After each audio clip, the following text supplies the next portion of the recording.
ಇಲ್ಲಿ ಸಮಗ್ರ ಶಿಕ್ಷಣ ಯೋಜನೆ 2023-24 ಸಾಲಿನ ಶಾಲಾ ಹಂತದಲ್ಲಿ ಅನುಷ್ಠಾನಗೊಂಡಂತಹ ಕಾರ್ಯಚಟುವಟಿಕೆಗಳ ಸಾಮಾಜಿಕ ಪರಿಶೋಧನಾ ಸಭೆಯನ್ನ ಕಳೆದ 2 ದಿನಗಳಿಂದ ಇಲ್ಲಿ ನಡೆಸಿದ್ದಾರೆ. ಇವತ್ತು ಆ ಎಲ್ಲ ವರದಿಯನ್ನ ಮುಂದೆ ಚರ್ಚಿಸಬೇಕು, ಮಂಡಿಸಬೇಕು ಅಂತ ಹೇಳಿ ಎಲ್ಲರ ಸಮ್ಮುಖದಲ್ಲಿ ಗ್ರಾಮ ಸಭೆಯನ್ನ ಆಯೋಜಿಸಿದ್ವಿ. ಈ ಒಂದು ಗ್ರಾಮ ಸಭೆಯನ್ನ ನಾವು ನಾಡಗೀತೆಯೊಂದಿಗೆ ಪ್ರಾರಂಭ ಮಾಡೋಣ. ಎಲ್ಲರೂ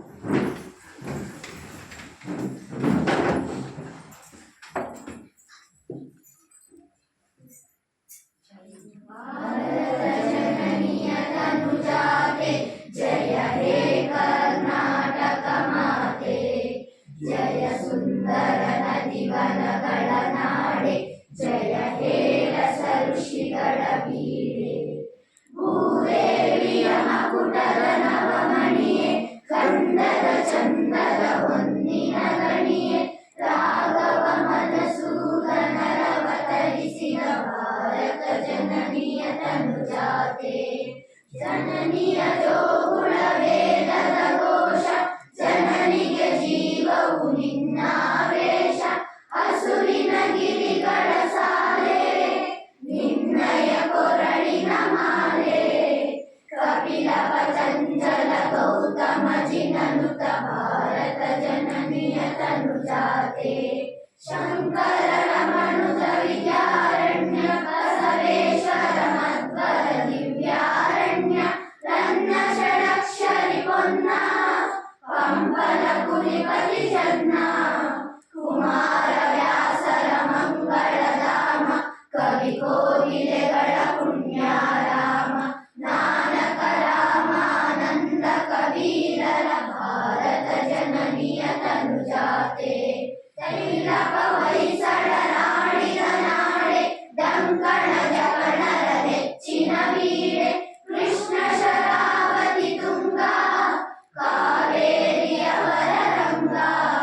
ಚೈತನ್ಯ ಪರಮಹಂಸರು ಏಕರ ಭಾರತ ಜನನಿಯ ತನುಜಾತೆ.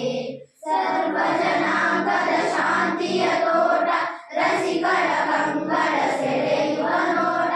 ಹಿಂದೂ ಕ್ರೈಸ್ತ ಮುಸಲ್ಮಾನ, ಬಾರಸಿಗ ಜೈನರು ಧ್ಯಾನ. ಜನಗಣ ಹೋಲುವ ದೊರೆಗಳ ರಾಮ, ಗಾಯಕ ವೈಣಿಕರ ರಾಮ. ಕನ್ನಡ ನುಡಿ ನುಡಿದಾಡುವ ದೇಹ, ಕನ್ನಡ ತಾಯಿಯ ಮಕ್ಕಳ ದೇಹ. ಭಾರತ ಜನನಿಯ ತನುಜಾತೆ, ಜಯ ಹೇ ಕರ್ನಾಟಕ ಮಾತೆ, ಜಯ ಹೇ ಕರ್ನಾಟಕ ಮಾತೆ, ಜಯ ಹೇ ಕರ್ನಾಟಕ ಮಾತೆ.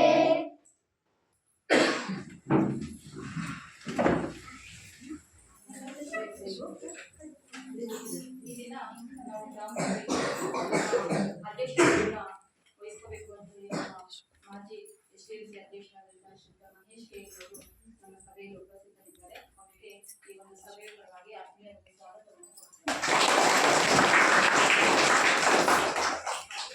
ಶ್ರೀ ನಾಗೇಶ್ ಕೆ ಸಾಮಾಜಿಕ ಪರಿಶೋಧನೆ ತಾಲೂಕು ಕಾರ್ಯಕ್ರಮ ವ್ಯವಸ್ಥಾಪಕರು ಇವರು ಕೂಡ ನಮ್ಮ ಈ ಸಭೆಯಲ್ಲಿ ಉಪಸ್ಥಿತರಿದ್ದಾರೆ. ಅವರಿಗೂ ಕೂಡ ಆತ್ಮೀಯ ಸ್ವಾಗತವನ್ನು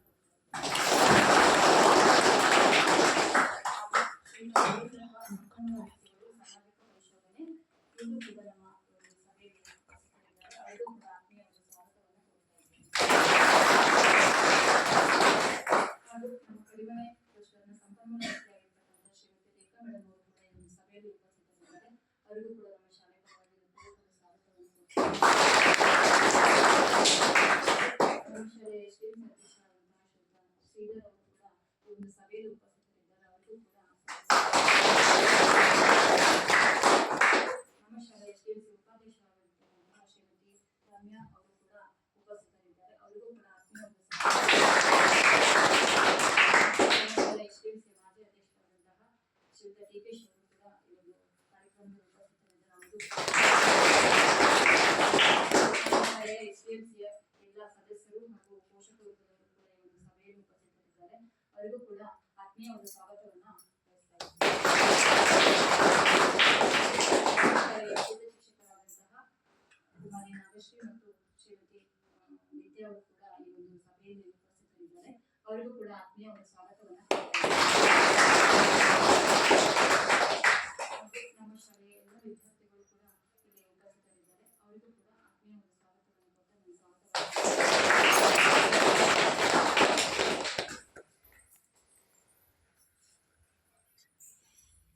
11ನೇ ಕಾರ್ಯಕ್ರಮಕ್ಕೆ ಸ್ವಾಗತಿಸಿದಂಥ ಶೀಲಾ ಮೇಡಮ್ ಅವರಿಗೂ ಕೂಡ ಸ್ವಾಗತವನ್ನು ಬಯಸುತ್ತಾ ಅವರಿಗೆ ಧನ್ಯವಾದ ಹೇಳ್ತೀನಿ.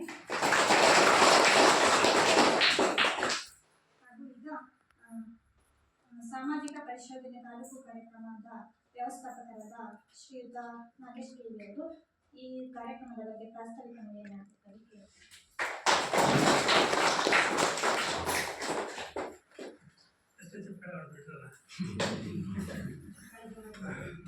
ಎಲ್ಲರಿಗೂ ನಮಸ್ಕಾರ. 2023-24ನೇ ಸಾಲಿನ ಸಮಗ್ರ ಶಿಕ್ಷಣ ಯೋಜನೆಗೆ ಸಂಬಂಧಪಟ್ಟಂತೆ ನಾವು ಇಂದಿನ ಸಾಮಾಜಿಕ ಪರಿಶೋಧನೆ ಗ್ರಾಮ ಸಭೆಯನ್ನು ನಡೆಸ್ತಾ ಇರ್ತಕ್ಕಂಥದ್ದು. ಈ ಒಂದು ಸಭೆಯ ಅಧ್ಯಕ್ಷತೆಯನ್ನು ವಹಿಸಿರ್ತಕ್ಕಂಥ ಮಹೇಶ್ವರ ಹಾಗೂ STMCಯ ಅಧ್ಯಕ್ಷರೇ, ಉಪಾಧ್ಯಕ್ಷರೇ ಹಾಗೂ CRP ಮೇಡಮ್ ಅವರೇ, ಎಲ್ಲ ಮುಖ್ಯ ಶಿಕ್ಷಕರೇ ಹಾಗೂ ಎಲ್ಲ ಶಿಕ್ಷಕರೇ ಹಾಗೂ ಪೋಷಕರೇ ಹಾಗೂ ಮಕ್ಕಳೇ, ಸಾಮಾಜಿಕ ಪರಿಶೋಧನೆ ಅಂತಕ್ಕಂಥದ್ದು ನಾವು ಗ್ರಾಮ ಪಂಚಾಯಿತಿಗಳಲ್ಲಿ ಮಾಡ್ತಕ್ಕಂಥ ಒಂದು ಕಾರ್ಯಕ್ರಮ. ನಮಗೆಲ್ಲ ಗೊತ್ತಿರುತ್ತೆ, ಗ್ರಾಮ ಪಂಚಾಯಿತಿಯಲ್ಲಿ ನಾವು 2009 ಕೂಡ ಈ ಒಂದು ಸಾಮಾಜಿಕ ಪರಿಶೋಧನೆ ಪ್ರಕ್ರಿಯೆ ಅಂತಕ್ಕಂಥದ್ದು ಚಾಲನೆಯಾಗಿದೆ. ಅಲ್ಲಿ ಪ್ರಾರಂಭಿಕ ಹಂತದಲ್ಲಿ ನಾವು ಏನು MGNREG ಯೋಜನೆ ಇದೆ, ಅದಕ್ಕೆ ಈ ಒಂದು ಸಾಮಾಜಿಕ ಪರಿಶೋಧನೆಯನ್ನು ನಡೆಸ್ತಿದ್ವಿ. ಅದ್ರ ನಂತರ ಬೇರೆ ಬೇರೆ ಯೋಜನೆಗಳನ್ನು ಕೂಡ ಸಾಮಾಜಿಕ ಪರಿಶೋಧನೆ ನಡೆಸಲಿಕ್ಕೆ ನಡೆಸ್ತಾ ಇದ್ದೀವಿ. ಈಗ ರಾಜ್ಯ ಹಣಕಾಸು ಇರ್ಬೋದು, 15ನೇ ಹಣಕಾಸು ಎಲ್ಲ ಯೋಜನೆಗಳು ಕೂಡ ಸಾಮಾಜಿಕ ಪರಿಶೋಧನೆ ಆಗ್ತಾ ಇದೆ. ಹಾಗೆ ಶಾಲೆಗಳಿಗೆ ಸಂಬಂಧಪಟ್ಟಂತೆ ನಾವು ಒಂದು 5 ವರ್ಷಗಳಾಯ್ತು ಈಗ ಸಾಮಾಜಿಕ ಪರಿಶೋಧನೆಯನ್ನು ನಡೆಸ್ತಾ. ಏನೋ ಬಿಸಿಯೂಟ ಯೋಜನೆ ಅಂತಕ್ಕಂಥದ್ದು ಏನಿದೆ, ಅದಕ್ಕೆ ಸಂಬಂಧಪಟ್ಟಂತೆ ನಾವು ತಾಲೂಕಿನಲ್ಲಿ ಕೆಲವೊಂದು ಶಾಲೆಗಳನ್ನ ಆಯ್ಕೆ ಮಾಡ್ಕೊಂಡ್ಬಿಟ್ಟು ಸಾಮಾಜಿಕ ಪರಿಶೋಧನೆ ನಡೆಸ್ಬಿಟ್ಟು ನಾವು ಸರ್ಕಾರಕ್ಕೆ ವರದಿಯನ್ನ ಆಗಲೇ ಸಲ್ಲಿಸ್ತಾ ಬಂದಿದ್ದೀವಿ. ಎಲ್ಲ ಶಾಲೆಗಳಲ್ಲೂ ಕೂಡ ಮಾಡ್ತಾ ಇಲ್ಲ, ಒಂದು 4 ಅಥವಾ 5 ಶಾಲೆಗಳನ್ನ ಆಯ್ಕೆ ಮಾಡಿಬಿಟ್ಟು ಸಾಮಾಜಿಕ ಪರಿಶೋಧನೆ ನಡೆಸಿ ನಾವು ಸರ್ಕಾರಕ್ಕೆ ವರದಿಯನ್ನು ಈಗಾಗಲೇ 5 ವರ್ಷಗಳಿಂದ ಸಲ್ಲಿಸ್ತಾ ಬಂದಿದ್ದೀವಿ. ಹಾಗೆ ಈ ಸಮಗ್ರ ಶಿಕ್ಷಣ ಯೋಜನೆ ಏನಿದೆ ಅದನ್ನ ನಾವು ಕಳೆದ ಬಾರಿಯಿಂದ ಈ ಒಂದು ಯೋಜನೆಯನ್ನು ಕೂಡ ಸಾಮಾಜಿಕ ಪರಿಶೋಧನೆಗೆ ಒಳಪಡಿಸಬೇಕು ಅಂತಕ್ಕಂಥ ಸರ್ಕಾರದ ಆದೇಶ ಆಯಿತು. ಹಾಗಾಗಿ ಕಳೆದ ಬಾರಿ ಒಂದು 20% ಅಷ್ಟು ಶಾಲೆಗಳನ್ನ ಆಯ್ಕೆ ಮಾಡಿಬಿಟ್ಟು ನಾವು ಈಗಾಗಲೇ ಸಾಮಾಜಿಕ ಪರಿಶೋಧನೆ ನಡೆಸಿಬಿಟ್ಟು ಸರ್ಕಾರಕ್ಕೆ ವರದಿಯನ್ನು ಸಲ್ಲಿಸಿದ್ದೀವಿ. ಈ ಸರಿ ಕೂಡ ಒಂದು 20% ಅಷ್ಟು ಶಾಲೆಗಳನ್ನ ನಾವು ಆಯ್ಕೆ ಮಾಡ್ಕೊಂಡಿದ್ವಿ. ಒಂದು ಗ್ರಾಮ ಪಂಚಾಯತಿಗೆ 2 ಶಾಲೆಗಳನ್ನ ಆಯ್ಕೆ ಮಾಡಿಬಿಟ್ಟು ಸಾಮಾಜಿಕ ಪರಿಶೋಧನೆ ನಡೆಸ್ತಾ ಇದ್ದೀವಿ. ಈಗಾಗಲೇ ತಾಲೂಕಿನಲ್ಲಿ ಅಂತಿಮ ಹಂತಕ್ಕೆ ಬಂದಿದ್ದೀವಿ. ಈಗಾಗಲೇ ಇನ್ನೊಂದು ಪಂಚಾಯತಿಯಲ್ಲಿ 2 ಸ್ಕೂಲ್ ಇದೆ, ಅದು ಮುಗಿದ್ರೆ ಈ ಹೊಸನಗರ ತಾಲೂಕಿನಲ್ಲಿ 60 ಶಾಲೆಗಳನ್ನ ಈ ಸರಿ ಸಾಮಾಜಿಕ ಪರಿಶೋಧನೆ ನಡೆಸಬೇಕಾಗುತ್ತೆ. ಒಟ್ಟಾರೆ ಈ ಎಲ್ಲ ಶಾಲೆಗಳಿಗೂ ಕೂಡ ಈ ಸಾಮಾಜಿಕ ಪರಿಶೋಧನೆ ಅಂತ ಕಡ್ಡಾಯವಾಗಿ ಮಾಡಬೇಕು ಅಂತ ಆದೇಶ ಇದೆ. ಹಾಗಾಗಿ ಮುಂದಿನ ದಿನಗಳಲ್ಲಿ ಉಳಿದಿರ್ತಕ್ಕಂಥ ಶಾಲೆಗಳನ್ನು ಕೂಡ ಸಾಮಾಜಿಕ ಪರಿಶೋಧನೆಯನ್ನು ನಡೆಸ್ತೀವಿ. ಏನು ಸಾಮಾಜಿಕ ಪರಿಶೋಧನೆ ಅಂತಂದ್ರೆ ಸಮಾಜದ ಮಧ್ಯದಲ್ಲಿ ನಾವು ಸರ್ಕಾರ ಜಾರಿಗೆ ತಂದಿರ್ತಕ್ಕಂಥ ಯೋಜನೆಗಳು ಹೇಗೆ ಅಲ್ಲಿ ಅನುಷ್ಠಾನ ಆಗ್ತಿದೆ ಅಂತಕ್ಕಂಥದ್ದನ್ನ ಸಮಾಜದೊಂದಿಗೆ ಪರಿಶೀಲನೆ ಮಾಡ್ತಕ್ಕಂಥದ್ದು ಈ ಒಂದು ಸಾಮಾಜಿಕ ಪರಿಶೋಧನೆ ಅಂತಕ್ಕಂಥದ್ದು. ಈಗಾಗಲೇ ನಿಮಗೆ ಗೊತ್ತಿರುವ ಹಾಗೆ ಏನು ಸಮಗ್ರ ಶಿಕ್ಷಣ ಯೋಜನೆಯನ್ನ ಜಾರಿಗೆ ತಂದಿರ್ತಕ್ಕಂಥದ್ದು 2018-19ರಲ್ಲಿ ನಿಮ್ಮ ಶಾಲಾ ವ್ಯಾಪ್ತಿಯಲ್ಲಿ ಸಮಗ್ರ ಶಿಕ್ಷಣ ಯೋಜನೆಯನ್ನು ಜಾರಿಗೆ ತಂದಿರ್ತಕ್ಕಂಥದ್ದು. ಇದಕ್ಕೆ ಪೂರ್ವದಲ್ಲಿ ಸರ್ವ ಶಿಕ್ಷಾ ಅಭಿಯಾನ ಅಂತಕ್ಕಂಥದ್ದು ಇತ್ತು, ಮಾಧ್ಯಮಿಕ ಶಿಕ್ಷಣ ಅಭಿಯಾನ ಮತ್ತೆ ಶಿಕ್ಷಕರ ಶಿಕ್ಷಣ, ಈ 3 ಯೋಜನೆಗಳು ಬೇರೆ ಬೇರೆಯಾಗಿ ಶಾಲಾ ಹಂತದಲ್ಲಿ ಇತ್ತು. ಅದನ್ನೆಲ್ಲ ಒಟ್ಟುಗೂಡಿಸ್ಬಿಟ್ಟು ಈ ಸಮಗ್ರ ಶಿಕ್ಷಣ ಯೋಜನೆ ಅಂತಕ್ಕಂಥದ್ದನ್ನು ಜಾರಿಗೆ ತಂದರು. ಏನು ಅದರ ಉದ್ದೇಶ ಅಂತಂದ್ರೆ ಈ ಒಂದು ಶಾಲಾ ವ್ಯಾಪ್ತಿಯಲ್ಲಿ ಯಾವುದೇ ಮಗು ಕಲಿಕೆಯನ್ನು ಹೊರಗುಳಿಬಾರ್ದು. ಯಾರಾದ್ರೂ ಮಕ್ಕಳು ಶಾಲೆಯಿಂದ ಬಿಟ್ಟ ಮಕ್ಕಳಿದ್ರೆ ಅವ್ರನ್ನ ಶಾಲೆಗೆ ಕರ್ತರಬೇಕು ಅಂತಕ್ಕಂಥದ್ದು. ಹಾಗೆ 1ನೇ ತರಗತಿಯಿಂದ 12ನೇ ತರಗತಿವರೆಗೂ ಕೂಡ ಉಚಿತ ಮತ್ತೆ ಕಡ್ಡಾಯ ಶಿಕ್ಷಣವನ್ನು ನೀಡಬೇಕು ಅಂತಕ್ಕಂಥದ್ದು. ಹಾಗೆ ವಿಶೇಷಚೇತನ ಮಕ್ಕಳೇನಾದ್ರೂ ಈ ಶಾಲಾ ವ್ಯಾಪ್ತಿಯಲ್ಲಿ ಇದ್ರೆ ಅವರಿಗೂ ಕೂಡ ಶಿಕ್ಷಣವನ್ನು ಒದಗಿಸಬೇಕು ಅಂತಕ್ಕಂಥದ್ದು. ಅವ್ರಿಗೆ ಶಾಲೆಗೆ ಬರುವಾಗಿದ್ರೆ ಅವರಿಗೆ ಅವ್ರಿಗೆ ಇರ್ತಕ್ಕಂಥ ಸೌಲಭ್ಯಗಳ ಜೊತೆಗೆ ಶಿಕ್ಷಣವನ್ನು ಒದಗಿಸ್ತಕ್ಕಂಥದ್ದು. ಒಂದ್ ವೇಳೆ ಅವ್ರಿಗೆ ಬರ್ಲಿಕ್ಕೆ ಸಾಧ್ಯ ಆಗಿದ್ರೆ ಅವರಿಗೂ ಕೂಡ ಶಾಲೆಯಲ್ಲಿ ದಾಖಲಾತಿಯನ್ನು ಮಾಡ್ಕೊಳ್ತಕ್ಕಂಥದ್ದು. ಹಾಗೆ ಅವರಿಗೆ ಗೃಹಧಾರಿತ ಶಿಕ್ಷಣವನ್ನ ಅವರ ಬುದ್ಧಿಮಟ್ಟಕ್ಕೆ ಸರಿಯಾಗಿ ನೀಡಬೇಕು ಅಂತಕ್ಕಂಥದ್ದಿದೆ. ಹಾಗೆ ಯಾವುದೇ ತಾರತಮ್ಯ ಇಲ್ಲದೆ ಜಾತಿ ಇರ್ಬೋದು, ಲಿಂಗ ಇರ್ಬೋದು, ತಾರತಮ್ಯ ಇಲ್ಲದೆ ಎಲ್ಲರಿಗೂ ಸಮಾನ ಶಿಕ್ಷಣವನ್ನು ನೀಡಬೇಕು ಅಂತಕ್ಕಂಥದ್ದು. ಹಾಗೆ ಶಿಕ್ಷಕರಿಗೆ ಕೂಡ ಕಾಲಕಾಲಕ್ಕೆ ತರಬೇತಿಯನ್ನು ನೀಡೋದ್ರ ಮುಖಾಂತರ ಅವರ ಕಾರ್ಯಕ್ಷಮತೆಯನ್ನು ಅಧಿಕಗೊಳಿಸ್ತಕ್ಕಂಥದ್ದು. ಹೀಗೆ ಎಲ್ಲ ಒಟ್ಟಾರೆಯಾಗಿ 2030ರವರೆಗೆ ಶಿಕ್ಷಣದಲ್ಲಿ ಹೆಚ್ಚಿನ ಬದಲಾವಣೆಯನ್ನು ತರಬೇಕು ಅಂತಕ್ಕಂಥ ದೃಷ್ಟಿಯಲ್ಲಿ ಸಮಗ್ರ ಶಿಕ್ಷಣ ಯೋಜನೆಯನ್ನು ಜಾರಿಗೆ ತಂದಿರತಕ್ಕಂಥದ್ದು. ಹಾಗಾಗಿ ಏನು ಈ ಸಮಗ್ರ ಶಿಕ್ಷಣ ಯೋಜನೆಯನ್ನ ಜಾರಿಗೆ ತಂದಂತ ಸಂದರ್ಭದಲ್ಲಿ ಏನೆಲ್ಲ ಕಾರ್ಯಕ್ರಮಗಳನ್ನ ಸರ್ಕಾರ ಹಾಕೊಂಡಿತ್ತು, ಏನು ಉಚಿತವಾಗಿ ಮಕ್ಕಳಿಗೆ ನೀಡ್ತಕ್ಕಂಥ ಸೌಲಭ್ಯಗಳೇನಿರ್ಬೋದು, ಸಮವಸ್ತ್ರಗಳನ್ನು ನೀಡ್ತಾರೆ, ಪಠ್ಯಪುಸ್ತಕಗಳನ್ನು ನೀಡ್ತಾರೆ, ಸೂಚ್ಯಾಕ್ಷಗಳನ್ನು ನೀಡ್ತಾರೆ, ಅದೆಲ್ಲವೂ ಕೂಡ ಸಮರ್ಪಕವಾಗಿ ಮಕ್ಕಳಿಗೆ ತಲುಪ್ತಾ ಇದೆಯಲ್ಲ ಅಂತಕ್ಕಂಥದ್ದನ್ನ ಈ ಒಂದು ಸಾಮಾಜಿಕ ಪರಿಶೋಧನೆಯಲ್ಲಿ ನಾವು ಪರಿಶೀಲನೆ ಒಳಪಡಿಸಬೇಕಾಗುತ್ತೆ. ಹಾಗೆ ಇಲ್ಲಿನ ಆಡಳಿತ ವ್ಯವಸ್ಥೆಗೆ ಸಂಬಂಧಪಟ್ಟಂತೆ STMCಯ ರಚನೆ ಇದೆ. ಮಾರ್ಗಸೂಚಿ ಪ್ರಕಾರ STMCಯ ರಚನೆ ಆಗಿದೆ, ಮತ್ತೆ STMCಯ ಕಾರ್ಯನಿರ್ವಹಣೆ ಹೇಗಿದೆ ಅದರ ಬಗ್ಗೆ ನಾವು ಪರಿಶೀಲನೆ ಮಾಡ್ತಕ್ಕಂಥದ್ದು. ಹಾಗೆ ಇಲ್ಲಿನ ಶಿಕ್ಷಕರ ಕಾರ್ಯನಿರ್ವಹಣೆ ಬಗ್ಗೆ ಸಮಾಜದ ಮತ್ತೆ ಪೋಷಕರ ಮಕ್ಕಳ ಅಭಿಪ್ರಾಯ ಏನಿದೆ ಅಂತಕ್ಕಂಥದ್ದನ್ನು ನಾವು ಕ್ರೋಢೀಕರಣ ಮಾಡ್ತಕ್ಕಂಥದ್ದು. ಹಾಗೆ ಈ ಶಾಲಾ ಆವರಣಕ್ಕೆ ಸಂಬಂಧಪಟ್ಟಂತೆ ಒಂದು ಶಾಲೆ ಅಂದ್ರೆ ಏನೆಲ್ಲ ಅಂಶಗಳು ಇರಬೇಕು, ಕೊಠಡಿಗಳ ವ್ಯವಸ್ಥೆ ಇರ್ಬೋದು, ಗ್ರಂಥಾಲಯದ ವ್ಯವಸ್ಥೆ ಇರ್ಬೋದು, ಶೌಚಾಲಯದ ವ್ಯವಸ್ಥೆ ಇರ್ಬೋದು, ಕ್ರೀಡಾಂಗಣದ ವ್ಯವಸ್ಥೆ ಇರ್ಬೋದು, ಇವೆಲ್ಲವೂ ಕೂಡ ಹೇಗಿದೆ ಅಂತಕ್ಕಂಥದ್ದು. ಒಟ್ಟಾರೆಯಾಗಿ 134 ಅಂಶಗಳ ಒಂದು ವರದಿಯನ್ನು ನಮಗೆ ಸರ್ಕಾರದಿಂದ ಕೇಳಿರ್ತಕ್ಕಂಥದ್ದು. ಅದಕ್ಕೆ ಸಂಬಂಧಪಟ್ಟಂತೆ ಶಾಲೆಗಳಲ್ಲಿ ಏನೆಲ್ಲ ಇದೆ, ಏನೆಲ್ಲ ಕೊರತೆ ಇದೆ, ಮತ್ತೆ ಏನಾದರೂ ಸಮಸ್ಯೆಗಳಿದೆಯಾ ಅಂತಕ್ಕಂಥದ್ದನ್ನು ನಾವು ಪರಿಶೀಲನೆಯನ್ನು ಮಾಡಬೇಕಾಗುತ್ತೆ. ಸಾಮಾಜಿಕ ಪರಿಶೋಧನೆ ಆಗಿರೋದ್ರಿಂದ ನೀವೆಲ್ಲ ಆಡಿಟ್ಗಳನ್ನು ನೋಡಿರ್ತೀರ, ದಾಖಲಾತಿಗಳನ್ನ ಪರಿಶೀಲನೆ ಮಾಡ್ತೀವಿ, ಹಾಗೆ ಸರ್ಕಾರಕ್ಕೆ ವರದಿಯನ್ನು ಸಲ್ಲಿಸ್ತಕ್ಕಂಥದ್ದು ಇರುತ್ತೆ. ಆದರೆ ಸಾಮಾಜಿಕ ಪರಿಶೋಧನೆ ಅಂತಕ್ಕಂಥ ಇದು ವಿಭಿನ್ನ ಪ್ರಕ್ರಿಯೆ. ನಾವು ಯಾವುದೇ ದಾಖಲಾತಿಯನ್ನು ಪರಿಶೀಲನೆ ಮಾಡ್ತೀವಿ, ಫಲಾನುಭವಿಗಳನ್ನ ಭೇಟಿ ಮಾಡ್ತೀವಿ, ಗ್ರಾಮಸ್ಥರೊಂದಿಗೆ ಚರ್ಚೆಯನ್ನು ಮಾಡ್ತೀವಿ, ಒಂದು ವರದಿಯನ್ನ ಸಿದ್ಧಪಡಿಸ್ತೀವಿ. ಆ ವರದಿಯನ್ನ ಈ ತರ ಗ್ರಾಮ ಸಭೆಯನ್ನ ಕರೆದ್ಬಿಟ್ಟು ಗ್ರಾಮ ಸಭೆಯ ಮುಂದೆ ಇಟ್ಟು ನಾವು ಚರ್ಚೆಯನ್ನ ಮಾಡಬೇಕಾಗುತ್ತೆ. ಚರ್ಚೆ ಮಾಡಿ ಸರ್ಕಾರಕ್ಕೆ ಗ್ರಾಮಸ್ಥರ ಅಭಿಪ್ರಾಯದೊಂದಿಗೆ ನಾವು ವರದಿಯನ್ನು ಸರ್ಕಾರಕ್ಕೆ ಸಲ್ಲಿಸ್ತಕ್ಕಂಥದ್ದಿರುತ್ತೆ. ಹಾಗಾಗಿ ಸಾಮಾಜಿಕ ಪರಿಶೋಧನೆಗೆ ಸರ್ಕಾರ ಹೆಚ್ಚಿನ ಒತ್ತನ್ನು ನೀಡಿರ್ತಕ್ಕಂಥದ್ದು. ಎಲ್ಲ ಯೋಜನೆಗಳಿಗೂ ಕೂಡ ಈ ಸಾಮಾಜಿಕ ಪರಿಶೋಧನೆಯನ್ನ ಕಡ್ಡಾಯಗೊಳಿಸ್ತಕ್ಕಂಥದ್ದು ಆಗ್ತಾ ಇದೆ. ಹಾಗಾಗಿ ಇಲ್ಲಿ ಒಟ್ಟಾರೆಯಾಗಿ ಪಾರದರ್ಶಕವಾಗಿರುತ್ತೆ. ಎಲ್ಲ ವರದಿಗಳು ಕೂಡ ಪಾರದರ್ಶಕವಾಗಿ ಇರಬೇಕು, ಮತ್ತೆ ಚರ್ಚೆಗಳು ಕೂಡ ಪಾರದರ್ಶಕವಾಗಿ ಆಗಬೇಕು ಅಂತಕ್ಕಂಥ ದೃಷ್ಟಿಯಲ್ಲಿ ಇದನ್ನು ಕೂಡ ನಾವು ಯೂಟ್ಯೂಬ್ ಲೈವ್ ಅಲ್ಲಿ ಕಾರ್ಯಕ್ರಮವನ್ನು ಮಾಡಬೇಕಾಗಿತ್ತು. ಆದ್ರೆ ನಮ್ಗೆ ಇಲ್ಲಿ ನೆಟ್ವರ್ಕ್ ಸಮಸ್ಯೆ ಇರೋದ್ರಿಂದ ನಾವು ಈಗ ಆ ವಿಡಿಯೋನ ಮಾಡ್ಕೊಂತಿದ್ವಿ. ಅದನ್ನ ನಾವು ನನ್ನ ಹತ್ರದಲ್ಲೇ ನಾವು ಅದನ್ನ ಯೂಟ್ಯೂಬ್ ಲೈವ್ ಅಪ್ಲೋಡ್ ಮಾಡ್ತೀವಿ. ಎಲ್ಲರೂ ಕೂಡ ವೀಕ್ಷಣೆ ಮಾಡ್ಬೋದು. ಹಾಗಾಗಿ ಒಟ್ಟಾರೆ ಪಾರದರ್ಶಕವಾಗಿ ವರದಿ ಹೋಗ್ಬೇಕು, ಮತ್ತೆ ಪಾರದರ್ಶಕವಾಗಿ ಆಡಿಟ್ ಆಗ್ಬೇಕಂತಕ್ಕಂಥ ದೃಷ್ಟಿಯಲ್ಲಿ ಎಲ್ಲ ಕಾರ್ಯಕ್ರಮಗಳನ್ನ ಸರ್ಕಾರ ಹಮ್ಮಿಕೊಂಡಿರ್ತಕ್ಕಂಥದ್ದು. ಹಾಗಾಗಿ ಏನೆಲ್ಲ ಅಂಶಗಳು ಕಂಡುಬಂದಿದೆ ಎಲ್ಲ ಅಂಶಗಳನ್ನ ಮುಂದೆ ನಾವು ವರದಿಯನ್ನು ತಿಳಿಸ್ತೀವಿ. ಎಲ್ಲ ವಿಷಯಗಳ ಬಗ್ಗೆ ನೀವು ಚರ್ಚೆಯನ್ನ ಮಾಡ್ಲಿಕ್ಕೆ ಅವಕಾಶ ಇದೆ. ಎಲ್ಲರೂ ಕೂಡ ಒಟ್ಟಾರೆಯಾಗಿ ಚರ್ಚೆಯನ್ನ ಮಾಡಿ ಅಂತ ಹೇಳ್ತಾ ನಿಮಗೆ ಪ್ರಾಸ್ತಾವಿಕವಾಗಿ ಮಾತಾಡಲಿಕ್ಕೆ ಅವಕಾಶ ಕೊಟ್ಟಿದ್ದು ನಮ್ಮೆಲ್ಲರಿಗೂ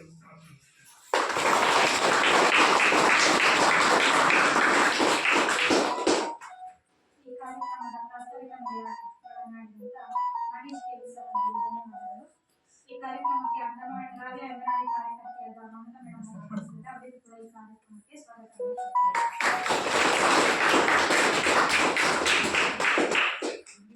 ಈ 2 ದಿನಗಳಿಂದ ನಮ್ಮ ಶಾಲೆಗೆ ಸಾಮಾಜಿಕ ಪರಿಶೋಧನೆಯನ್ನ ಸರ್ ಶ್ರೀ ದೇವೇಂದ್ರಪ್ಪ ಸರ್ ಸಂಪನ್ಮೂಲ ವ್ಯಕ್ತಿಗಳು ಸಾಮಾಜಿಕ ಪರಿಶೋಧನೆಗಳು ನಡೆಸಿದ್ದಾರೆ. ಈಗ ಅವರು ಅವರ ವರದಿ ಮಂಡನೆಯನ್ನು ಮಾಡಬೇಕು.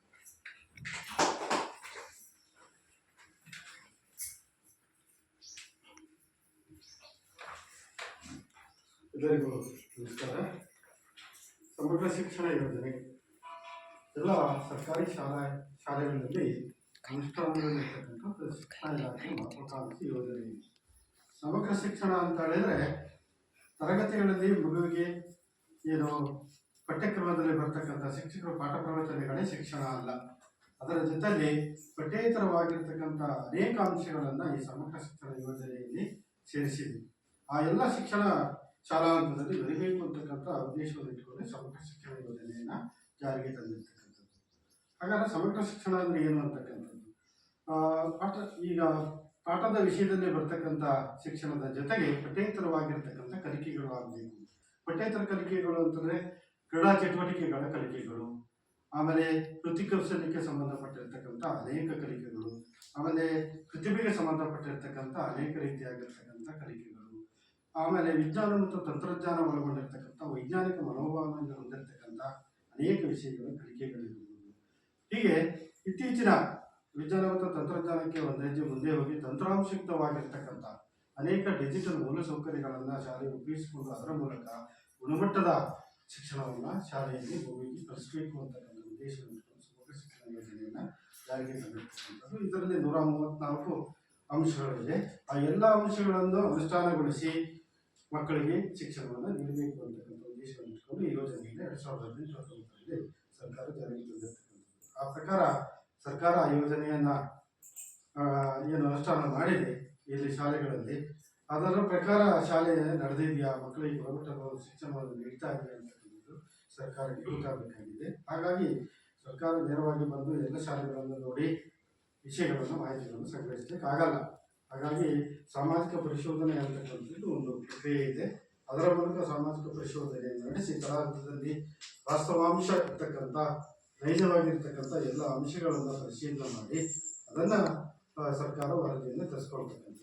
ಅದರ ಪ್ರಕಾರ ಏನು ಸರ್ಕಾರದ ಆದೇಶದ ಪ್ರಕಾರ, ಯೋಜನೆಯ ಮಾರ್ಗಸೂಚಿ ಪ್ರಕಾರ, ಸರ್ಕಾರದ ವೇಳಾಪಟ್ಟಿಯಂತೆ ನಿಮ್ಮ ಶಾಲೆಯಲ್ಲೂ ಸಹ ನಾವು ಈ 3 ದಿನಗಳ ಕಾಲ ನಾವು ಸಾಮಾಜಿಕ ಪರಿಶೋಧನೆಯನ್ನು ನಾವು ನಡೆಸಿದ್ದೇವೆ. ಆ 134 ಅಂಶಗಳಿಗೆ ಸಂಬಂಧಪಟ್ಟಂತೆ ಏನೇನು ಕಂಡುಬಂದಿದೆ, ಶಾಲೆಯಲ್ಲಿ ಉತ್ತಮ ಅಂಶಗಳೇನಿದೆ, ಲೋಪದೋಷಗಳೇನಿದೆ ಅಂತಕ್ಕಂಥದ್ದನ್ನು ನಾವು ಶಾಲೆಯಲ್ಲಿ ಬಂದು ಎಲ್ಲ ಭೌತಿಕವಾಗಿರ್ತಕ್ಕಂಥ, ಶೈಕ್ಷಣಿಕವಾಗಿರ್ತಕ್ಕಂಥ ಎಲ್ಲವನ್ನು ನಾವು ಪರಿಶೀಲನೆ ನಡೆಸಿದ್ದೇವೆ. ಮಕ್ಕಳ ಅಭಿಪ್ರಾಯಗಳನ್ನು, ಶಿಕ್ಷಕರ ಅಭಿಪ್ರಾಯಗಳನ್ನು, ಪೋಷಕರ ಅಭಿಪ್ರಾಯಗಳನ್ನು ಮತ್ತು ಗ್ರಾಮಸ್ಥರ ಅಭಿಪ್ರಾಯಗಳನ್ನು ಸಂಗ್ರಹಣೆ ಮಾಡಿದ್ದೇವೆ. ಅದರಲ್ಲಿ ಏನೇನು ಅಂಶಗಳು ಬಂದಿದೆ ಅಂತಕ್ಕಂಥದ್ದನ್ನು ನಾನೀಗ ಸಭೆಯ ಮುಂದೆ ಮಂಡಿಸ್ತಾ ಇದ್ದೇನೆ. 2023-24ರಿಂದ ಇಲ್ಲಿಯವರೆಗೆ ನಾವು ಸಾಮಾಜಿಕ ಪರಿಶೋಧನೆಯನ್ನು ನಡೆಸಬೇಕು. 23-24ರಲ್ಲಿ ಈ ಶಾಲೆಯಲ್ಲಿ 34 ವಿದ್ಯಾರ್ಥಿಗಳು ಕಲಿಕೆಯನ್ನು ಮಾಡ್ತಾ ಇದ್ದಾರೆ. ಆಮೇಲೆ 24-25ರಲ್ಲಿ 29 ವಿದ್ಯಾರ್ಥಿಗಳು ಕಲಿಕೆಯನ್ನು ಮಾಡ್ತಾ ಇದ್ದಾರೆ. ಪ್ರಸ್ತುತ 25-26ನೇ ಸಾಲಿನಲ್ಲಿ ಈಗ 28 ವಿದ್ಯಾರ್ಥಿಗಳು ಕಲಿಕೆಯನ್ನು ಮಾಡ್ತಾ ಇದ್ದಾರೆ. ಸಾಮಾನ್ಯವಾಗಿ ವರ್ಷದಿಂದ ವರ್ಷಕ್ಕೆ ಮಕ್ಕಳ ಸಂಖ್ಯೆ ಕಡಿಮೆ ಆಗ್ತಾ ಇದೆ. ಏಕೆ ಕಡಿಮೆ ಆಗ್ತಾ ಇದೆ ಅಂತಕ್ಕಂಥದ್ದನ್ನು ನಾವೆಲ್ಲರೂ ಅದಕ್ಕೇನು ಒಂದು ಮಾರ್ಗಸೂಚಿಗಳನ್ನು ಹುಡುಕಬೇಕು. ಕಡಿಮೆ ಆಗ್ತದೆ ಕಾರಣ ಏನು ಅಂತಕ್ಕಂಥದ್ದು. ಹಾಗೆಯೇ ಶಾಲೆಯ ನಿರ್ವಹಣೆ ಮಾಡಲಿಕ್ಕೆ ಕೆಲವು ಅನುದಾನಗಳನ್ನು ಸರ್ಕಾರ ನೀಡುತ್ತದೆ. ಆ ಅನುದಾನಗಳನ್ನು ಹೇಗೆ ಬಳಸ್ಕೊಂಡಿದೆ ಶಾಲೆ, ಬಳಸ್ಕೊಂಡು ಮಕ್ಕಳಿಗೆ ಗುಣಮಟ್ಟದ ಶಿಕ್ಷಣವನ್ನು ನೀಡ್ತಾ ಇದೆ ಅಂತಕ್ಕಂಥದ್ದನ್ನು, ಅದರಲ್ಲಿ 23-24ನೇ ಸಾಲಿನಲ್ಲಿ ಆ ಒಂದು ವರ್ಷದಲ್ಲಿ ಇಷ್ಟು ಅನುದಾನಗಳನ್ನು ನೀಡಿದೆ ಅಂತಕ್ಕಂಥದ್ದು. ಅದರಲ್ಲಿ 52,953 ರೂಪಾಯಿ ಅನುದಾನಗಳನ್ನು ನೀಡಿದೆ. ಅದನ್ನು ಯಾವ್ಯಾವ ವ್ಯಾಪ್ತಿಗೆ ಬಳಸಿದೆ ಅಂತಕ್ಕಂಥದ್ದು, ಶಾಲಾ ಅನುದಾನವನ್ನು 31,250 ರೂಪಾಯಿಯನ್ನು ನೀಡಿದೆ. ಆಮೇಲೆ ಕುಡಿಯುವ ನೀರು ಮತ್ತು ಸ್ವಚ್ಛತೆಗೆ ಶಾಲೆಗೆ ಸಂಬಂಧಪಟ್ಟಂತೆ 10,511 ರೂಪಾಯಿ ನೀಡಿದೆ. ಸೂ ಮತ್ತು ಸಾಕ್ಸ್ ಇದಕ್ಕೆ ಸಂಬಂಧಪಟ್ಟಂತೆ 9,250 ರೂಪಾಯಿ ನೀಡಿದೆ. STMC ನಿರ್ವಹಣೆಗೆ 500 ರೂಪಾಯಿ, ವಿದ್ಯಾಂಜಲಿ ನಿರ್ವಹಣೆಗೆ 500 ರೂಪಾಯಿ, ಶಿಕ್ಷಕರಿಗೆ ಅನುದಾನಕ್ಕೆ ಸಂಬಂಧಪಟ್ಟಂತೆ 676 ರೂಪಾಯಿ ನೀಡಿದೆ. ಒಟ್ಟು 52,953 ರೂಪಾಯಿಯನ್ನು ನೀಡಿದೆ. ಅದರ ಖರ್ಚು ವೆಚ್ಚವನ್ನು ಹೇಗೆ ನಿರ್ವಹಣೆ ಮಾಡಿದ್ದಾರೆ? ಶಾಲಾ ಅನುದಾನ 31,250 ರೂಪಾಯಿಯನ್ನು ಖರ್ಚು ಮಾಡಿದ್ದಾರೆ. ಕುಡಿಯುವ ನೀರು ಮತ್ತು ಸ್ವಚ್ಛತೆಯನ್ನು 10,511 ರೂಪಾಯಿ ಖರ್ಚು ಮಾಡಿದ್ದಾರೆ. ಸೂ ಮತ್ತು ಸಾಕ್ಸ್ 9,250 ರೂಪಾಯಿ ಖರ್ಚು ಮಾಡಿದ್ದಾರೆ. STMC ಮತ್ತು ವಿದ್ಯಾಂಜಲಿ 550 ರೂಪಾಯಿ ಖರ್ಚು ನಿರ್ವಹಣೆ ಆಗಿದೆ. ಶಿಕ್ಷಕರ CG 676 ರೂಪಾಯಿ ಖರ್ಚಾಗಿದೆ. ಒಟ್ಟು 52,687. ಆ ಸಾಲಿನಲ್ಲಿ ಉಳಿದಿರ್ತಕ್ಕಂಥದ್ದು 266 ರೂಪಾಯಿ. ಅದಕ್ಕೆ ಸಂಬಂಧಪಟ್ಟಂತೆ ದಾಖಲಾತಿಗಳನ್ನು ನಿರ್ವಹಣೆ ಮಾಡಬೇಕು. ಏನಾದರೂ ಖರೀದಿಗಳನ್ನು ಮಾಡಿದರೆ ಅದರ ಖರೀದಿ ಗೋಚರಗಳನ್ನು ನಿರ್ವಹಣೆ ಮಾಡಬೇಕು. ಅದೆಲ್ಲವೂ ನಿರ್ವಹಣೆ ಆಗಿರ್ತಕ್ಕಂಥದ್ದು ನಮಗೆ ಕಂಡು ಬಂದಿದೆ. ಇದಕ್ಕೆ ತಕ್ಕಂತೆ ಶಾಲೆಯಲ್ಲಿ ನಿರ್ವಹಣೆ ಆಗಿರ್ತಕ್ಕಂಥ ಎಲ್ಲ ದಾಖಲಾತಿಗಳನ್ನು ನಿರ್ವಹಣೆ ಮಾಡಿದ್ದಾರೆ. ಅದೇ ರೀತಿ 134 ಅಂಶಗಳು ಸಂಬಂಧಪಟ್ಟಂತೆ ಮಕ್ಕಳು ಪಠ್ಯ ಪುಸ್ತಕಗಳನ್ನು ಪಡೆದಿದ್ದಾರೆ, ಅಭ್ಯಾಸ ಪುಸ್ತಕಗಳನ್ನು ಪಡೆದಿದ್ದಾರೆ, ಸಮವಸ್ತ್ರಗಳನ್ನು ಪಡೆದಿದ್ದಾರೆ. ಬೆಳಿಗ್ಗೆ ಸರ್ಕಾರ ನೀಡತಕ್ಕಂಥ ಬೆಳಿಗ್ಗೆ ಹಾಲಿರ್ಬೋದು, ಅದರ ಜೊತೆ ರಾಗಿ ಮಾಲ್ಟ್ ಇರ್ಬೋದು, ಮಧ್ಯಾಹ್ನ ಬಿಸಿ ಊಟ ಇರ್ಬೋದು, ಅದರ ಜೊತೆ ಕೊಡ್ತಕ್ಕಂಥ ಮೊಟ್ಟೆ, ಬಾಳೆಹಣ್ಣು, ಇದೆಲ್ಲ ನಿಯಮಾವಳಿಗಳ ಪ್ರಕಾರ ಇಲಾಖೆ ಮತ್ತು ಸರ್ಕಾರ ತಿಳಿಸಿರ್ತಕ್ಕಂಥ ನಿಯಮಾವಳಿಗಳ ಪ್ರಕಾರ ಶಾಲೆ ನಿರ್ವಹಣೆ ಮಾಡ್ತೀವಿ ಅಂತಕ್ಕಂಥದ್ದನ್ನು ನಾವು ದಾಖಲಾತಿ ಮೂಲಕ ಪರಿಶೀಲನೆ ನಡೆಸಿದ್ದೇವೆ ಮತ್ತು ಅಭಿಪ್ರಾಯಗಳನ್ನು ಸಂಗ್ರಹಣೆ ಮಾಡಿದ್ದೇವೆ. ಉತ್ತಮವಾಗಿ ನಿರ್ವಹಣೆ ಆಗಿರ್ತಕ್ಕಂಥದ್ದು ಇಲ್ಲಿ ಕಂಡು ಬಂದಿದೆ. ಆಮೇಲೆ ವಿದ್ಯಾರ್ಥಿಗಳು ವಿದ್ಯಾರ್ಥಿ ವೇತನವನ್ನು ಪಡೆದಿದ್ದಾರೆ ಅಂತಕ್ಕಂಥದ್ದು. ಯಾವುದೇ ವಿದ್ಯಾರ್ಥಿ ವೇತನ ಪಡೆದಿರ್ತಕ್ಕಂಥ ದಾಖಲೆ ನಿರ್ವಹಣೆ ಆಗಿಲ್ಲ, ಸಿಕ್ಕಿಲ್ಲ ಅಂತಕ್ಕಂಥ ಅಭಿಪ್ರಾಯವನ್ನು ಹೇಳಿದ್ದಾರೆ. ಆಮೇಲೆ ನಿಯಮಾನುಸಾರ ಸಾರಿಗೆ ವ್ಯವಸ್ಥೆಯನ್ನು ನೀಡಲಾಗಿದೆ. ಬಹಳ ದೂರದಿಂದ ಹಿರಿಯ ಪ್ರಾಥಮಿಕ ಶಾಲೆ ಅಂತ ಹೇಳಿದ್ರೆ 3 ಕಿಲೋಮೀಟರ್ ಆಚೆಯಿಂದ, ಕಿರಿಯ ಪ್ರಾಥಮಿಕ ಶಾಲೆ 2 ಕಿಲೋಮೀಟರ್ ಆಚೆಯಿಂದ, ಮಗು ಕಚ್ಚಾ ದಾರಿಯಲ್ಲಿ ಹೊಳೆಹಳ್ಳಗಳನ್ನು ದಾಟಿ ಆಮೇಲೆ ಕಾಡು ದಾರಿಯಲ್ಲಿ ಬರ್ತಕ್ಕಂಥ ಮಗು ಇದ್ದರೆ ಅಂಥ ಮಗುವನ್ನು ಆಯ್ಕೆ ಮಾಡಿ ಪ್ರಸ್ತಾವನೆ ಕಳಿಸಿದಲ್ಲಿ ಶಾಲೆ ಆ ಮಗುವಿಗೆ ವರ್ಷಕ್ಕೆ 6,000 ರೂಪಾಯಿ ಸಾರಿಗೆ ವ್ಯವಸ್ಥೆಯಲ್ಲಿ ಇರ್ತಕ್ಕಂಥ ಒಂದು ವ್ಯವಸ್ಥೆ ಇದೆ. ಈ ಶಾಲೆಯಲ್ಲಿ ಯಾವುದೇ ವ್ಯವಸ್ಥೆ ಇದೆಯಾ ಇದೆ ಅದು ಪ್ರಸ್ತಾವನೆ ಕಳಿಸ್ಬೇಕು. ಆ ರೀತಿಯಾಗಿರ್ತದೆ. ಗೊತ್ತಿಲ್ಲ, ಯಾಕಂದ್ರೆ 3 ಮಕ್ಕಳು ಸುಮಾರು ಎಷ್ಟು ಕಿಲೋಮೀಟರ್ ಆಗುತ್ತೆ. ಈ ವರ್ಷನೇ ಶಾಲೆ ಬಿಡುವಂತ ಒಂದು ಪರಿಸ್ಥಿತಿ ಇತ್ತು. ಸಾರಿಗೆ ವ್ಯವಸ್ಥೆ ಇಲ್ಲಿದೆ. ಆಮೇಲೆ ನಾವು ಬಸ್ಸಿನ ಓನರಿಗೆಲ್ಲ ರಿಕ್ವೆಸ್ಟ್ ಮಾಡ್ಕೊಂಡು ಈ ಒಂದು ವರ್ಷ ಹೆಂಗಾದ್ರು ಮಾಡ್ಕೊಡಿ ಅಂತ ಮಾಡಿದ್ವಿ. ಆ ರೀತಿಯಾಗಿರ್ತಕ್ಕಂಥದ್ದು ಇದೆ. ಅದು ಶಾಲೆ ಪ್ರಸ್ತಾವನೆ ಕಳಿಸ್ಬೇಕಂತ ಮಗುವನ್ನ ಆಯ್ಕೆ ಮಾಡಿ ಗುರುತು ಮಾಡಿ. ಸಾರಿಗೆ ವ್ಯವಸ್ಥೆ ಇದ್ರೆ ಇನ್ನೂ ಮಕ್ಕಳು ಅಲ್ಲಿಂದ 6,000 ರೂಪಾಯಿ ಕೊಡ್ತಕ್ಕಂಥ ವರ್ಷಕ್ಕೆ ಮಗುವಿಗೆ ಆ ರೀತಿಯಾಗಿರ್ತಕ್ಕಂಥ ಇಲಾಖೆಯಿಂದ ಸರ್ಕಾರದಿಂದ ಯಾವುದೇ ಮಗುವಿಗೆ ಸಿಕ್ಕಿಲ್ಲ.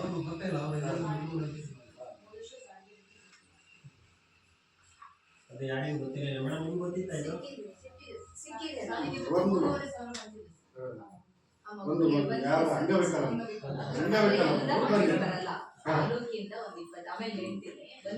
ಆಮೇಲೆ ಹೇಳ್ತಾರೆ, ಇಲಾಖೆಗೆ ಸಂಬಂಧಪಟ್ಟವರು ಇದ್ದಾರೆ, ಹೇಳಿ ಮಾಹಿತಿಗಳನ್ನ ಕೊಡ್ತಾರೆ. ಇಲ್ಲಿ ನಾವು ಸಾಮಾನ್ಯವಾಗಿ ಬೇರೆ ಜನರಲ್ ವಿದ್ಯಾರ್ಥಿಗಳಿಗೆ ಯಾವುದೇ ಬಂದಿಲ್ಲ. ಇದು ಅಂಗವಿಕಲ ವಿಶೇಷಚೇತನ ಮಗು ಇದು ಬಂದಿದೆ. ಸಾರಿಗೆ ಭತ್ಯೆ ಮತ್ತು ಬೆಂಗಾವಲ ಭತ್ಯೆ ಅಂತಕ್ಕಂಥದ್ದು ಅದು ಕೊಡ್ತಾರೆ. ಅದು ವಿಶೇಷವಾಗಿರ್ತಕ್ಕಂಥ ಪ್ರತ್ಯೇಕವಾಗಿರ್ತಕ್ಕಂಥ ವ್ಯವಸ್ಥೆ. ಆಮೇಲೆ ಸಾಕಷ್ಟು ಶಿಕ್ಷಕರು ಶಾಲೆಯಲ್ಲಿ ಇದ್ದಾರೆಯೇ ಅಂತಕ್ಕಂಥದ್ದು. ಮಕ್ಕಳ ಸಂಖ್ಯೆಗೆ ಅನುಗುಣವಾಗಿ 30 ಮಕ್ಕಳಿಗೆ ಒಬ್ಬ ಶಿಕ್ಷಕರು ಅಂತಕ್ಕಂಥದ್ದು ಇಲಾಖಾ ನಿಯಮವಾಗಿದೆ. ಅದರ ಪ್ರಕಾರ ಶಿಕ್ಷಕರು ಇದ್ದಾರೆ ಅಂತಕ್ಕಂಥದ್ದು. ನಿಮ್ಮಲ್ಲಿ 28 ಮಕ್ಕಳು ಇದ್ದಾರೆ. ಇಲ್ಲಿ ಇಲಾಖಾ ನಿಯಮದ ಪ್ರಕಾರ 3 ಕಾಯಂ ಶಿಕ್ಷಕರು ಇರಬೇಕು ಅಂತಕ್ಕಂಥ ನಿಯಮಾವಳಿ ಇದೆ ಇಲ್ಲಿ. ಆ ಪ್ರಕಾರ ಒಬ್ಬರೇ ಕಾಯಂ ಶಿಕ್ಷಕರು ಇದ್ದಾರೆ. ಅವರು ನಿಯೋಜನೆ ಮೇಲಿದ್ದಾರೆ. 2 ಶಿಕ್ಷಕರ ಕೊರತೆ ಇದೆ. ಆಮೇಲೆ ಕಲಾ ಶಿಕ್ಷಣಕ್ಕೆ ಶಿಕ್ಷಕರು ಇರಬೇಕು. ಆಮೇಲೆ ವೃತ್ತಿ ಶಿಕ್ಷಣಕ್ಕೆ, ದೈಹಿಕ ಶಿಕ್ಷಣಕ್ಕೆ ಶಿಕ್ಷಕರು ಇರಬೇಕು ಅಂತಕ್ಕಂಥ ನಿಯಮಾವಳಿ ಇದೆ. ಆ ರೀತಿಯಾಗಿರ್ತಕ್ಕಂಥ ಯಾವುದೇ ಶಿಕ್ಷಕರು ಈ ಶಾಲೆಯಲ್ಲಿಲ್ಲ. ಆಮೇಲೆ ಒಂದು ಶಾಲೆ ಅಂತ ಹೇಳಿದ್ರೆ ಪೂರ್ಣಾವಧಿಯ ಮುಖ್ಯ ಶಿಕ್ಷಕರನ್ನು ಹೊಂದಿರಬೇಕು ಅಂತಕ್ಕಂಥದ್ದಿದೆ. ಆ ರೀತಿಯಾಗಿರ್ತಕ್ಕಂಥ ಪೂರ್ಣಾವಧಿಯ ಮುಖ್ಯ ಶಿಕ್ಷಕರು ಇಲ್ಲ. ಒಂದು ಶಾಲೆ ಅಂತ ಹೇಳಿದ್ರೆ ಒಂದು ವರ್ಷದಲ್ಲಿ ಇಲಾಖಾ ನಿಯಮದ ಪ್ರಕಾರ ಕನಿಷ್ಠ ಕಿರಿಯ ಪ್ರಾಥಮಿಕ ಶಾಲೆ 200 ಕೆಲಸದ ದಿನಗಳು, ಹಿರಿಯ ಪ್ರಾಥಮಿಕ ಶಾಲೆ 220 ಕೆಲಸದ ದಿನಗಳನ್ನು ನಿರ್ವಹಣೆ ಮಾಡಬೇಕು ನಿಯಮಾವಳಿಗಳ ಪ್ರಕಾರ. ಇಲ್ಲಿ 2023-24ರಲ್ಲಿ 239 ದಿನಗಳು ನಿರ್ವಹಣೆ ಆಗಿರ್ತಕ್ಕಂಥದ್ದು ದಾಖಲಾತಿ ಪರಿಶೀಲನೆ ಮಾಡಿದ್ದೇವೆ. ಆಮೇಲೆ ಸದರಿ ಸಾಲಿನ ಹಿಂದಿನ ಮಾಹಿತಿಗಳಲ್ಲಿ ವಿದ್ಯಾರ್ಥಿಗಳ ಸರಾಸರಿ ಹಾಜರಾತಿ 89%, ಅದಕ್ಕಿಂತ ಹೆಚ್ಚಿದೆ, ಕಡಿಮೆ ಇದೆಯಾ? ಮಕ್ಕಳ ಕಲಿಕೆ ಗುಣಮಟ್ಟ ಏನಿದೆ ಮಕ್ಕಳ ಹಾಜರಾತಿ ಮೇಲೆ ಡಿಪೆಂಡ್ ಆಗಿರ್ತದೆ. ಹಾಗಾಗಿ ಮಕ್ಕಳ ಹಾಜರಾತಿ ಹೇಗಿರ್ತದೆ ಅಂತಕ್ಕಂಥದ್ದು ಇಲ್ಲಿ ಎಲ್ಲ ಮಕ್ಕಳು 80ಕ್ಕಿಂತ ಹಾಜರಾತಿ ಹೆಚ್ಚಿರ್ತಕ್ಕಂಥದ್ದು ಕಂಡು ಬಂದಿದೆ. ಶಾಲೆಗೆ ಬರುವ ಮಾರ್ಗವು ಸುರಕ್ಷಿತವಾಗಿದೆಯೇ? ಮಕ್ಕಳ ಶಾಲೆಗೆ ಬರ್ತಕ್ಕಂಥ ಮಾರ್ಗ ಸುರಕ್ಷಿತ ಇದೆಯಾ ಅಂತಕ್ಕಂಥದ್ದನ್ನ ಅಭಿಪ್ರಾಯ ಸಂಗ್ರಹಣೆ ಮಾಡಬೇಕು.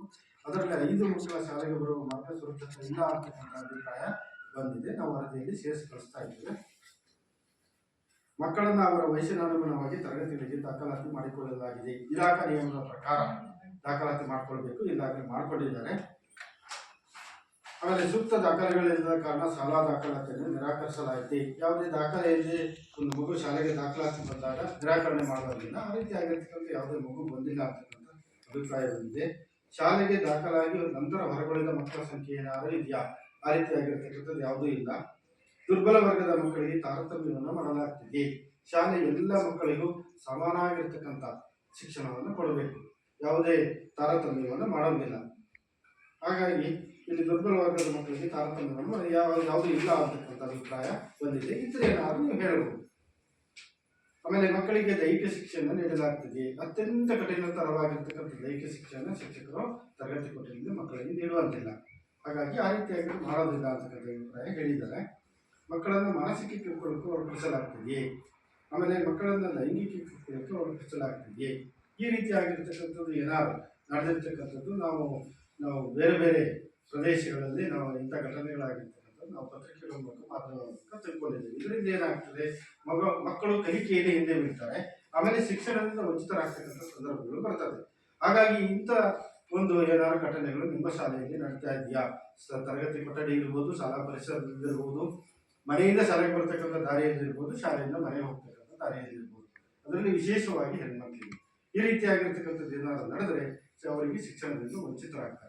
ನಡೀತಾ ಇದೆಯಾ ಅಂತಕ್ಕಂಥ ಅಭಿಪ್ರಾಯವನ್ನು ಕೇಳಿದ್ವಿ. ಯಾವುದೂ ಇಲ್ಲ ಅಂತಕ್ಕಂಥ ಅಭಿಪ್ರಾಯ ಬಂದಿದೆ. ಇಲ್ಲಿ ಅಕಸ್ಮಾತ್ ಏನಾರು ಇದ್ರೆ ನೀವು ಸಭೆಯಲ್ಲಿ ತಮ್ಮ ಅಭಿಪ್ರಾಯವನ್ನು ಹೇಳ್ಬೋದು. ಎಲ್ಲ ಅಪೇಕ್ಷಣೀಯ ಮಕ್ಕಳಿಗೆ ವರ್ಗಾವಣಾ ಪ್ರಮಾಣ ಪತ್ರಗಳನ್ನು ನೀಡಲಾಗ್ತಾ ಇದೆ ಅನ್ನುವಂಥದ್ದು ವಿಶೇಷ ಅಗತ್ಯಗಳ ಮಕ್ಕಳನ್ನು ಗುರುತಿಸಿ ಮೌಲ್ಯಾಂಕನ ಮಾಡಲಾಗಿದೆ. ಅಂಗವೈಕಲ್ಯ ಇರ್ತಕ್ಕಂಥದ್ದು, ಬುದ್ಧಿಮಾಂದ್ಯ, ಕಣ್ಣು ಕಿವಿ ವ್ಯತ್ಯಾಸ ಇರ್ತಕ್ಕಂಥದ್ದನ್ನು ವಿಶೇಷ ಚಿತ್ರಣ ಮಗು ಅಂತಕ್ಕಂಥದ್ದು. ಅದರಲ್ಲಿ ಸಾತ್ವಿಕ್ HR ಅಂತಕ್ಕಂಥದ್ದು 6ನೇ ತರಗತಿ ಮಗು. ಈ 6ನೇ ತರಗತಿ ಮಗು ಗುರುತು ಮಾಡಿದ್ದಾರೆ. ಈ ಮಗುವಿಗೆ ಆಗಲೇ ಸಾರಿಗೆ ಭತ್ಯೆ ಹೊಸರಿ ಬಂದಿದೆ. ಆಮೇಲೆ ವಿಶೇಷವಾಗಿರ್ತಕ್ಕಂಥ ಬೆಂಗಾವಲು ಭತ್ಯೆ ಇದನ್ನು ಬರಬೇಕು, ಅದು ಈ ಮಗುವಿಗೆ ಯಾವುದೇ ರೀತಿಯಾಗಿರ್ತಕ್ಕಂಥ ಬಂದಿಲ್ಲ. ಆಮೇಲೆ ಒಂದು ಶಾಲೆ ಅಂತ ಹೇಳಿದ್ರೆ ಒಂದು ಉತ್ತಮವಾಗಿರ್ತಕ್ಕಂಥ ಶಾಲಾ ವಾತಾವರಣವನ್ನು ಹೊಂದಿರಬೇಕು. ಹಾಗಾಗಿ ಇದ್ರ ಮಾತ್ರ ಏನಾಗ್ತದೆ, ಒಂದು ಮಕ್ಕಳಿಗೆ ಉತ್ತಮವಾಗಿರ್ತಕ್ಕಂಥ ಗುಣಮಟ್ಟದ ಶಿಕ್ಷಣವನ್ನು ನೀಡಲಿಕ್ಕೆ ಸಾಧ್ಯ ಆಗ್ತದೆ. ಹಾಗಾಗಿ ಎಲ್ಲ ಹವಾಮಾನದಿಂದ ಸುರಕ್ಷಿತವಾದ ಶಾಲಾ ಕಟ್ಟಡ ಇದೆಯೇ ಅಂತಕ್ಕಂಥದ್ದನ್ನು ನಾವು ಪರಿಶೀಲನೆ ಮಾಡಿ ವರದಿ ಮೂಲಕ ಸರ್ಕಾರಕ್ಕೆ ತಿಳಿಸಬೇಕಾಗುತ್ತೆ.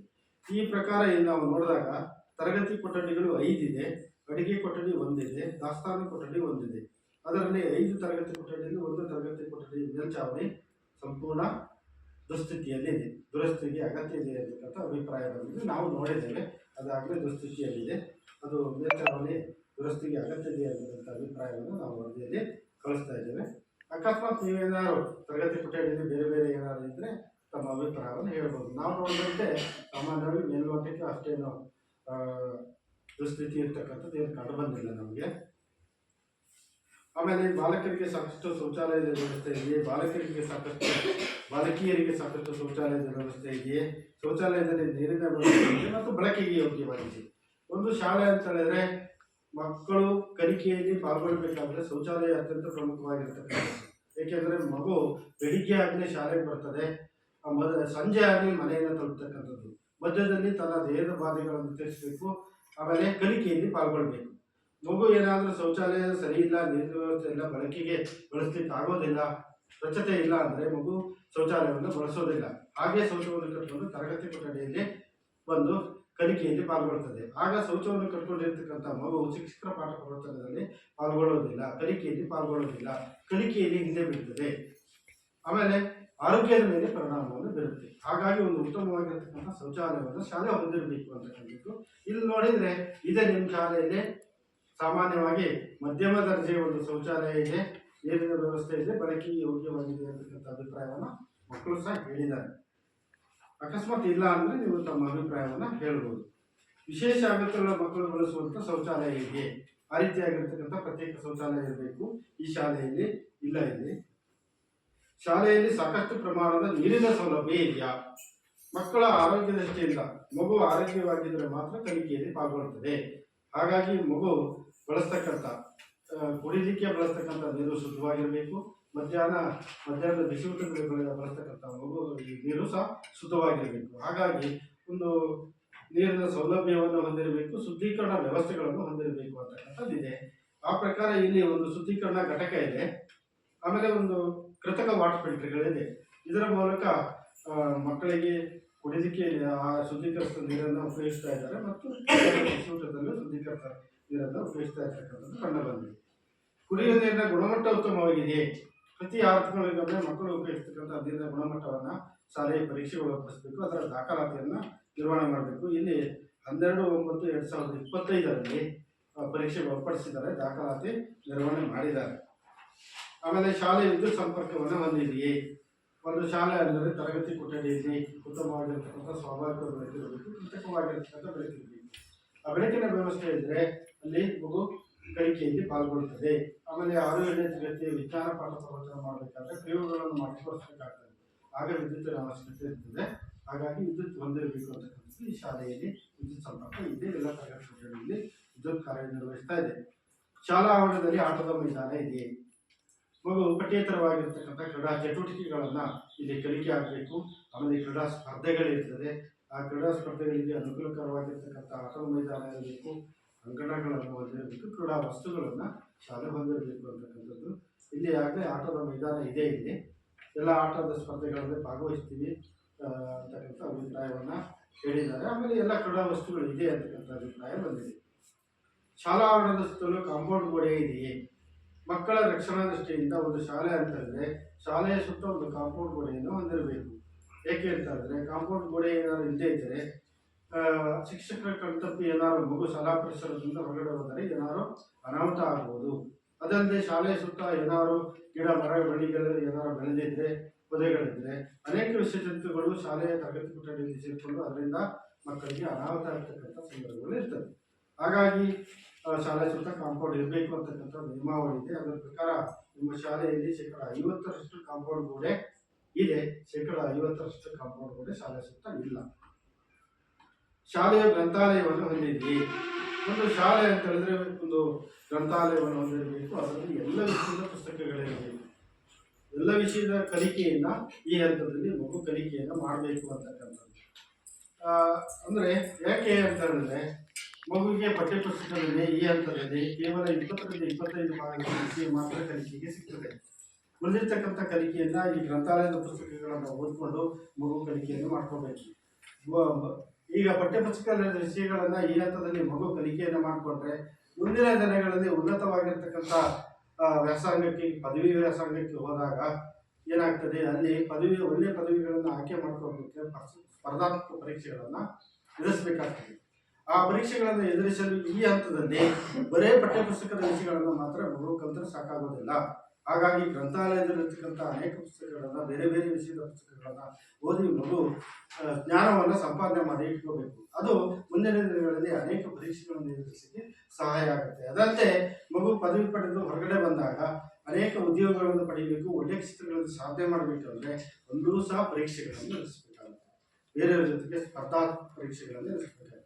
ಆಗ ಮಗು ಬರೀ ಪಠ್ಯಪುಸ್ತಕದ ವಿಷಯಗಳನ್ನು ಮಾತ್ರ ಕಲಿತರೆ ಸಾಕಾಗೋದಿಲ್ಲ. ಹಾಗಾಗಿ ಗ್ರಂಥಾಲಯದಲ್ಲಿರ್ತಕ್ಕಂಥ ಅನೇಕ ಪುಸ್ತಕಗಳನ್ನು ಮಗು ಪಡೆದುಕೊಂಡು ಎಲ್ಲ ವಿಷಯದ ಪುಸ್ತಕಗಳಿಗೆ ಆದ್ಯತೆ ನೀಡಿ ಆ ವಿಷಯಗಳನ್ನು ಜನವನ್ನು ಸಂಗ್ರಹಣೆ ಮಾಡಬೇಕು ಅಂತಕ್ಕಂಥದ್ದು. ಅದಕ್ಕಾಗಿ ಒಂದು ಗ್ರಂಥಾಲಯವನ್ನು ಹೊಂದಿರಬೇಕು. ಇಲ್ಲಿ ಈ ನಿಮ್ಮ ಶಾಲೆಯಲ್ಲಿ 1845 ಪುಸ್ತಕಗಳಿರ್ತಕ್ಕಂಥ ಒಂದು ಗ್ರಂಥಾಲಯ ಇದೆ. ಗ್ರಂಥಾಲಯದಲ್ಲಿ ದಿನಪತ್ರಿಕೆ ಇದೆಯಾ, ನಿಯತಕಾಲಿಕಗಳಿದೆಯಾ, ಎಲ್ಲ ವಿಷಯದ ಪುಸ್ತಕಗಳಿದೆಯಾ, ಕಥೆ ಪುಸ್ತಕಗಳಿದೆಯಾ, ಆಮೇಲೆ ಇತರ ವಿಷಯದ ಎಲ್ಲ ಪುಸ್ತಕಗಳಿದೆಯಾ, ಆಮೇಲೆ ಗ್ರಂಥಾಲಯದ ಅವಧಿಯನ್ನು ನಮೂದಿಸಿದಾರ, ಮಕ್ಕಳಿಗೆ ಹಂಚಿಕೆ ವಹಿಯನ್ನು ನಿರ್ವಹಣೆ ಮಾಡಿದಾರ, ಶಾಲೆ ಇವುಗಳನ್ನೆಲ್ಲ ಗ್ರಂಥಾಲಯಕ್ಕೆ ಸಂಬಂಧಪಟ್ಟಂತೆ ನಿರ್ವಹಣೆ ಮಾಡಬೇಕಾಗ್ತದೆ.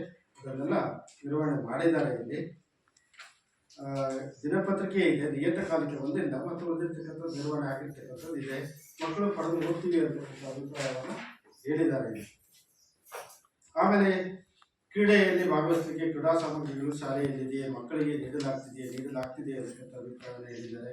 ಶಿಕ್ಷಕರು ಬೋಧನಾ ಕಲಿಕಾ ಸಾಮಗ್ರಿಗಳನ್ನು ಬಳಸಿಕೊಂಡು ಪಾಠ ಪ್ರವಚನಗಳನ್ನು ನಿರ್ವಹಣೆ ಮಾಡಬೇಕು ಅಂತಕ್ಕಂಥದ್ದು ಇದೆ. ಅದರಿಂದ ಮಕ್ಕಳಿಗೆ ಪರಿಣಾಮಕಾರಿಯಾಗಿರ್ತಕ್ಕಂಥ ಕಲಿಕೆ ಆಗ್ತದೆ, ಅದನ್ನು ಮಾಡ್ತೀವಿ ಅಂತಕ್ಕಂಥ ಅಭಿಪ್ರಾಯವನ್ನು ಹೇಳಿದ್ದಾರೆ.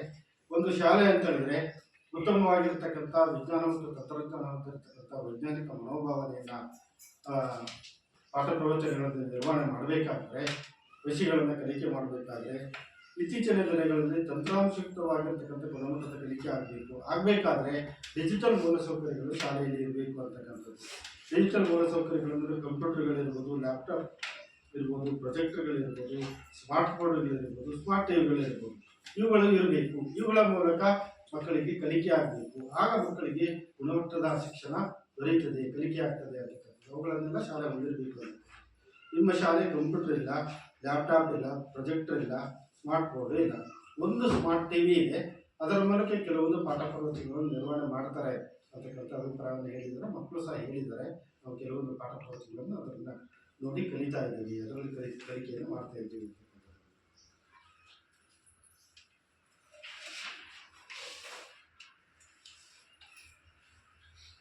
ನಾವೀನ್ಯ ಬೋಧನಾ ಚಟುವಟಿಕೆಗಳನ್ನು ಈ ಡಿಜಿಟಲ್ ಮಾಧ್ಯಮಗಳ ಮೂಲಕ ಮಕ್ಕಳಿಗೆ ಕಲಿಕೆಯನ್ನು ಮಾಡಿದ್ರೆ ಗುಣಮಟ್ಟದ ಶಿಕ್ಷಣ ದೊರೆಯುತ್ತದೆ ಅಂತಕ್ಕಂಥದ್ದನ್ನು ಇಲ್ಲಿ ಸ್ಮಾರ್ಟ್ ಟಿವಿಗಳ ಮೂಲಕ ಆ ರೀತಿಯಾಗಿರ್ತಕ್ಕಂಥ ಪಾಠ ಪ್ರವಚನ, ಪಾಠ ಬೋಧನೆ ಆಗ್ತಾ ಇದೆ ಅಂತಕ್ಕಂಥದ್ದು. ಆಮೇಲೆ ಬ್ಯಾಗ್ ರಹಿತ ದಿನವನ್ನು ಜಾರಿ ಮಾಡಲಾಗಿದೆ. ಪ್ರತಿದಿನ ಬ್ಯಾಗ್ ತರ್ತಕ್ಕಂಥದ್ದು ಮಗು ತಿಂಗಳಲ್ಲಿ 1 ದಿನ 2 ದಿನ ಬ್ಯಾಗ್ನಲ್ಲಿ ಶಾಲೆಗೆ ಬೇರೆ ಬೇರೆ ಚಟುವಟಿಕೆಗಳಲ್ಲಿ ಪಾಲ್ಗೊಳ್ಬೇಕು ಅಂತ ನಿಯಮಾವಳಿ ಇದೆ. ಅದನ್ನಾಗಲೇ ಮಾಡಿದ್ದಾರೆ. ಪ್ರತಿ ತಿಂಗಳ 3ನೇ ಶನಿವಾರ ಮಾಡ್ತೀವಿ ಅಂತ ಹೇಳಿದ್ದಾರೆ. ಯುವ ಮತ್ತು ಪರಿಸರ ಕ್ಲಬ್, ಇಕೋ ಕ್ಲಬ್ ಪರಿಸರದ ಜ್ಞಾನವನ್ನು ಅದರ ಚಟುವಟಿಕೆಗಳನ್ನು ಮಕ್ಕಳು ಸಾಮಗ್ರಿಗಳಿರುವ ಪ್ರಯೋಗಾಲಯ ಲಭ್ಯವಿದೆ ಮತ್ತು ಬಳಸಲಾಗ್ತಿದೆ. 6-7ನೇ ತರಗತಿಯ ವಿಜ್ಞಾನ ಪಾಠವನ್ನು ನಿರ್ವಹಣೆ ಮಾಡಬೇಕಾದ್ರೆ ಶಿಕ್ಷಕರು ಪ್ರಯೋಗಗಳನ್ನು ತೋರಿಸಿ ಪಾಠ ಪ್ರವಚನಗಳನ್ನು ನಿರ್ವಹಣೆ ಮಾಡಬೇಕು. ಆಗ ಆ ಮಗುವಿಗೆ ಉತ್ತಮವಾಗಿರ್ತಕ್ಕಂಥ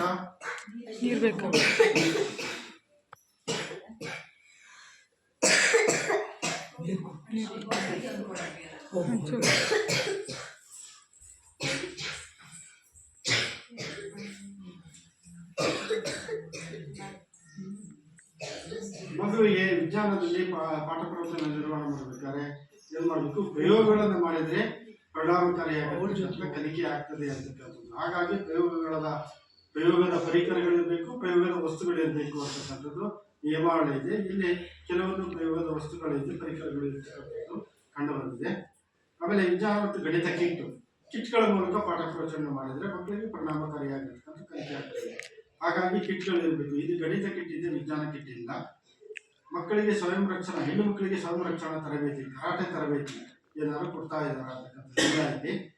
ಶಾಲೆಯಲ್ಲಿ ಕರ ಮತ್ತು ದ್ರವ್ಯತ್ಯಾಜ್ಯದ ವಿಲೇವಾರಿ ಹೇಗೆ ಮಾಡ್ತಾ ಇದ್ದಾರೆ ಅಂತಕ್ಕಂಥದ್ದು, ಸ್ಥಳೀಯ ಗ್ರಾಮ ಪಂಚಾಯತ್ ವಿಲೇವಾರಿ ಮಾಡ್ತಿದೆ ಅಂತಕ್ಕಂಥದ್ದು. ಕೆಲವು ಮೂಲ ಸೌಕರ್ಯಗಳು ಇತರೆ ಇಲಾಖೆಗಳ ಯೋಜನೆಗಳಿಂದ ಮಂಜೂರಾಗಿದೆ ಮತ್ತು ನಿರ್ವಹಣೆಯಾಗಿದೆ. ಶಾಲೆಯನ್ನ ಭೌತಿಕವಾಗಿ ಮತ್ತು ಶೈಕ್ಷಣಿಕವಾಗಿ ಅಭಿವೃದ್ಧಿ ಮಾಡಬೇಕಾದ್ರೆ ಶಿಕ್ಷಣ ಇಲಾಖೆಯಿಂದ ಬರ್ತಕ್ಕಂಥ ಅನುದಾನ ಸಾಕಾಗೋದಿಲ್ಲ. ಆ ಅನುದಾನದಿಂದ ಶಾಲೆಯನ್ನು ಅಭಿವೃದ್ಧಿ ಮಾಡಲಿಕ್ಕೆ ಆಗೋದಿಲ್ಲ. ಹಾಗಾಗಿ ಸರ್ಕಾರ ಏನು ಅವಕಾಶ ಮಾಡಿಕೊಟ್ಟಿದೆ ಅಂದ್ರೆ ಬೇರೆ ಇಲಾಖೆಗಳಿಂದ ಅನುದಾನ ಪಡೆತಕ್ಕಂಥ ಅವಕಾಶವನ್ನು ಮಾಡಿಕೊಟ್ಟಿದೆ. ಗ್ರಾಮ ಪಂಚಾಯತಿ ಇರ್ಬೋದು, ತಾಲೂಕು ಪಂಚಾಯತಿ, ಜಿಲ್ಲಾ ಪಂಚಾಯತಿ, ಶಾಸಕರ ಅನುದಾನ, ಸಂಸದರ ಅನುದಾನ, ವಿಧಾನ ಪರಿಷತ್ ಸದಸ್ಯರು, ಶಿಕ್ಷಕ ಪ್ರತಿನಿಧಿಗಳ ಅನುದಾನ ತಗೊಂಡು ಶಾಲೆಯನ್ನು ಅಭಿವೃದ್ಧಿ ಮಾಡಲಿಕ್ಕೆ ಅವಕಾಶವನ್ನು ಮಾಡಿಕೊಟ್ಟಿದೆ. ನಿಮ್ಮ ಶಾಲೆ ಅದನ್ನು ಹೇಗೆ ಬಳಸ್ಕೊಂಡಿದೆ ಅಂತ ಹೇಳಿದ್ರೆ 2020ರಿಂದ ಈಚೆಗೆ 2023-24ರಲ್ಲಿ ಗ್ರಾಮ ಪಂಚಾಯತಿಯಿಂದ ಒಂದು ಇಂಗುಗೊಂಡಿ ಕಾಮಗಾರಿ ನಿರ್ವಹಣೆ ಆಗಿದೆ. ಆಮೇಲೆ 2022-23ರಲ್ಲಿ 2 ಲಕ್ಷ ಅನುದಾನದಲ್ಲಿ ಜಿಲ್ಲಾ ಪಂಚಾಯತ್ ವತಿಯಿಂದ ತರಗತಿ ಕೊಠಡಿಯ ಮೇಲ್ಚಾವಣಿ ಮತ್ತು ನೆಲಹಾಸು ಈ ಕಾಮಗಾರಿ ನಿರ್ವಹಣೆ ಆಗಿದೆ. 2022-23ರಲ್ಲಿ ಗ್ರಾಮ ಪಂಚಾಯತ್ ವತಿಯಿಂದ ಶಾಲೆಯ ಎದುರು ಒಂದು ತಡೆಗೋಡೆ ನಿರ್ಮಾಣ ಆಗಿದೆ, ಕಾಮಗಾರಿಯಾಗಿದೆ. ಆಮೇಲೆ ಶುದ್ಧ ಕುಡಿಯುವ ನೀರಿನ ಘಟಕ 23-24ರಲ್ಲಿ ದಾನಿಗಳಿಂದ ಈ ಒಂದು ವ್ಯವಸ್ಥೆ ಇಲ್ಲಾಗಲೇ ನಿರ್ವಹಣೆ ಆಗಿದೆ. ಆಮೇಲೆ ನಲಿಕಲಿ ಕೊಠಡಿಯ ನೆಲಹಾಸು ಮತ್ತು ಟೈಲ್ಸ್ ಅಳವಡಿಕೆ 2022-23 ಇದು ದಾನಿಗಳಿಂದ ಈ ಒಂದು ಕಾಮಗಾರಿ ನಿರ್ವಹಣೆ ಆಗಿರ್ತಕ್ಕಂಥದ್ದು 50,000 ಅನುದಾನದಿಂದ.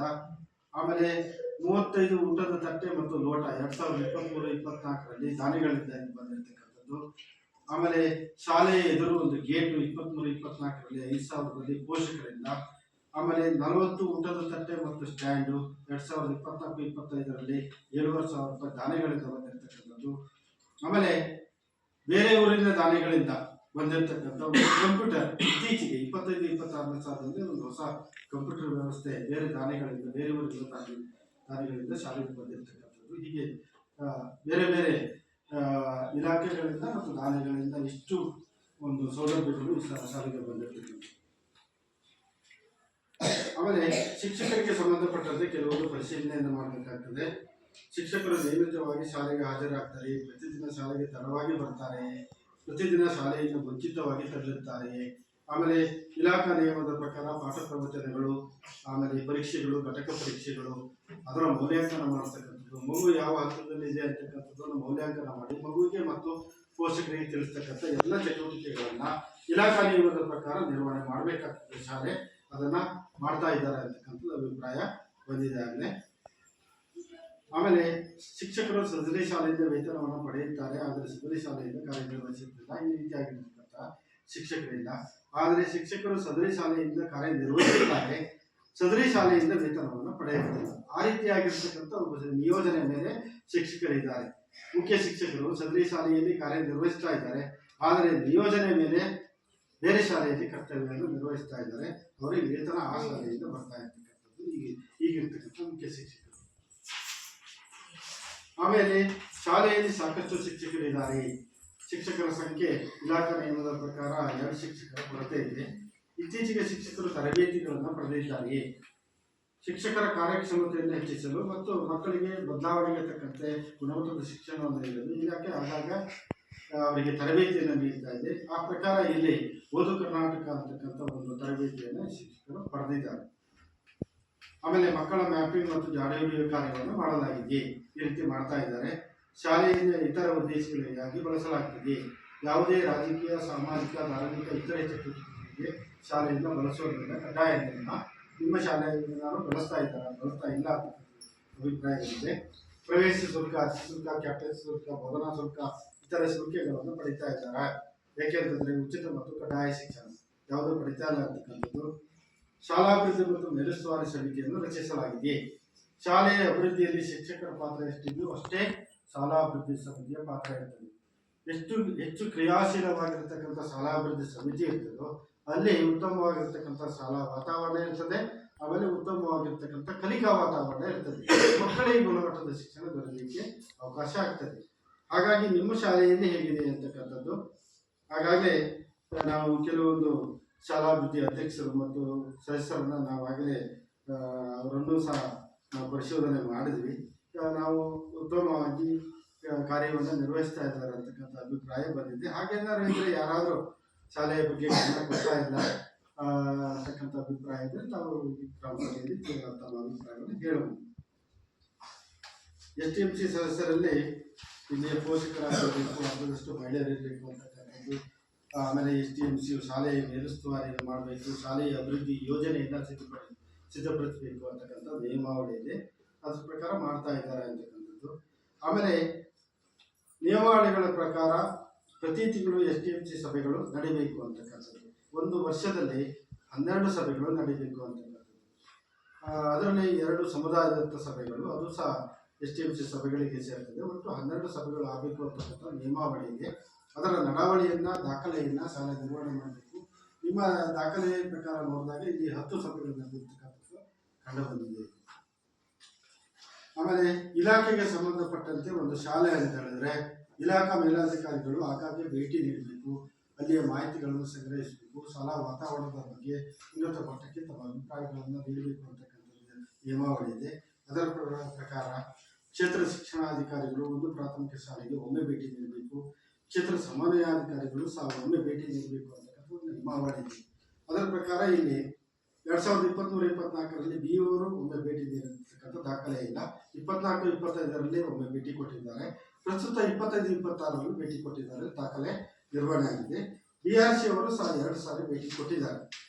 ಆಮೇಲೆ ಕ್ಲಸ್ಟರ್ ಸಂಪನ್ಮೂಲ ವ್ಯಕ್ತಿ CRP ಅವರು ಒಂದು ಶಾಲೆಗೆ 12 ಬಾರಿ ಒಂದು ವರ್ಷದಲ್ಲಿ ಭೇಟಿ ನೀಡಬೇಕು ಅಂತಕ್ಕಂಥದ್ದು. ಏಕೆಂತಂದ್ರೆ CRP ಅವರು ಶಾಲೆಗೆ ಮತ್ತು ಇಲಾಖೆಗೆ ಕೊಂಡೇ ಇದ್ದಂತೆ ಇಲಾಖಾ ಎಲ್ಲ ಮಾಹಿತಿಗಳನ್ನು ಶಾಲೆಗೆ ತಲುಪಿಸ್ತಕ್ಕಂಥದ್ದು, ಶಾಲಾ ಎಲ್ಲ ಮಾಹಿತಿಗಳನ್ನು ಇಲಾಖೆ ತಲುಪಿಸಿ ಸಮನ್ವಯವನ್ನು ಸಾಧಿಸಿ ಶಾಲೆಯಲ್ಲಿ ಒಂದು ಉತ್ತಮವಾಗಿರ್ತಕ್ಕಂಥ ಕಲಿಕಾ ವಾತಾವರಣ ನಿರ್ಮಾಣ ಮಾಡತಕ್ಕಂಥ ಜವಾಬ್ದಾರಿ ಅವರ ಮೇಲಿರ್ತದೆ. ಹಾಗಾಗಿ ಅವರು ವರ್ಷದಲ್ಲಿ 12 ಬಾರಿ ಭೇಟಿ ನೀಡಬೇಕು ಅಂತಕ್ಕಂಥ ನಿಯಮಾವಳಿ ಇದೆ. ಇಲ್ಲಿ ಸಹ ಅವರು ಉತ್ತಮವಾಗಿ ಭೇಟಿ ನೀಡಿರ್ತಕ್ಕಂಥದ್ದು ಕಂಡುಬಂದಿದೆ. ಆಮೇಲೆ ಕ್ರೀಡಾ ಅನುದಾನವನ್ನು ಪಡೆದಿರ್ತಕ್ಕಂಥದ್ದು 25-26ರಲ್ಲಿ 10,000 ಅನುದಾನವನ್ನು ಪಡೆದಿದ್ದಾರೆ. 13 ಕ್ರೀಡಾ ವಸ್ತುಗಳನ್ನು ಖರೀದಿಸಿ ಮಕ್ಕಳ ಕಲಿಕೆಗೆ ಅವರನ್ನು ಅವಕಾಶ ಮಾಡಿಕೊಟ್ಟಿದ್ದಾರೆ. ಆಮೇಲೆ ಗ್ರಂಥಾಲಯಕ್ಕೆ 2024-25ರಲ್ಲಿ 6,000 ರೂಪಾಯಿ ಅನುದಾನವನ್ನು ಪಡ್ಕೊಂಡಿದ್ದಾರೆ. 74 ಪುಸ್ತಕಗಳನ್ನು ಖರೀದಿಸಿ ಗ್ರಂಥಾಲಯದಲ್ಲಿ ಅದರಲ್ಲಿ ಅಳವಡಿಸಿದ್ದಾರೆ. ಇಲ್ಲಿ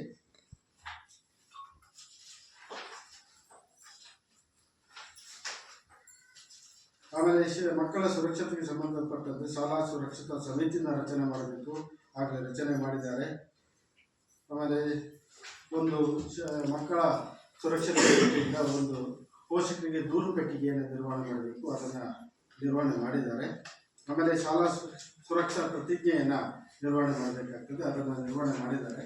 ವಿದ್ಯುತ್ ತಂತಿಗಳನ್ನು ಮತ್ತು ಕೇಬಲ್ಗಳನ್ನು ಸರಿಯಾದ ಅರ್ಥಿನಲ್ಲಿ ಇನ್ಸುಲೇಟ್ ಮಾಡಲಾಗಿದೆ ಮತ್ತು ಮಕ್ಕಳು ತಲುಪುವ ಅಂತರದಲ್ಲಿ ಇರುತ್ತದೆಯೇ, ಈ ರೀತಿಯಾಗಿರ್ತಕ್ಕಂಥದ್ದು. ಎಲ್ಲರೂ ವಿದ್ಯುತ್ ತಂತಿಗಳು ಏನಾದರೂ ಮಕ್ಕಳ ಕೈಗೆ ಸಿಗುವಾಗಿದ್ದರೆ ಅದರಿಂದ ಅಪಾಯ ಆಗ್ತದೆ. ಇಲ್ಲಿ ಆಗಲೇ ಅಲ್ಲಿ ನಿಮ್ಮ ಮಗು ಅಲ್ಲಿ ಶೌಚಾಲಯಕ್ಕೆ ಹೋಗ್ತಕ್ಕಂಥ ಅಡಿಗೆ ಕೊಠಡಿಯ ಪಕ್ಕದಲ್ಲಿ ಆಗಾಗಲೇ ಕೆಳ ಹಂತದಲ್ಲಿ ಇದೆ. ಮಗು ಏನಾದರೂ ಆಟ ಆಡಿ ಶೌಚಾಲಯಕ್ಕೆ ಹೋದಾಗ ಬೇರೆ ಸಂದರ್ಭದಲ್ಲಿ ಹೋದಾಗ ಮಗು ಏನಾದರೂ ಆಡಿ ಅದು ಕೈಗೆಟತಕ್ಕಂಥ ಸಂದರ್ಭಗಳಿದ್ದಾರೆ. ಅದರಿಂದ ಏನಾದ್ರು ತಂತಿಯಲ್ಲಿ ಅಪಾಯ ಇದ್ದರೆ ಮಗುವಿಗೆ ಅಪಾಯ ಆಗ್ತಕ್ಕಂಥ ಸಂದರ್ಭಗಳು ಇರ್ತದೆ. ಅದನ್ನು ಮಗುವಿಗೆ ಕೈಗೆ ಸಿಗದೇ ಇರತಕ್ಕಂಥ ರೀತಿಯಲ್ಲಿ ಸುರಕ್ಷಿತವಾಗಿ ಅದನ್ನು ನೀವು ಅಳವಡಿಸಬೇಕಾಗ್ತದೆ. ಅದೊಂದು ನ್ಯೂನತೆ ಇಲ್ಲಿ ಕಂಡುಬಂದಿದೆ. ಇಲ್ಲಿ ಆಮೇಲೆ ಮಕ್ಕಳಿಗೆ ಏನಾದರೂ ಆರೋಗ್ಯದಲ್ಲಿ ತೊಂದರೆ ಇದ್ದರೆ, ಆಮೇಲೆ ಆಟ ಪಾಠದಲ್ಲಿ ಭಾಗವಹಿಸಿದಾಗ ಸಣ್ಣ ಪುಟ್ಟ ಗಾಯಗಳು ಮತ್ತು ಆರೋಗ್ಯದಲ್ಲಿ ತೊಂದರೆ ಆದಾಗ ಕನಿಷ್ಠ ಔಷಧಿಗಳು ಶಾಲೆಯಲ್ಲಿ ದೊರೆಯಬೇಕು ಅಂತಕ್ಕಂಥದ್ದು. ಹಾಗಾಗಿ ಒಂದು ಪ್ರಥಮ ಚಿಕಿತ್ಸಾ ಪೆಟ್ಟಿಗೆ ಇರಬೇಕು, ಅದರಲ್ಲಿ ಕನಿಷ್ಠ ಔಷಧಿಗಳು ಇರಬೇಕು ಅಂತಕ್ಕಂಥದ್ದು. ಈಗಾಗಲೇ ಪ್ರಥಮ ಚಿಕಿತ್ಸಾ ಪೆಟ್ಟಿಗೆ ಇಲ್ಲಿ ನಿರ್ವಹಣೆ ಮಾಡಿದ್ದಾರೆ. ಆಮೇಲೆ ಶಾಲೆಯಲ್ಲಿ ಜಾತಿ ಲಿಂಗ ಭಾಷೆಗಳಿಗೆ ಸಂಬಂಧಪಟ್ಟ ತಾರತಮ್ಯ ಹಿಂಸೆಗಳ ಕುರಿತು ಮೇಲ್ವಿಚಾರಣೆ ಮಾಡ್ತಾ ಇದ್ದಾರೆ ಅಂತಕ್ಕಂಥದ್ದು. ಆಮೇಲೆ ತುರ್ತು ದೂರವಾಣಿ ಸಂಖ್ಯೆಗಳನ್ನು ಪ್ರದರ್ಶಿಸಲಾಗಿದೆ. ಮಕ್ಕಳ ದೂರವಾಣಿ, ಮಹಿಳಾ ದೂರವಾಣಿ, ಆರೋಗ್ಯ ದೂರವಾಣಿ, ಅಗ್ನಿಶಾಮಕ ದೂರವಾಣಿ, ಪೊಲೀಸ್ ದೂರವಾಣಿಗಳು, ಈ ದೂರವಾಣಿ ಸಂಖ್ಯೆಗಳನ್ನು ಮುಖ್ಯ ಶಿಕ್ಷಕರ ಕೊಠಡಿಯ ಫಲಕದಲ್ಲಿ ನಿರ್ವಹಣೆ ಮಾಡಬೇಕು. ಅದಲ್ಲದೆ ಇಲಾಖಾ ಮುಖ್ಯಸ್ಥರಿಗೆ ಸಂಬಂಧಪಟ್ಟಂತೆ, ಅಧಿಕಾರಿಗಳಿಗೆ ಸಂಬಂಧಪಟ್ಟಂತೆ ADP-ಯಿಂದ ಮುಖ್ಯ ಶಿಕ್ಷಕರಿಂದ ಎಲ್ಲ ದೂರವಾಣಿ ಸಂಖ್ಯೆಗಳನ್ನು ಮುಖ್ಯ ಶಿಕ್ಷಕರ ಕೊಠಡಿಯಲ್ಲಿ ನಿರ್ವಹಣೆ ಮಾಡಬೇಕು. ಅದನ್ನು ನಿರ್ವಹಣೆ ಮಾಡಿದ್ದಾರೆ. ಕನಿಷ್ಠ ಒಬ್ಬ ಶಿಕ್ಷಕರು ವೃತ್ತಿಪರ ಮಾರ್ಗದರ್ಶನ ಮತ್ತು ಸಮಾಲೋಚನೆ ಕೌಶಲ್ಯಗಳ ತರಬೇತಿಯನ್ನು ಪಡೆದಿದ್ದಾರೆ. ಇದನ್ನು ಇಲಾಖೆ ನೀಡುತ್ತದೆ. ಅದನ್ನಾಗಿ ಒಬ್ಬ ಶಿಕ್ಷಕರು ಪಡೆದಿರ್ತಕ್ಕಂಥದ್ದು ಇಲ್ಲಿ ಕಂಡು ಬಂದಿದೆ. ಇದಲ್ಲದೆ ಶಾಲೆಯಲ್ಲಿ ಉತ್ತಮ ರೂಢಿಗಳಿದ್ದರೆ ನಮೂದಿಸುವುದು ಅಂತಕ್ಕಂಥದ್ದು, ಏನೇನು ಕಲಿಕಾ ಚಟುವಟಿಕೆಗಳನ್ನು ಶಾಲೆ ಹಮ್ಮಿಕೊಂಡಿದೆ ಅಂತಕ್ಕಂಥದ್ದು ಇದೆ. ಆಮೇಲೆ ಯೋಗ, ಧ್ಯಾನ ಚಟುವಟಿಕೆಗಳನ್ನು ಶಾಲೆ ಮಾಡ್ತಾ ಇದೆ ಅಂತಕ್ಕಂಥದ್ದು, ಸಚೇತನ ಚಟುವಟಿಕೆಗಳು, ಸಾಮಾನ್ಯ ಜ್ಞಾನದ ರಸಪ್ರಶ್ನೆ ಚಟುವಟಿಕೆಗಳು, ಸರಳ ಲೆಕ್ಕಗಳ ಚಟುವಟಿಕೆಗಳು, ಸರಳ ಪ್ರಯೋಗಗಳ ಚಟುವಟಿಕೆಗಳು, ಇಂಗ್ಲಿಷ್ ಭಾಷೆ ಕಲಿಕೆಗೆ ಸಂಬಂಧಪಟ್ಟಿರ್ತಕ್ಕಂಥ ಚಟುವಟಿಕೆಗಳು, ಸಂವಿಧಾನ ಪೀಠಿಕೆ, ಪ್ರವಾಸದ ಚಟುವಟಿಕೆಗಳು, ಕ್ಷೇತ್ರ ಭೇಟಿಗಳು, ಪುರಾದಿ ಸಾಕ್ಷರತೆ ಮತ್ತು ಸಂಖ್ಯಾಜ್ಞಾನದ ಚಟುವಟಿಕೆಗಳು, ಹೀಗೆ ಅನೇಕ ಚಟುವಟಿಕೆಗಳನ್ನು ಶಾಲೆಯಲ್ಲಿ ಹಮ್ಮಿಕೊಂಡು ಮಕ್ಕಳಿಗೆ ಕಲಿಕೆಯ ಚಟುವಟಿಕೆಗಳನ್ನು ನೀಡಲಾಗ್ತಿದೆ ಅಂತಕ್ಕಂಥ ಅಭಿಪ್ರಾಯಗಳನ್ನು ಹೇಳಿದ್ದಾರೆ. ಅಕಸ್ಮಾತ್ ಇವುಗಳಲ್ಲಿ ಯಾರು ಕೊಡ್ತಾ ಇಲ್ಲ ಅಂತಕ್ಕಂಥದ್ದು ನೀವು ಅಭಿಪ್ರಾಯವನ್ನು ಹೇಳಬಹುದು. ಹೀಗೆ 134 ಅಂಶಗಳನ್ನು ಏನು ಸರ್ಕಾರ ತಿಳಿಸಿದೆ ಅದಕ್ಕೆ ಸಂಬಂಧಪಟ್ಟಂತೆ ಸಾಮಾಜಿಕ ಪರಿಶೋಧನೆ ನಡೆಸಬೇಕು ಅಂತಕ್ಕಂಥದ್ದು ಆದೇಶ ಇದೆ. ನಾವು ಮಾಡಿದ್ದೇವೆ. ಏನೇನು ಅಂಶಗಳು ತರಬಂದಿದೆ ಅಂತಕ್ಕಂಥದ್ದು ಅಭಿಪ್ರಾಯಗಳನ್ನು ನಾವು ವರದಿ ಮೂಲಕ ಸರ್ಕಾರಕ್ಕೆ ನೀಡಬೇಕಾಗ್ತದೆ. ನಾವು ಅಭಿಪ್ರಾಯಗಳನ್ನು ಸಭೆ ಬಂದು ಹೇಳಿದ್ದೇವೆ. ನಮಗೆ ಗೊತ್ತಾಗದೇ ಇರತಕ್ಕಂಥ ಏನಾದ್ರು ಅಂಶಗಳಿದ್ದರೆ ತಾವು ಸಹ ತಿಳಿಸಿದರೆ ಎಲ್ಲ ಅಂಶಗಳನ್ನು ವರದಿಯಲ್ಲಿ ಸೇರಿಸಿ ಸರ್ಕಾರದ ಗಮನಕ್ಕೆ ತರ್ತೀವಿ ಅಂತ ಹೇಳಿ ತಿಳಿಸ್ತಾ ಈ ಎಲ್ಲ ಅಂಶಗಳನ್ನು ತಿಳಿಸಲಿಕ್ಕೆ ಅವಕಾಶ ಕೊಟ್ಟಿರ್ತಕ್ಕಂಥ ಎಲ್ಲರಿಗೂ ಧನ್ಯವಾದ.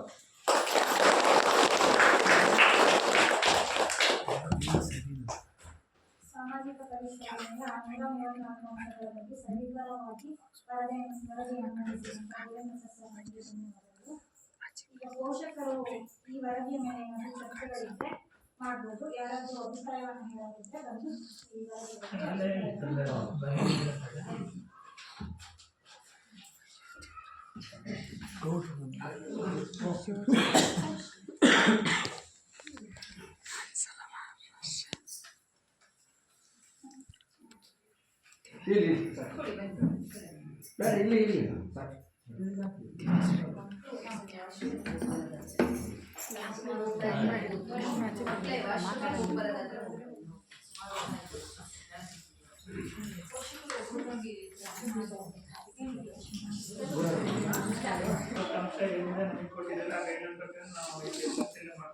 ಇಲ್ಲಿ ಏನೇನು ನಲ್ಲಿ ಕಂಡು ಬಂದಿದೆ, ಈಗೇನು ಬರ್ತದೆ, ನೀವೇನು ಹೇಳ್ಬೇಕಂತಿದ್ರೆ ಅದನ್ನೆಲ್ಲ ಬಂದಿದೆ.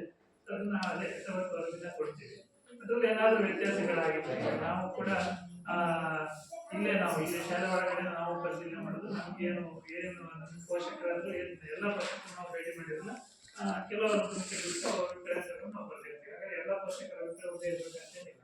ಬೇರೆ ನೀವು ಬಂದಿರ್ತಾರೆ ಅಭಿಪ್ರಾಯ ಬೇರೆ ಇದೆ, ನೀವು ತಿಳಿಸ್ಲಿಕ್ಕೆ ಅವಕಾಶ ಇದೆ. ಹಾಗಾಗಿ ನಾವು ಒಂದು ವರದಿ ಹೋಗ್ಬೇಕಾದ್ರೆ ಅದು ನೀಟಾದ ವರದಿಯನ್ನು ಹೋಗ್ಬೇಕು. ಬರೀ ಈಗ ನಾವು ನಮ್ಮದೇ ವರದಿ ಹಾಕ್ಬಾರ್ದು, ನಿಮ್ದು ವರದಿ. ಯಾಕೆ ಸಾಮಾಜಿಕ ಪರಿಸ್ಥಿತಿ ಸಮಾಜದ ಅಭಿಪ್ರಾಯನ ಮೇನ್ ಆಗಿರ್ತದೆ. ಹಾಗಾಗಿ ಏನಾದರೂ ಅದರಲ್ಲಿ ಏನಾದರೂ ಬದಲಾವಣೆಗಳಿದೆ ಏನಾದರೂ ಸೇರಿಸಬೇಕಾದ್ರೆ ಮುಕ್ತವಾಗಿ ಚರ್ಚೆ ಮಾಡೋದು.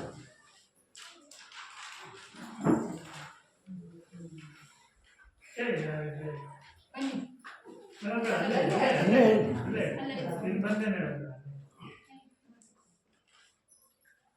ಮಕ್ಕಳು ಕಾರ್ಯಕ್ರಮ ಮಾಡಕ್ಕೆ ಒಂದು ರಂಗಮಂದಿರ ಅಥವಾ ಸ್ಟೇಜ್ ತರ ಯಾವುದು ಏನೂ ಇಲ್ಲ.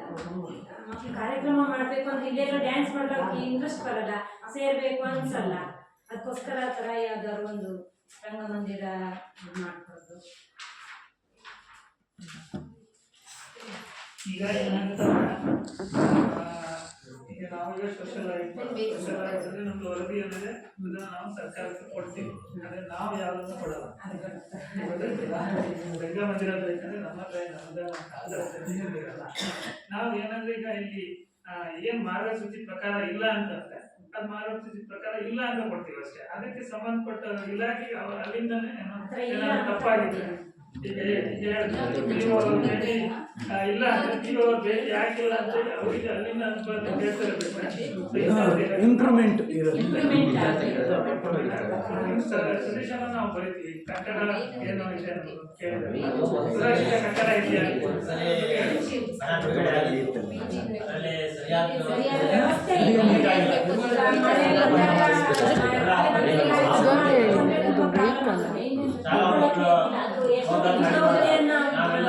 ಬಂದಾಗ ಏನಂದ್ರೆ ಈಗ ತಕ್ಷಣ ಅನ್ಬೇಕಂದ್ರೆ ಕೆಲವೊಂದು ಶೌಚಾಲಯ ಇಲ್ಲ ತಕ್ಷಣದಲ್ಲಾಗುತ್ತೆ. ಶೌಚಾಲಯ ಕಾನ್ಸೆಪ್ಟ್ ಒಂದು ತಕ್ಷಣದಲ್ಲಾಗುತ್ತೆ.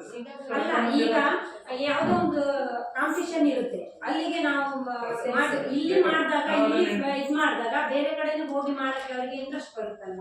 ಇಲ್ಲಿ ಒಂದು ಸಣ್ಣ ಕಾರ್ಯಕ್ರಮಗಳು ಮಾಡೋದು.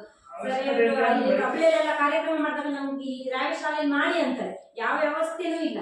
ಮೊದಲು ಟೀಚರ್ ವ್ಯವಸ್ಥೆ ಮಾಡಿ ಅಂತ ಹೇಳಿದ್ರು. ಟೀಚರ್ ವ್ಯವಸ್ಥೆ ಇಲ್ಲ. 12 ಬಾರಿ ಇಲ್ಲಿ ಭೇಟಿ ಕೊಡ್ತೀನಿ ಅಂತ ಹೇಳ್ತಾ ಸಡನ್ ಟೀಚರ್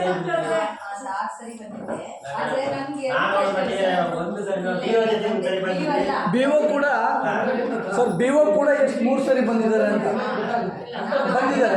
ಒತ್ತಾಯ ಪೂರ್ವಕವಾಗಿ ನಾವು ಸ್ಕೂಲಲ್ಲಿ ಟೀಚರ್ಸ್ ಇದ್ದಾಗ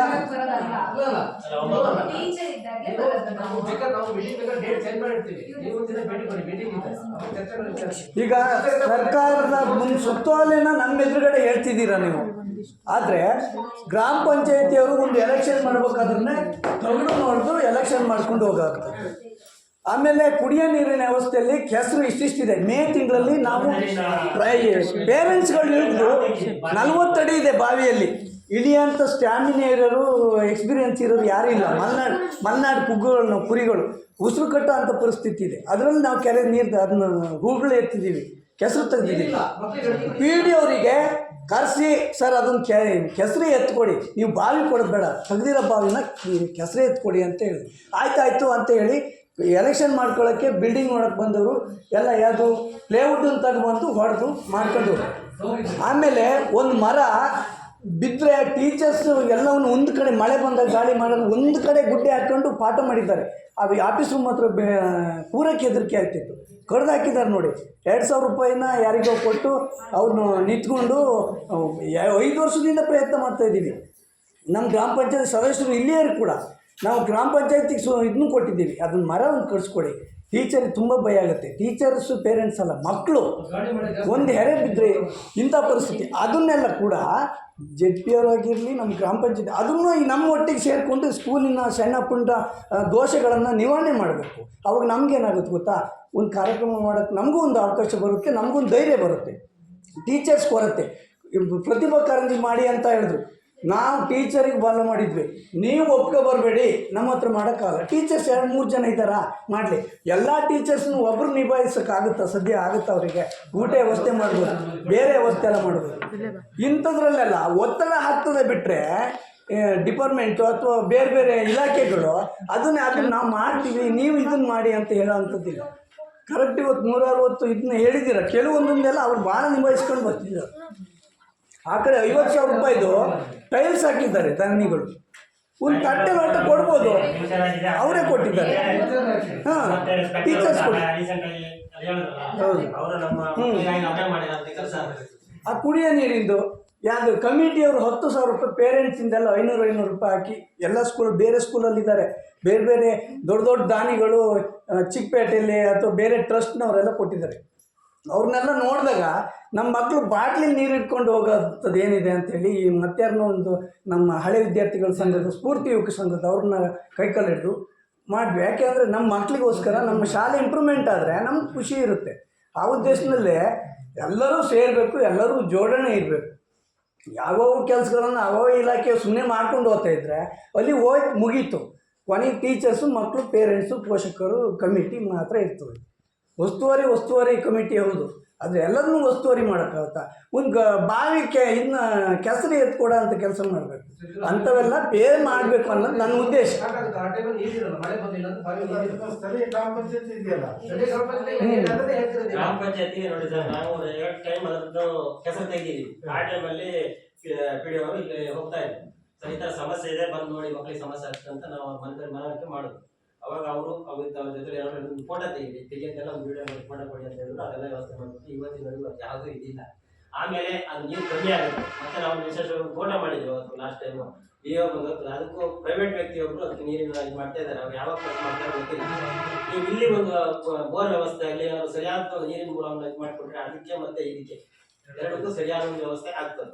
ಅದು ಒಂದು ವಿಷಯ. ಅದು ನೆಕ್ಸ್ಟ್ ಈ ಕಡೆ ಬಿಲ್ಡಿಂಗ್ ಹೋಗಿದೆಯಲ್ಲ, ಅದಕ್ಕೆ ನಾವು ನಮ್ಮ ಇಲ್ಲಿ ಮುಖಂಡರೆಲ್ಲ ರಿಕ್ವೆಸ್ಟ್ ಮಾಡಿದಾಗ ಅವರು ತಾಲೂಕ್ ಪಂಚಾಯತಿಯಿಂದ 2 ಲಕ್ಷ ರೂಪಾಯಿ ಸ್ಯಾಂಕ್ಷನ್ ಆಗಿತ್ತು. 2.5 ಆಗಿತ್ತು. ಅದ್ರಲ್ಲಿ ಏನೋ ರಾಜಕೀಯ ನಡೆದ್ಬಿಟ್ಟು ಲಾಸ್ಟ್ ಮೂಮೆಂಟ್ ಅಲ್ಲಿ ಒಂದೇ ಕಡೆ ನೀವು ಅಷ್ಟು ಅನುದಾನ ಕೊಡ್ತೀರಿ ಅಂತ 3.5 ಲಕ್ಷನೇ ಇಟ್ಟಿದ್ದಾರೆ. 3.5 ಲಕ್ಷದಲ್ಲಿ 18% GST ಹೋಗುತ್ತೆ. ಮೊನ್ನೆ ರೆವೆನ್ಯೂ ಇಂಜಿನಿಯರ್ ಬಂದಾಗ ನಾವು ಇದಾಗಲ್ಲ ಸರ್, ಗೊಬ್ಬರ ಹಾಕ್ತಿರೋ ಮರ ಹಾಕ್ತಿರೋ, ಈ ಬಿಲ್ಡಿಂಗ್ ಬಿಚ್ಚಿದ್ರೆ ನೀವು ಫ್ರಂಟ್ ಬಿಚ್ಕೋಬೇಕು, ಅಲ್ಲಿ ಎಲ್ಲ MS ಹಾಕಿದ್ದಾರೆ, ಅದೆಲ್ಲ ಹೊರಗಡೆಯಿಂದ ಪೂರ್ತಿ ಎಲ್ಲ ಹೋಗಿ ಕಾಣಿಸ್ತಾ ಇದೆ. ಮುಂದೆ ಅದನ್ನ ಹೇಗೆ ಮಾಡ್ತೀರಿ ಅಂದಾಗ ನಾನೇನ್ ಮಾಡೋದು, ನೀವು ಏನ್ ಮಾಡ್ತೀರಾ, ಎಲ್ಲ ಬೇರೆ ಇಟ್ಕೊಡ್ತೀರಾ, ಏನೋ ಮಾತಾಡ್ಕೊಂಡು ಹೋಗಿದ್ದಾರೆ. ಅದು ಇಷ್ಟರ ಮಟ್ಟಿಗೆ ಕಾರ್ಯರೂಪಕ್ಕೆ ಬರುತ್ತೋ ನಮ್ಗೆ ಗೊತ್ತಿಲ್ಲ. ಅದಾಯ್ತಾ? ಹಾಗೇನೆ ಈ ಮರ ಕಡೆ ವಿಷಯದಲ್ಲಿ ಅವ್ರು ಹೇಳ್ದಂಗೆ ನಾವು ಹಲವಾರು ಬಾರಿ ರಿಕ್ವೆಸ್ಟ್ ಮಾಡ್ಕೊಂಡಿದೀವಿ, ಏನೂ ಮಾಡಲಿಲ್ಲ. ನಾವೇ ನಿಂತು ಬೇರೆ ದುಡ್ಡು ಹಾಕೊಂಡು ಅದನ್ನ ಕಟ್ಟಿದ್ವಿ. ಅದು ಬೇರೆ ಟಾಯ್ಲೆಟ್ ಮೇಲ್ಗಡೆ ಇದೆ, ಏನಾದ್ರು ಬಿದ್ದರೆ ಮತ್ತೆ ನಾವೇ ದುಡ್ಡು ಹಾಕಿ ಕಟ್ಕೊಳ್ಳೋಂಥ ಒಂದು ಪರಿಸ್ಥಿತಿ ನಮ್ಗೆ ಇದಾಗಿತ್ತು. ಆಯ್ತಾ? ಆ ಥರದ ಸಮಸ್ಯೆ ಎಲ್ಲ ಇದಾವೆ. ಆಮೇಲೆ ಶಿಕ್ಷಕರದ್ದು ಇದು ಹಂಗೇನೆ ಲಾಸ್ಟ್ ಟೈಮ್ ಒಬ್ರು ಬಂದು ನೋಡ್ಕೊಂಡು ಹೋಗಿದ್ದಾರೆ. ಇವ್ರು ಇಲ್ಲೇ ಇರ್ಲಿಕ್ಕೆ ಒಂದು ನಾವು ಇದು ಮಾಡ್ಕೋಬೇಕು. ನೀವು ಅಷ್ಟೇ, ನಾವು ಅಷ್ಟೇ, ಎಲ್ಲರೂ ಸೇರಿ ಇದು ಮಾಡ್ಬೇಕು. ಇನ್ನೊಬ್ರು ಟೀಚರ್ ಬೇಕಾಗ್ತದೆ. ಮತ್ತೆ ಸರ್ಕಾರಿ ಶಾಲೆ ಮುಚ್ಚೋದೇ ಮೇನ್ ಟೀಚರ್ಸ್ ಕೊರತೆ ನೀಗಿಸ್ತ್ರು ಅಂದ್ರೆ ಭೇಟಿ ಕೊಟ್ಟಿದ್ರು ಅಂತ ಹೇಳ್ಬಿಟ್ಟು ನೀವು ಇಲ್ಲಿ ದಾಖಲೆಯಲ್ಲಿ ತೋರಿಸ್ತಾ ಇದ್ದೀರಾ. DO ಯಾಕೆ ಬಂದಿದ್ದು ಗೊತ್ತಿದೆ ನಿಮಗೆ? ಎಷ್ಟು ಟೈಮ್ ಆಗಿತ್ತು DO ಬರ್ದಿದೆ ಲಾಸ್ಟ್ ಟೈಮ್? ನೀವು ಆ ದಾಖಲೆ ನೋಡಿ, ನೀವು ರಮೇಶ್ ಅಲ್ಲ ಇಲ್ಲ ಅಂತ 23-24 ಇಲ್ಲ ಅಂತ ನಾವು ಪ್ರೊಟೆಸ್ಟ್ ಮಾಡ್ತೀವಿ ಅಂತ ಹೇಳಿದ್ಕೆ ಮೇಡಮ್ ಅವರು ಎಲ್ಲ ಇಲ್ಲಿ ಭೇಟಿ ಕೊಟ್ಟು ಇದು ಮಾಡ್ಬಿಟ್ಟು ನಮ್ಗೆ ಸಮಾಧಾನ ಹೇಳಿದ್ದಾರೆ. ಆದ್ರೆ ಅವ್ರು ನಮ್ಗೆ ನಮ್ಮ ಪ್ರಶ್ನೆ ಉತ್ತರನೇ ಕೊಡಲಿಲ್ಲ. ಮೇಡಮ್ ಅವ್ರು ಲಾಸ್ಟ್ ಟೈಮ್ ಕೇಳಿ ಪದೇ ಕೇಳಿದಾಗ ನಮ್ ಕೈಯಲ್ಲಿ ಏನಿಲ್ಲ ಕಂಡ್ರಿ ಅಂತ ಈಗ ಎಲ್ಲರೂ ಜವಾಬ್ದಾರಿಯಿಂದ ಮಕ್ಕಳ ಕಥೆ ಏನ್ ಮಾಡ್ತಾರೆ ಸರ್ಕಾರಗಳು. ಅದು ಸಾರಿ ಟೀಚರ್ ಕೊಡ್ತಾರೆ, ಏನ್ ಜವಾಬ್ದಾರಿ, ಏನ್ ಪ್ರಯೋಜನ?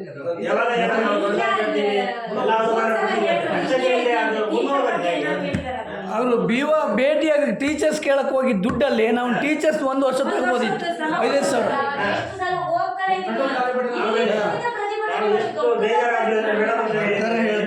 ಈ ತರ ಕೊಡ್ತೀವಿ ಅಂತ ಹೇಳಿದ್ರೆ ನಮ್ಗೆ ಈ ತರ ಮಾಡಿದ್ರಲ್ಲ ಅಂತ ಹೇಳ್ಬಿಟ್ಟು ಇದು ಮಾಡ್ಕೊಂಡು ಅದ್ರ ಬಗ್ಗೆ ಬೇಜಾರಾಯ್ತು. ಈಗ 28 ದಾಖಲೆ ನೋಡ್ತಾ ಹೋದ್ರೆ ವರ್ಷದಿಂದ ವರ್ಷಕ್ಕೆ 1-2 ಮಕ್ಕಳು ಕಮ್ಮಿ ಆಗ್ತಾನೆ ಹೋಗ್ತಾರೆ. ಏನೇ ಇದೆ ಇಲ್ಲ, ಯಾಕಂದ್ರೆ ಪ್ರೈವೇಟ್ ಸ್ಕೂಲ್ ಎಲ್ಲಾ ಶಾಲೆ ಹೊಸನಗರ ಎಲ್ಲ ಬಸ್ ಬರ್ತವೆ, ಆರಾಮಾಗಿ ಕಳಿಸ್ತಾರೆ. ಮಕ್ಕಳು ಓದ್ಲಿ ವಿದ್ಯಾವಂತರಾಗ್ಲಿ ಅಂತಾನೆ ಇದು ಮಾಡ್ತಾರೆ ಬಿಟ್ರೆ ಬೇರೆ ಯೋಚನೆ. ಹಾಗಾಗಿ ಇಲ್ಲಿ ನಾವು ಎಷ್ಟೇ ಕನ್ವಿನ್ಸ್ ಮಾಡ್ಲಿ ಅವ್ರಿಗೆ ವ್ಯವಸ್ಥೆ ಅಲ್ಲಿ ಇರ್ತದೆ, ಕರೆಕ್ಟ್ ಆಗಿ ಅಲ್ಲಿ ಹೋಗ್ತಾರೆ. ಇಲ್ಲಿ ಶಾಲೆ ಇದೇ ಇಲ್ವಲ್ಲ, ಟೀಚರ್ಸೇ ಇಲ್ಲಲ್ಲ ಅಂತ ಕೇಳ್ತಾರೆ. ಲಾಸ್ಟ್ ಟೈಮ್ SC ರಾತ್ರಿ ಎಲ್ಲ ಹೋಗಿ ಅವ್ರಿಗೆ ಕನ್ವಿನ್ಸ್ ಮಾಡಿ ಬನ್ನಿ ನಮ್ಮ ಶಾಲೆ ಉಳಿಸೋಣ, ನಿಮ್ಗೆ ಏನ್ ವ್ಯವಸ್ಥೆ ಮಾಡ್ಕೊಳ್ಳೋಣ ಅಂತ. ಮತ್ತೆ ಲಾಸ್ಟ್ ಟೈಮ್ ಅವ್ರಿಗೆ ವೆಹಿಕಲ್ ವ್ಯವಸ್ಥೆ ನಾವು ಫ್ರೀ ಆಗಿದ್ದಾಗ ನಮ್ಗೆ ಫೋನ್ ಹೊಡೀರಿ, ನಾವ್ ಏನೇ ಕೆಲಸದಲ್ಲಿ ಬಿಟ್ಟು ಬಂದು ಕರ್ಕೊಂಡು ಬರೋ ವ್ಯವಸ್ಥೆ ಮಾಡ್ಕೊಡ್ತೀವಿ ಅಂತ ಹೇಳಿ ಎಲ್ಲ ಮಾಡಿ.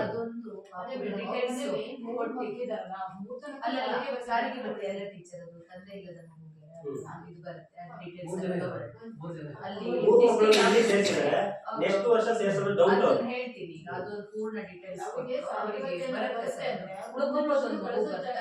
ಇಲ್ಲ ಅಂದ್ರೆ 3 ಮಕ್ಕಳು ಹೋಗ್ತಾರೆ. ಯಾಕಂದ್ರೆ ಅವ್ರಿಗೆ ಪಾಪ ಸಾರಿಗೆ ಸಾರಿಗೆ ಬರ್ತಿದ್ರು. ಅಲ್ಲ, ನೀವು ಕೊಟ್ಟಿದ್ದು ಹ್ಯಾಂಡಿಕ್ಯಾಪ್ ಮಗುಗೆ ಅಲ್ಲ, ಅದಲ್ಲ ಒಂದಿಗೆ ಸಾರಿಗೆ ಈ ವರ್ಷ ನಾನು ಕೊಟ್ಟಿದ್ದಾರೆ, ಹೇಳಿದ್ದಾರೆ. ಈ ವರ್ಷ ಈ ಮಗು ಕೊಟ್ಟಿದ್ದೀನಿ ನಾನು. ಅಂದ್ರೆ ಅವ್ರಿಗೆ ಎಲ್ಲರಿಗೂ ಕೊಡಕ್ ಬರಲ್ಲ ಅಂತ ಅಲ್ಲ, ನಾವು ಕೊಡಕ್ ಅವ್ರದ್ದು ಮೆನ್ಷನ್ ಮಾಡಿ ಕೊಟ್ಟಿದೀವಿ ಇದಕ್ಕೆ ಹೀಗಿದೆ ಅಂತ ಹೇಳಿ. ಆಮೇಲೆ ಅದೊಂದಿದೆ, ತಂದೆ ಇಲ್ಲದ ಮಕ್ಕಳು ಇಲ್ಲ ಸಾತ್ವಿಕ ಹೆಚ್ಚಾಗಂತಿಲ್ಲ. ಅವ್ರಿಗೆ ಬೆಂಗಳೂರು ಮತ್ತೆ ಬರಕ್ ಚಾನ್ಸಸ್ ಇದೆ. ಅವ್ನಿಗೆ ಅವ್ನ ತಾಯಿ ಜೊತೆಲೆ ಬರ್ಬೇಕು, ಅವ್ನು ಬರಲ್ಲ. ಅವ್ರಿಗೆ ಬರೋ ಮಕ್ಕಳ ಸಂಖ್ಯೆ ಜಾಸ್ತಿ ಆಗುವಂತ ಒಂದು ಇದು ಇರ್ತದೆ. ಮತ್ತೆಲ್ಲ ನಿಮ್ ಡಾಕ್ಟರ್ ಪ್ರಕಾರ ನೀವೆಲ್ಲ 90-95% ಎಲ್ಲ ಚೆನ್ನಾಗಿದೆ. ಮತ್ತೆ ಇಲ್ಲಿಗೆ ದೈಹಿಕ ಶಿಕ್ಷಣದ ಅವಶ್ಯಕತೆ ಇದೆ. ಯೋಗ, ಧ್ಯಾನ, ಇದಕ್ಕೆ ಟೀಚರ್ಸ್ ಒಬ್ಬರೇ ಇರೋದು. ಮಕ್ಕಳಿಗೆ ಆ ತರ ಜ್ಞಾನ ಬೇಕಲ್ಲ. ಆಫೀಸ್ ಕೆಲಸ ಕರೆಕ್ಟ್ ಆಗುತ್ತೆ. ನಮ್ಮ ಮಕ್ಕಳು ಪ್ರತಿಭಾ ಕಾರಂಜಿ ದಾಖಲೆ ನೋಡಿ ಎಲ್ಲದ್ರಲ್ಲಿ ಸ್ಪೋರ್ಟ್ಸ್ ಮಾತ್ರ ಯಾರು ಇಲ್ಲ. ಮೇಡಮ್ ಲಾಸ್ಟ್ ಒಳಗ ಬೆಟ್ಟ ತಗೊಂಡು ಜಾಗನೇ ಇಲ್ಲ ನಮ್ ಇದ್ರಲ್ಲಿ. ನಮ್ ಶರ್ಮ ಆಯ್ತು ಇದಿಲ್ಲ, ಏನ್ ಮಾಡ್ತಾರೆ, ದೈಹಿಕ ಶಿಕ್ಷಣ ಇಲ್ಲ, ಶಿಕ್ಷಕರೇ ಇಲ್ಲ.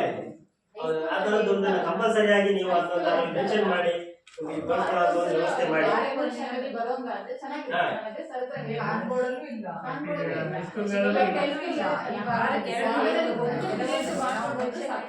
ಈಗ ಕಾನ್ಬೋರ್ಡ್ ಹೈಸ್ಕೂಲ್ ಆದ್ರೂ ಇದ್ರೆ ಆ ಟೈಮಲ್ಲಿ ಅಲ್ಲೂ ಇಲ್ಲ.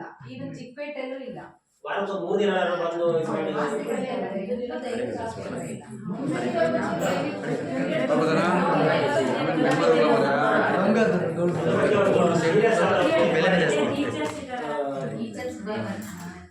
ಇಂಪಾರ್ಟೆಂಟ್ ಟೀಚರ್ಸ್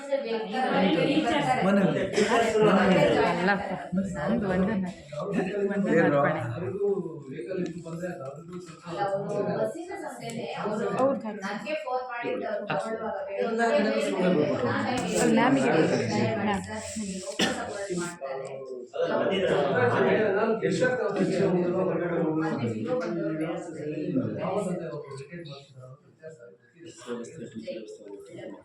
ಮತ್ತೆ ಅವರು ಬಂದ ಮೇಲೆ ಮತ್ತೆ ಟೀಚರ್ ಬೇಕಾಗುತ್ತೆ. ಸರ್ ನೇಮಕಾತಿ ಇರಬೇಕಾದ್ರೆ ಸರ್ ಇವಾಗ ಗೊತ್ತಲ್ಲ ನಿಮ್ಗೆ ಅಕ್ಕಪಕ್ಕ ಶಾಲೆ ಎಂತ ಗೊತ್ತಾ, ನಾವೀಗ ಹೋಗಿ ಪೋಷಕರು ಮತ್ತೊಬ್ರು ಬಂದು ನನ್ನ ಮಗನ ಒಂದೇ ಕಳಿಸಿ ಅದೇ ಕಳಿಸಿ ಇಲ್ಲಿ ಶಾಲೆ ಅವ್ರು ನಿರ್ಧಾರ ಮಾಡಿದ ಮೇಲೆ ನಾವು ಏನೇ ಕನ್ವಿನ್ಸ್ ಮಾಡಿದ್ರ ಮೇಲೆ ಅದು ಆಗಲ್ಲ. ಮಕ್ಕಳು ಓದೋರಿಗೆ ನಾವೀಗ ಎಂತ ಗೊತ್ತಾ, ಈಗ ಗೆಟ್ ಟೀಚರ್ ಪೂರಕವಾಗಿರ್ಬೇಕು. ನಾವು ಎಲ್ಲರಿಗೂ ಪ್ರತಿ ವರ್ಷ ನಾವು ಪೋಷಕರು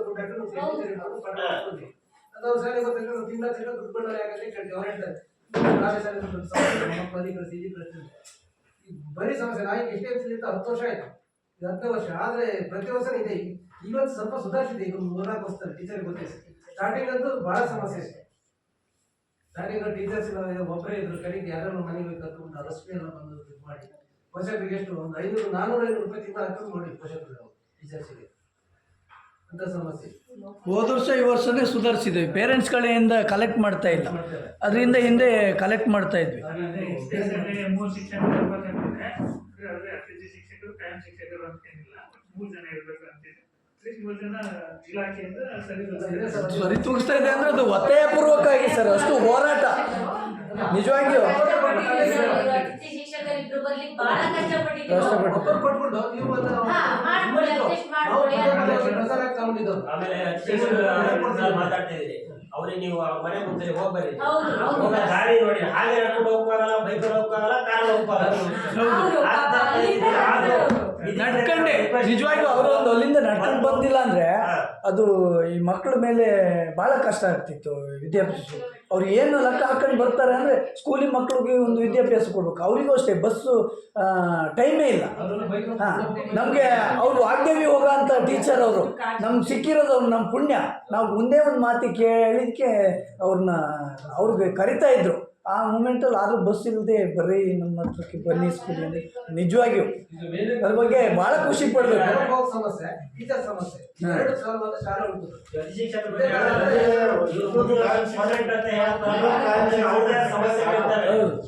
ಆಮೇಲೆ ಬರೀ ಅವ್ರದ್ದು ಅತಿಥಿ ಶಿಕ್ಷಕರ ಥರ ಅಲ್ಲ, ನಮ್ಮ ಮಕ್ಕಳು ಆಮೇಲೆ ಹೊಂದಾಣಿಕೆ, ಆ ಟೀಚರ್ಸ್ ಹೊಂದಾಣಿಕೆ ಕಲೆಕ್ಷನ್ ಇದೆಯಲ್ಲ, ಅದು ತುಂಬ ಖುಷಿ ಆಗುತ್ತೆ. ಬಂದಾಗ ಶಿಕ್ಷಕರು ಬೇಡ ಸಾನಿಲ್ಲ ಆ ಥರ ಸಮಸ್ಯೆಗಳು ವರ್ಷ ಅವ್ರಿಗೆ ನಾವು ರಿಕ್ವೆಸ್ಟ್ ಮಾಡಿ ಕರ್ಕೊಂಡ್ ಬರೋದು ಸುಮ್ಮನೆ ಒತ್ತಡ ಆಗಿದ್ದಲ್ಲ ಬೇಡ, ಪರ್ಮನೆಂಟ್ ಆಗಿ ನಮ್ಗೆ ಜಾರಿ ಹ್ಯಾಂಡ್ ಕೊಡಿ ಅಂತ ನಾವು ರಿಕ್ವೆಸ್ಟ್ ಮಾಡ್ತಿದ್ದೀವಿ. ಆದ್ರೆ ಅದು ಇದಾಗಲಿ. ಈಗ ಮತ್ತೆ ಇವರೇನೋ ಹೋಗೋದಾದ್ರೆ ಅವ್ರು ಬರೋದಾದ್ರೆ ಮತ್ತೆ ಅದೇ ಸಮಸ್ಯೆ ಏನು ಬದಲಾವಣೆ ಏನು ಸಮಸ್ಯೆ ಆಗಿ ಉಳಿತದೆ. ಈಗ ಇಲಾಖೆ ಯಾವ ಟೈಮಿಗೆ ಏನು ಮಾಡ್ತಾರೆ ಅಂತ ಗೊತ್ತಾಗಲ್ಲ. ಈಗ ಡೆಪ್ಯುಟೇಷನ್ ಆಲ್ರೆಡಿ ಇವರು ಆ ಕಡೆ ಇರೋದ್ರಿಂದ ಕಳ್ಸೋದು ಈಸಿ ಇದೆ ಅವರಿಗೆ. ಯಾರು ಇಲಾಖೆ ಕೇಳಿದ್ರೆ ನಮ್ಮ ನೇಮ ನಮ್ಗೆ ನಮ್ಗೇನು ಕೇಳ್ಬೇಡಿ ಅಂತಾರೆ ಅವರು. ಇದ್ರಲ್ಲ ಎಷ್ಟು ಪಾಲಿಸಿ ಮಾಡೋದು ಒಂದು ಆಫೀಸರ್ ಗೊತ್ತಲ್ಲ, ಬಹಳ ಜಾಣೆ. ಬಿಡಲ್ಲ ಎಲ್ಲ ಇಲಾಖೆ ಮೇಲೆ ಹೇಳಿದ್ರೆ ಬರೆಸಿ ಇಂಥವ್ರು ಕ್ರ್ಯಾಕ್ ಮಾಡ್ತಾರಲ್ಲ ಆ ಥರ ಸತ್ಯ ಹೇಳಕ್ ಹೋಗಿ ರಿಕ್ವೆಸ್ಟ್ ಮಾಡ್ಕೊತಾರೆ. ನಮ್ಮದೇ ನಾವು ಕುತ್ಕೊಂಡಿದೀವಿ ಅನ್ನೋದು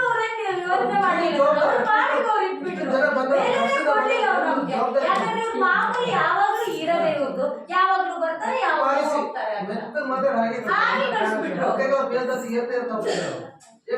ಕಂಪ್ಲೇಂಟ್ ಇಲ್ಲಲ್ಲ ಕುರ್ಚಿ ಭರ್ತಿ ಮಾಡ್ತಾರೆ, ಕೂತಾರೆ, ಸಂಬಳ ತಗೊಳ್ತಾರೆ, ಮೇಲೆ ಹೋಗ್ತಾರೆ. ಅವ್ರು ಒಳ್ಳೆ ಆಮೇಲೆ ರಜಾದಿಂದ ಆ ಕಡೆ ಹೊಸನಗರದಲ್ಲಿ ಟೀಚರ್ಸ್ ಇದಾರಂತೆ ಎಲ್ಲ ಕಡೆ ಕೇಳಿದ್ದೀನಿ. ಸರ್ ಈಗ ಒಂದೇ ತಾಲೂಕು ಇಲ್ಲಿ ನಮ್ಗೆ ಇಲ್ಲಿ ಅರೇಂಜ್ ಅಲ್ಲ, ಈಗ ನಮ್ಮ ಸ್ಕೂಲಿನ ಒಂದು ಜವಾಬ್ದಾರಿ CRPಗೆ ಅಂತ ಇರುತ್ತೆ, ಅದನ್ನು ಚೈನ್ಕೊಂಡು ಅವ್ರಿಗೆ ಮೇಲಧಿಕಾರಿಗಳು BO ಅಥವಾ DD5 ಅವ್ರು ಇರ್ತಾರೆ, ಅವ್ರಿಗೆ ಅಧಿಕಾರಿಗಳು ಅವ್ರು ಆ ಸುತ್ತೋಲೆಯಲ್ಲಿ ಒಂದು ಜವಾಬ್ದಾರಿನ ಅವ್ರಿಗೆ ಕೊಟ್ಟಿಲ್ಲ ಅಂತ ಹೇಳಿದ್ರೆ ಮತ್ತೆ ಅವರು ಆ ಅಧಿಕಾರಕ್ಕೆ ಸ್ಥಾನಕ್ಕೆ ಅವ್ರಿಗೆ ಹೆಸರು ಬೆಲೆ ಏನೇ ಇರುತ್ತೆ. BO ಆದವ್ರು ನಾವು ರಿಕ್ವೆಸ್ಟ್ ಮಾಡ್ಕೊಂಡ್ರೆ ಇನ್ನು ಹಾಕಬೇಕು, ಎಲ್ಲರೂ ಟೀಚರ್ಸ್ನು ಒಂದು ಹಾಕಬೇಕು, ಅದಿಷ್ಟು ತಾಲೂಕಾದ್ಯಂತ ಮೇಂಟೈನ್ ಮಾಡಬೇಕು. ನಮ್ಮ ಕೈಯಲ್ಲಿ ಇಲ್ಲ ಸರ್, ನಾವು ಅದನ್ನ ಹಾಕಿದ್ರೆ ನಮ್ಗೆ ಅವ್ರು ಇದು ಮಾಡ್ತಾರ್ರಿ ಅನ್ನೋದನ್ನ ಹೇಳಿದ್ರೆ ಆ ಕೇಂದ್ರ ಬಿಂದುವಿಗೆ ಏನಿದೆ? ನಮ್ಮ ಶಾಲೆಯಲ್ಲಿ ಒಂದು ಟೀಚರ್ ಇಲ್ಲ. ಬೇಡವರು 3 ಜನ ಪರ್ಮನೆಂಟ್ ಹ್ಯಾಂಡ್ ಇದ್ದಾರೆ. ಒಂದು ಟೀಚರ್ ಡೆಪ್ಯುಟೇಷನ್ ಕೊಟ್ಟಿಲ್ಲ. ನಾನು ಓದಿನಕ್ಕೆ ಡೆಪ್ಯುಟೇಷನ್ ಕೊಟ್ಟಿಲ್ಲ, ಕೇಳಿದ್ದೀನಿ ಮೇಡಮ್ ಇದ್ದಾರೆ. 3 ಜನ ಕಾಯಂ ಇದ್ದಾರೆ, ನಮ್ಗೆ ಒಬ್ಬರೇ ಇರೋದು ಮೇಡಮ್. ಡೆಪ್ಯುಟೇಷನ್ ಅಂತ ಮಾಡಕ್ ಹೋಗ್ಲಿಲ್ಲ ಅವ್ರು. ದೋದೂರಲ್ಲಿ ಅಷ್ಟೇ, ಈ ತರ ನಮ್ಗಿಂತ ಮಕ್ಕಳು ಕಮ್ಮಿ ಇದೆ ಪಕ್ಕದ ಶಾಲೆಯಲ್ಲಿ. 3 ಜನ ಪರ್ಮನೆಂಟ್ ಮಾಡೋದು. ನಾವು ಇಲ್ಲಿ ಜಾಸ್ತಿ ಕೊಡ್ತೇವೆ. ಪಾಪ ನಮ್ಮ ಪಕ್ಕದ ಸ್ಕೂಲ್ ಅಲ್ಲಿ ಮಕ್ಕಳೇ ನಮ್ಮ ಶಾಲೆ ಇದ್ದಂಗೆ ಅವ್ರಿಗೆ ತೊಂದರೆ ಮಾಡಿ ಒಂಥರ ಹಠ ಮಾಡ್ದಂಗೆ ಆಗುತ್ತೆ. ಕೌನ್ಸಿಲಿಂಗ್ ವ್ಯವಸ್ಥೆ ಮಾಡಿದೆ. ಏನಕ್ಕಾಗಿ ಅವರಿಗೆ ಸ್ವಲ್ಪ ಸಹಾಯ ಆಗಲಿ, ಫ್ಯಾಮಿಲಿ ಎಲ್ಲ ಇರ್ತಾರೆ, ಮಕ್ಕಳ ವಿದ್ಯಾಭ್ಯಾಸ ಎಲ್ಲ ಇಂತ ಇದು ನೋಡ್ಕೊಂಡು ಮಾಡಿದ್ದಾರೆ. ಹಾಗೇನೆ ಇಲ್ಲಿ ನಮ್ಮ ಸಮಸ್ಯೆನ ಅವ್ರು ಇದು ಮಾಡ್ಬೇಕಲ್ಲ. ಜಾಸ್ತಿ ಇದ್ದಲ್ಲಿ ಇಲ್ಲಿ ಮಕ್ಕಳು ಇಲ್ಲಿ ಕಳಿಸ್ದಾಗ ಬರೀ ಕೌನ್ಸಿಲಿಂಗ್ ಅಲ್ಲಿ ಬಂದಿದ್ದೀರಾ ಅಂತ ಅವ್ರು ಹೇಳಬಾರ್ದು. ಅದಕ್ಕೂ ಸ್ಟ್ರಿಕ್ಟ್ ಇರ್ಬೇಕಲ್ಲ, ಎಷ್ಟು ಒಳ್ಳೆದಿದೆ ಅಷ್ಟು ನಾವು ಅದು ಸ್ಟ್ರಿಕ್ಟ್ ಆಗಿ ಇದು ಮಾಡ್ಬೇಕಲ್ಲ. BO ಅವರಿಗೆ ಅಧಿಕಾರ ಇದೆಯಲ್ಲ, ಇಲ್ಲಿ ಈ ತರ ಸಮಸ್ಯೆ ಇದೆ, ನೀವು ಹೋಗಿ ತಗೊಳ್ಳೇಬೇಕು ಅನ್ನೋದು ಸರ್ಕಾರಕ್ಕೆ ಆ ತರ ಇದಿಲ್ಲ. ಸಮಸ್ಯೆ ಯಾರೋ ಕೌನ್ಸಿಲಿಂಗ್ ಬರ್ತಾರೆ, ಅಲ್ಲಿ ಇದಾಗಬೇಕು, ಅವಾಗ ಆಗೋದು. ಹೀಗೆ ಅದು ಟೈಮಿಂಗ್ಸ್ ಇಲ್ಲ, ಏನೇನು ಇಲ್ಲ. ಲಾಸ್ಟ್ ಟೈಮ್ ಬಂದಾಗ ಅವ್ನ ಆಗಿ ಎಷ್ಟು ದಿನ ಆಯ್ತು, 6 ತಿಂಗಳು ಆಗ್ತದೆ ಅವ್ರಿಗೆ ಇದು ಮಾಡಿ ಯೋಚನೆ ಮಾಡಿ ಎಂಡಿ ಗೊತ್ತಾಯ್ತಿಲ್ಲ ಹಂಗೆ ಮಾಡೋದ್ರಿಂದ ಆಶ್ವಾಸನೆ ಕೊಟ್ಟರು, ಅದು ಏನೂ ಮಾಡಿಲ್ಲ. ಆ ಪುಣ್ಯಾತ್ಮ ತಿರುಗಿ ಈ ಕಡೆ ಶಾಲೆ ಕಡೆ ನೋಡಿಲ್ಲ ಯಾರು. ಅವ್ರು ಕೇಳಕ್ ಹೋದ್ರೆ ಅವ್ರು ಕೌನ್ಸಿಲಿಂಗ್ ಮಾಡಿ ತಗೊಳ್ಳೋದು ನಮ್ದೇನು ಇಲ್ಲ. ಅದ್ರಲ್ಲಿ ಅವ್ರು ಕೌನ್ಸಿಲಿಂಗ್ ಎಲ್ಲಿ ಗುರಿ ತಗೊಳ್ತಾರೋ ಅವ್ರು ನಾವು ಅದನ್ನ ನೀವು ಹೇಳಕ್ ಬರಲ್ಲ ಅಂತ ಹೇಳ್ತಾರೆ. ಪ್ರಾಬ್ಲಮ್ ಇದೆ ಅಲ್ವಾ ಸರ್, ಇಲ್ಲಿ ಗೊತ್ತಿರತ್ತಲ್ಲ ಅವ್ರಿಗೆ. ಜಾಸ್ತಿ ಕೇಳಿದಾಗ ಅವ್ರು ನೀವು ಶಿಕ್ಷಣ ಮಂತ್ರಿಗಳನ್ನೇ ಕೇಳಬೇಕು ಇದನ್ನ ಅಂತ ಹೇಳ್ತಾರೆ.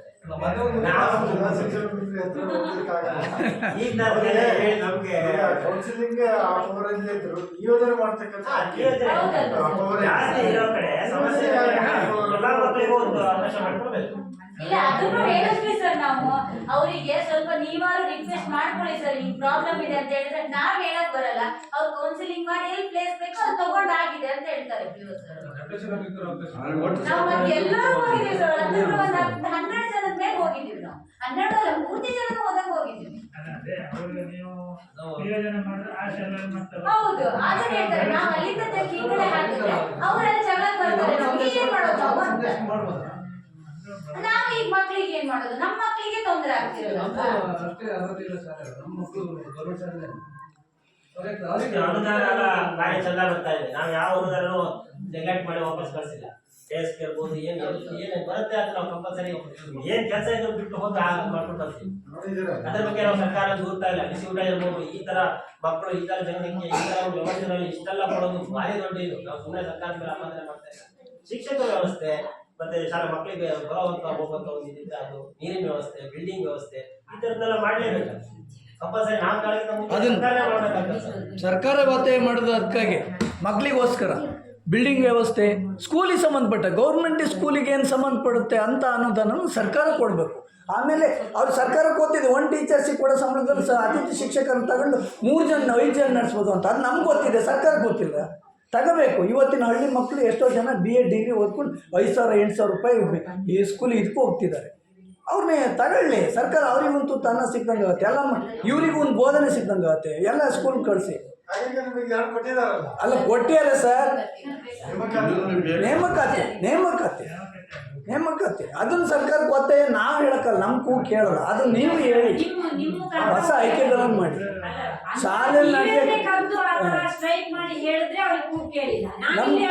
ನಮಗೆ ಸರ್ಕಾರದಲ್ಲಿ ಯಾವುದೇ ರಾಜಕೀಯ ಆದಂಥ ಪೊಸಿಷನ್, ಸರ್ಕಾರ ಈ ಥರ ಮಾಡಬೇಕು ಅಂತ.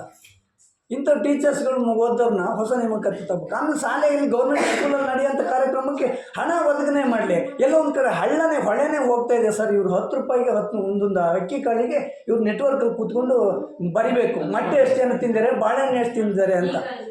ಇದು ನಮ್ಗೆ ಯಾವುದೇ ದೋಷ ಇಲ್ಲ. ನಾವು ಮಾಡ್ತಕ್ಕಂಥ ಈ ಸರ್ಕಾರ ಇಂಥ ಕೆಲಸ ಮಾಡಬಾರ್ದು ಅಂತ. ದೊಡ್ಡ ಹೊಳೆನೇ ಹೋಗ್ತಾ ಇದ್ದು ಬೇರೆ ಕಡೆ, ಇದು ಇಲ್ಲಿ ಲೆಕ್ಕ ಆಗ್ತಾ ಇದೆ. 500 ರೂಪಾಯಿ, 500 ಸರ್, 500 ರೂಪಾಯಿ ಅಲ್ಲ. ಹಾಂ, ಒಂದು ಪ್ರತಿಭಾ ಕಾರಂಜಿ ಮಾಡ್ಬೇಕಾದ್ರೆ ಒಂದು 1 ಲಕ್ಷ ರೂಪಾಯಿ ಬೇಕು. ನಮ್ಮ ನಿಜವಾಗ್ಲೂ CRP ಅವರು ಎಲ್ಲಿ ಚಕ್ರದಲ್ಲಿ ಒಂದು, ಕಬ್ಲೆಲ್ ಒಂದು, ಅವ್ರ ಜೊತೆಗೆ ಅವ್ರನ್ನ ನಡೆಸ್ಬೇಕಾದ್ರೆ ಅವ್ರು ಎಷ್ಟು ಶ್ರಮ ಮಾಡಿದ್ದಾರೆ ಗೊತ್ತಾ. ಅವ್ರನ್ನೆಲ್ಲರನ್ನು ಒಗ್ಗೂಡಿಸ್ಕೊಂಡು ಆ ಕಾರ್ಯಕ್ರಮ ಮಾಡಿಸ್ಬೇಕಾದ್ರೆ ಅವ್ರಿಗೆ ತುಂಬ ಇದಾಗಿದೆ. ಹಣದಲ್ಲ, ಜನರನ್ನು ಮಾಡಿಕೊಂಡು ಅವ್ರು ಮಾಡಿಸ್ತಾರೆ. ಜನರು ಅವ್ರಿಗೆ ರೆಸ್ಪೆಕ್ಟ್ ಮಾಡಿ ಅವ್ರನ್ನ, ರೇಖಾ ಮೇಡಮ್ ಇಲ್ಲಿ ಮಾಡಿಸ್ತಾ ಇದ್ದಾರೆ, ಅವ್ರು ನಮ್ಮವ್ರಿಗಿದ್ದಾರೆ, ನಮ್ಮ ಕಾರ್ಯಕ್ರಮ ಕೊಟ್ಟಿದ್ದಾರೆ, ನಾವು ಮಾಡಿಸೋಣಂತ ಆತ್ಮ ಇದೆ. ನಾವೇ 10 ರೂಪಾಯಿ ಹಾಕಬೇಕು, ನಾವು ಪಾತ್ರ ತೊಳಿಬೇಕು, ನಾವು ಚೇರು ಟೇಬಲ್ಲು ನಾವು ತಂದು ಹಾಕಬೇಕು. ನಮ್ಮ ಮಕ್ಳಿಗೆ ನಾವು ಕಾರ್ಯಕ್ರಮ ಮಾಡೋಣ. ಇದು ನೀವೆಲ್ಲ ಸೇರ್ಕೊಂಡು ನೀವು ಇದನ್ನು ಮಾಡಿ ಸ್ಕೂಲಿಗೆ ಪೇಂಟ್ ಹೊಡಿಸಿ ಅಂತ ಹೇಳಿದ್ರೆ ಇದರಲ್ಲಿ ಅರ್ಥನೇ ಇಲ್ಲ. ಇದು ಬೇಜಾರಾಗುತ್ತೆ. ಕಾರ್ಯಕ್ರಮ ಮಾಡೋಕ್ಕೂ ಮನಸ್ಸಿರಲ್ಲ, ರೇಖಾ ಮೇಡಮ್ ಮೇಲೂ ನಮಗೆ ಅಭಿಲಾಷೆ ಬರೋಲ್ಲ. ಆದರೆ ಕೊನೆಗೆ ಇವ್ರ ಮೇಲೂ ವಿಶ್ವಾಸ ಕಳ್ಕೊಳ್ಳುತ್ತೆ. ಇಂಥವನ್ನೆಲ್ಲ ಈ ಜೋಡಣೆ ಈಗೇನು ಕಾರ್ಯಕ್ರಮ ಹಿಂಗಿದೆ ಮಾಡ್ತೀವಿ, ಸರ್ಕಾರ ಕೂಡ ಅಷ್ಟೇ ನಮಗೆ ಸ್ಪಂದಿಸಬೇಕು ಅನ್ನೋದು ನಮ್ಮ ಹಾಗೆ ಇಲಾಖೆ 5,000 ಕೊಡ್ತಾರೆ, ಅದು ಯಾವ್ದಕ್ಕೂ ಸಿಕ್ಕಿಲ್ಲ. ಏನಕ್ಕೂ ಕೇಳಿರ್ತಾರೆ, ಏನು ಕೊಟ್ರಿ, ಎಲ್ಲಿ ಕೊಟ್ರಿ, ಎಷ್ಟು ಗ್ರಾಮ್ ಉಳಿತು, ಎಷ್ಟು ಇದು ಉಳಿತು ಅಂತ ಕೇಳೋದು. ಅದೇ ಇಲ್ಲಿ ಏನು ಟೀಚರ್ ಇದ್ದಾರೆ, ಅವ್ರು ಬಂದಾಗ ನಾವು ಪಾಪ ಅವರು ಏಜ್ 68 ವರ್ಷ ಅಂತಾರೆ, ಅವ್ರು ಬಂದು ನಮ್ಗೆ ಇನ್ವೈಟ್ ಮಾಡಿ ಇದು ಮಾಡಿದಾಗ ನಾವೆಲ್ಲರಿಗೂ ಒಂದು ಮಾತು ಹೇಳಿದಷ್ಟು 18 ಜನ ಟೀಚರ್ ಮಾಡ್ಕೊಂಡು ಆರಾಮಾಗಿ ಹೋಗಿ ಬಂದು ಆ ಫಂಕ್ಷನ್ಗೆ. ಎಮ್ಮೆಲ್ಲರೂ ಹೇಳೋದು, ನನ್ನ ಕ್ಷೇತ್ರ ಯಾವ್ಯಾವ ಕ್ಷೇತ್ರದಿಂದ ಬಂದರೆ ಇಷ್ಟೊಂದು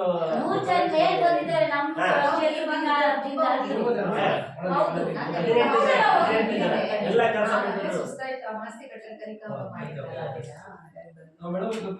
ನಾವು ಅಷ್ಟು ಸಪೋರ್ಟಿವ್ ಆಗಿ ಮಕ್ಕಳ ಬಗ್ಗೆ ನಿಂತ್ಕೋತೀವಿ. ಆದ್ರೆ ಸರ್ಕಾರಗಳು DO ಮಾಡಿದ ಕೆಲಸಕ್ಕೆ ನಮ್ಗೆ ಭಾರಿ ಬೇಜಾರಾಯ್ತು. ಏನು ನಂಬಿಕೆನೇ ಉಂಟು ಎಲ್ಲ ಪೇರೆಂಟ್ಸ್ ಅವರೇ ಊರಿನ ಶಾಲೆಗಳಿಗೆ ಅಂತ ಹೇಳ್ಬಿಟ್ಟು ನಾವೇ ಇದು ಮಾಡಬೇಕು, ಮಕ್ಕಳನ್ನೆಲ್ಲ ಬೇರೆ ಪ್ರೈವೇಟ್ ಸೇರ್ಸೋಣ ಅಂತ ಮಾತಾಡೋದು.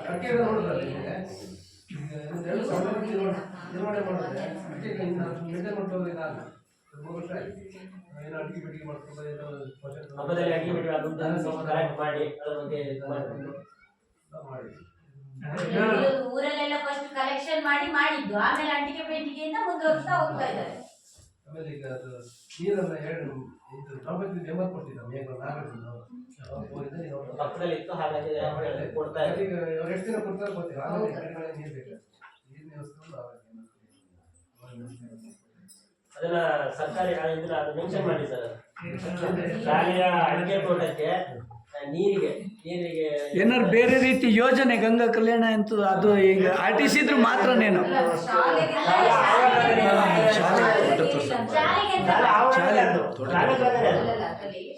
ಶಾಲೆಗೆ ಅಂತ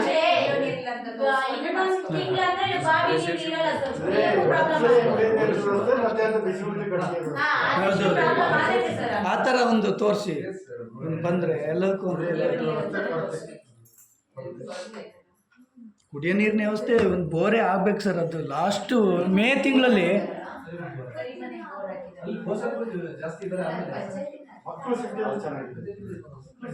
ಮಕ್ಕಳನ್ನೇ ಈಗ ಹೆಸರಿಂದ ಅಲ್ಲಿಗೆ ಹೋಗ್ತಿದ್ದಾರೆ. ಈಗ ಮಕ್ಕಳ ಸಂಖ್ಯೆ ಜಾಸ್ತಿ,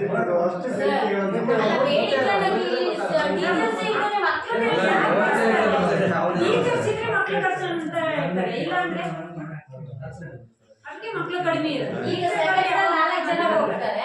ಈಗ ನಾವು ಅದೇ 4 ಮನೆ ಆಗ್ತದಲ್ಲ, ನೆಕ್ಸ್ಟ್ ಇದೇ ತರ ಆದ್ರೆ ಅವ್ರು 4 ಮಕ್ಕಳು ಹೋದ್ರೆ 8 ಮಕ್ಕಳು ಹೋಗ್ಬಿಡ್ತಾರೆ. ಅದೇ ಹೆರಟೆ ಅಂದ್ರೆ ಹೆರಟೆ ಅವರು ಏನಿಲ್ಲ, ಸ್ಕೂಲ್ ತೀರ್ಥಹಳ್ಳಿಯಿಂದ 2-3 ಗಾಡಿ ಬರುತ್ತೆ, ಅವ್ರ ಕಡೆ ಹೋಗುತ್ತೆ. ಅವ್ರು ಈ ಸಲನೇ ಕಳ್ಸೋ ಕಷ್ಟ ಮಾಡ್ಕೊಂಡು ಸ್ಕೂಲ್ ಇದಾಗತ್ತೆ ಬೇಡ ಅಂತ ಇವರೆಲ್ಲ ಹೋಗಿ ರಿಕ್ವೆಸ್ಟ್ ಮಾಡ್ಕೊಂಡು, ಪಾಪ ಅವರಿಗೂ ಸಮಸ್ಯೆ ಬಿಡಿ. ಅವ್ರ ಮನೆಯವರು ಹೋಸತಿ ಕರೆಂಟ್ ಇದ್ರಂತೆ ಅವರಿಗೂ ಸಮಸ್ಯೆನೆ ಬಿಡಿ ಪಾಪ. ಆದ್ರೂ ಮನೇಲಿ ಸಮಸ್ಯೆ ಇದೆ, ಒಬ್ಬರೇ ನಡೆಸ್ಬೇಕು. ಮನೆ ವಯಸ್ಸಾದವರು ಇದಾರೆ, ಆದ್ರೂ ಮಕ್ಕಳನ್ನ ಮತ್ತೆ ಇಲ್ಲಿಗೆ ಕಳಿಸಿದ್ರು. ಮತ್ತೆ 3 ಮಕ್ಕಳನ್ನ 4 ಮಕ್ಕಳು ಹೋದ್ರು ಅಂದ್ರೆ ಕಂಪ್ಲೀಟ್ ಡೌನ್ ಆಗ್ಬಿಡತ್ತೆ. ಅವ್ರು ಇನ್ನಿದ್ರು 3-4 ವರ್ಷ ಇರ್ತಾರೆ. 1ನೇ ಕ್ಲಾಸಿಗೆ ಒಬ್ಬ ಹುಡುಗ ಬರ್ತಾನೆ, ಅವ್ರ ಮಗನೇ 1ನೇ ಕ್ಲಾಸ್ ಈ ಸಲ ಸೇರ್ಕೊಂಡಿದ್ದಾನೆ. ಅಲ್ಲಿದ್ದಾನಲ್ಲ ಅವನು 6 ವರ್ಷ ಇರ್ತಾನೆ ಅವನು ಇಲ್ಲೇ ಇದ್ರೆ. ಹೋದ್ರೆ ಎಲ್ಲರೂ ಹೋಗ್ಬಿಡ್ತಾರೆ. ಒಬ್ರು ಅದ್ರಲ್ಲಿ ಈಗ ನೆಕ್ಸ್ಟ್ ಬರೋ ಒಬ್ರು 7th ಅವಳು ಒಬ್ಳು ತಪ್ಕೊಂಡ್ರೆ ಮತ್ತಷ್ಟು ಜನ 3 ಜನ ಬೇಕಾಗ್ತದೆ. ಅವ್ರಿಗೆ ಏನಾದ್ರು ಒಂದಿಷ್ಟು ಸರ್ಕಾರದ ಸೌಲಭ್ಯ ಸಾರಿಗೆ ಭತ್ಯೆ ಆ ಥರದ್ದು ಕೊಟ್ರೆ ಗ್ಯಾರಂಟಿ ಮುಂದಿನ ವರ್ಷ ಬರ್ತಾರೆ. ನಮ್ಗೆಲ್ಲ ಯೋಜನೆ ಇದೆ ಹೇಳ್ತೀನಿ ಏನೆಲ್ಲ ಕೊಡ್ಬೇಕಂತ ತಂದೆ ಇಲ್ಲ ರಿಟೈಲ್ ಕೊಟ್ಟು ಅವ್ರಿಗೆ ಬರುತ್ತೆ. ಇಬ್ರು ಹೆಣ್ಮಕ್ಳಿದ್ದಾರೆ. ಆ ಮಗು ಚೆಸ್ ನಲ್ಲಿ ತಾಲೂಕಲ್ಲ ಚೆನ್ನಾಗಿ ಓದ್ತಾರೆ ಆ ಮಕ್ಕಳು.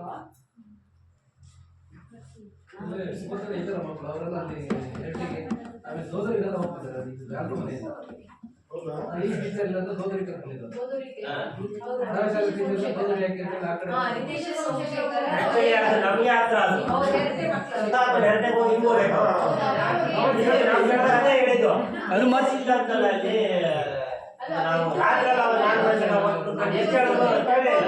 ಕಣ್ಕಿಯಿಂದ ಇಬ್ರು ಮಕ್ಕಳು ಬರ್ತಾರಲ್ರಿ ಒಬ್ಬನಿಗೆ 3 ಜನ.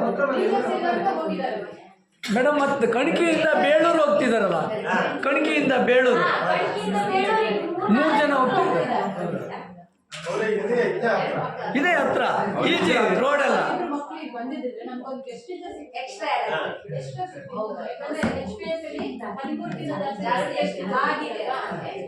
ಸಿಕ್ತಿತ್ತು. ನಮ್ಗೆ LPS 15 ಬರ್ತಿದಾರ ಅಲ್ಲಿ 2 ಸಿಕ್ತಿತ್ತು, ಇಲ್ಲಿ ಮತ್ತೊಂದು ಸಿಕ್ತಿತ್ತು.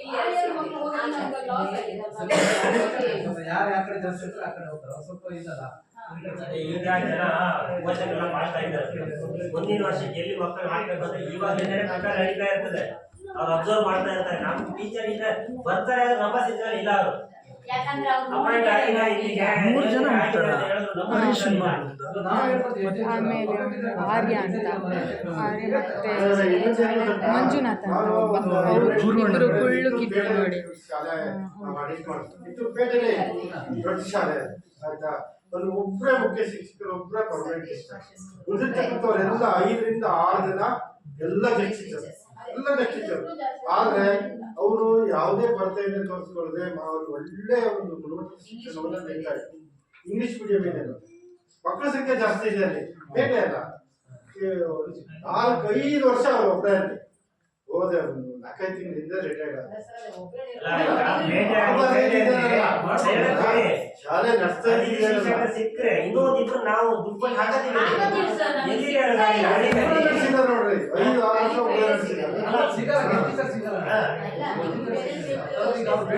ವರ್ಷ ಪರ್ಮನೆಂಟ್ ಒಬ್ಬರಾದ್ರೂ ಪರವಾಗಿಲ್ಲ, ಎಷ್ಟು ಜನ ಸ್ವಲ್ಪ ಜಾಸ್ತಿ ಕೊಡಿ. ಇಲಾಖೆ ಸ್ವಲ್ಪ ಅದಕ್ಕೆ ಸಂಖ್ಯೆ ಕೇಳಿರಲ್ಲ ಟೀಚರು, ಸಂಖ್ಯೆನೂ ಕೇಳುತ್ತೆ.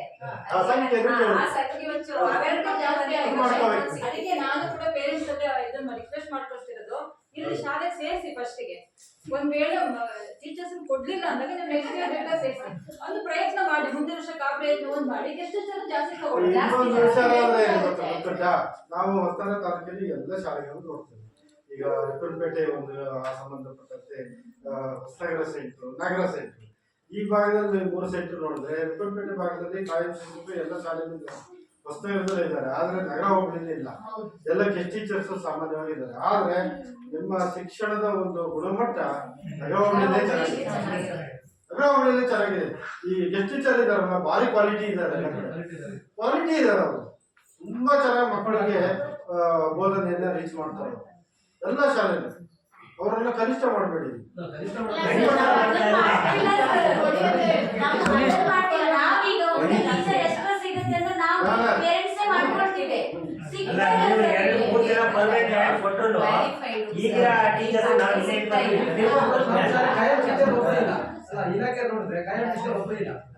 ಅಲ್ಲ ಕಾಯಂ ಟೀಚರ್ ನೀವು ಇಬ್ರನ್ನ ಮತ್ತೆ ಕೊಟ್ರೆ 3 ಜನ ಆದ್ರೆ ಇವ್ರಿಬ್ರಿಗೂ ನಾವು ಕಮಿಟಿಯಿಂದ ಸಂಬಳ ಕೊಟ್ಬಿಟ್ಟು.